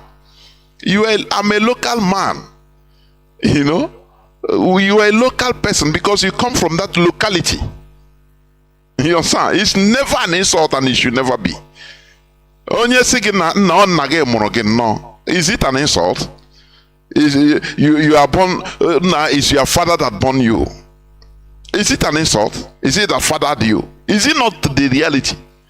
Why should we take something in the local as if it is it's no all these small little mundane things is what construed they made us to misconstrue, to start continue demonizing things that are our local, something that are original to us, organic to us. Because foreigners they have come, they demonize everything concerning us, our our organic nature, everything concerning our originality. They demonize it. They say the little thing that remains is to say that our language is bad, is evil. Igbo language is where it was hidden before Mazi Nnamdi Kanu came. Otherwise, the time we come, you start preaching that the Igbo language is evil, so don't speak it. After all, is it Pastor Adebayo? Didn't he say that the Igbos were cursed? That he is the person that will remove the curse from us? Why wouldn't he say so when we condemn ourselves that being local is being bad, demonizing our locality, you know, is very absurd. Mazi, can you please just make your closing remark, please? You know, if you can restrict it to maybe 10-15 minutes, we will close. Mazi, over to you. All right. Well, Mazi, 10 minutes is that quite generous. I will. Thank you. Thank you for the last brother. My closing remark will center more on the brother that asked earlier on a theological question. That will be my closing remark. But I just wanted also to add to the full response provided to the last caller. Locality is the same as indigenousness. It's who you are. So when you come to Australia, you come to the States, you are living, any state you go to London, you go to Germany, you look for the locals, like the Waman, the Chabando Waman, the Mopo, the businesses here. Yes. Wafo. Businesses here always put on their advertisement, we are local. You know why? We say local business means that hammer ins and outs, you know, it's advantageous to be local, meaning that this is only one, you are indigenous. This is a local business. I'm looking for a local dealer, a local supplier. It's different from somebody based in China supply. You know, you want a local business, meaning that business is right there in that country. That's the sense local is used. You see, language is problematic, and I understand that. And oftentimes we think that the person that speaks good English means that they're intelligent. That's actually a lie. So sometimes we may not understand because this language was imposed on us. Remember that. A book that is I would recommend for all of us to read is a book written by what's his name? He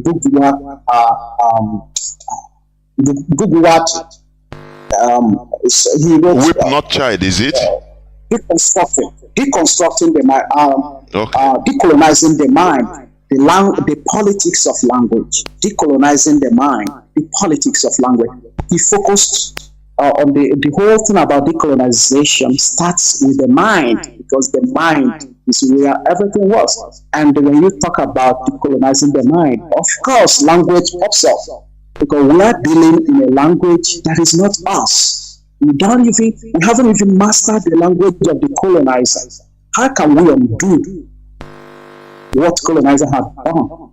You see, it's problematic, and that book is quite very important and very relevant to the topic of discussion. But now, let me go to somebody that asked a very important theological question. You see, when I started talking about making reference to communion, Holy Communion, going around the Eucharistic theology of Catholic churches, especially that of Christian theology in Eucharist.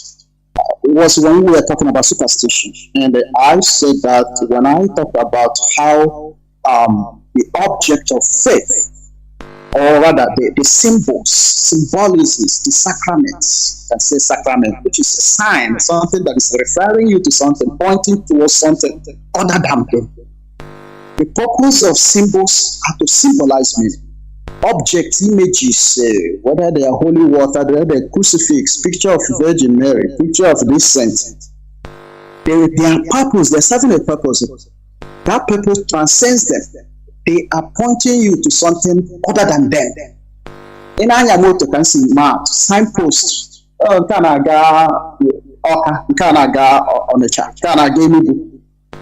pointing you to the direction to get to Enugu, but they are not Enugu.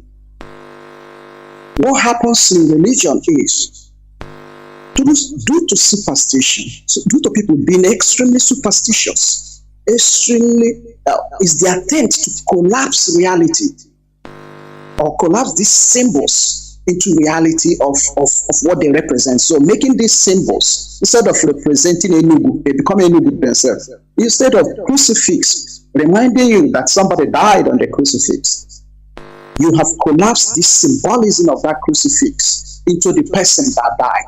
So people hold on to cross like that's God. This is God.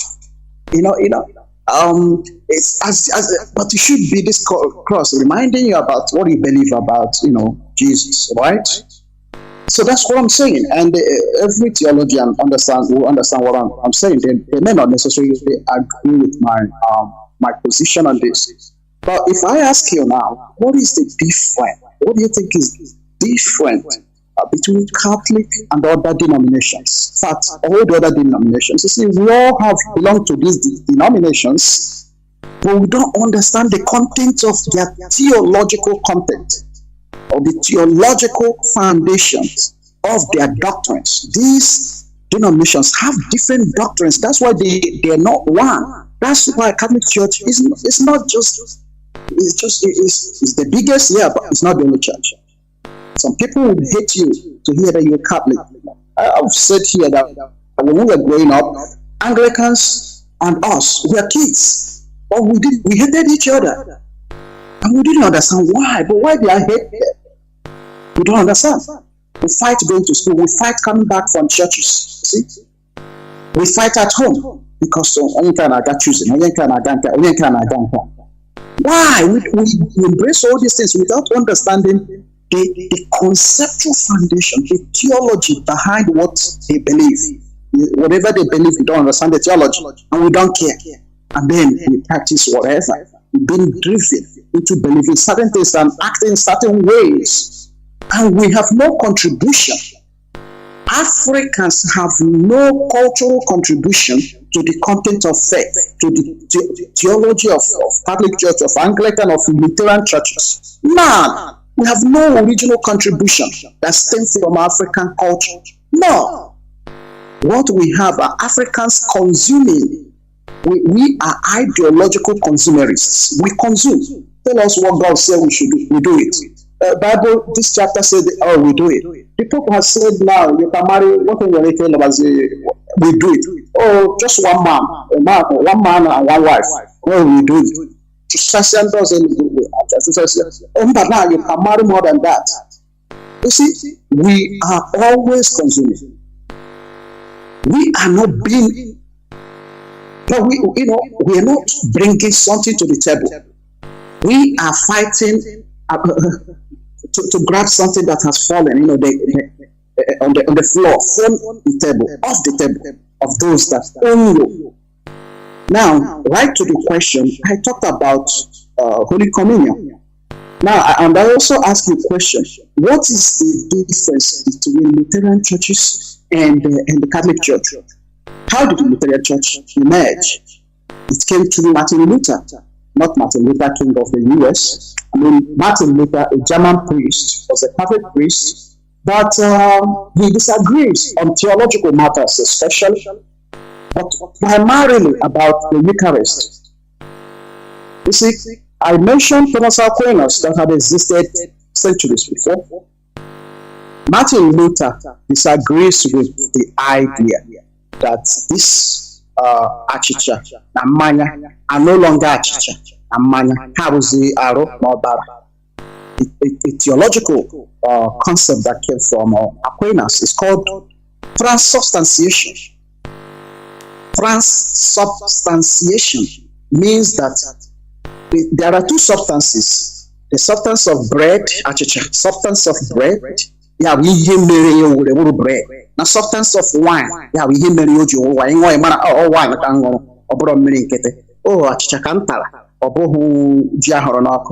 What differentiates them is substantial. So the substance.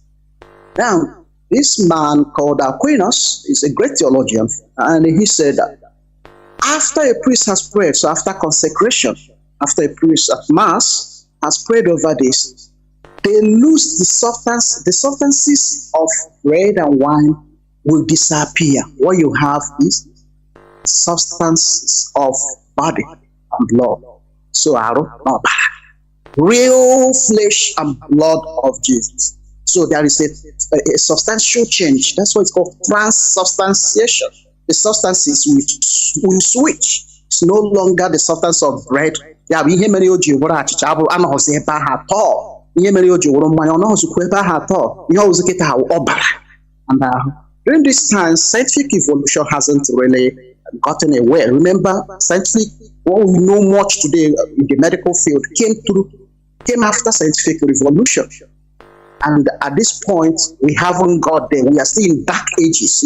We are talking about 13th century, dark ages, the height of medieval theological development. It's all about, see, this is the thinking that was there.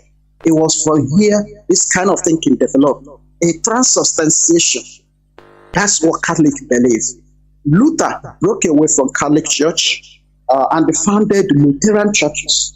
In 1517,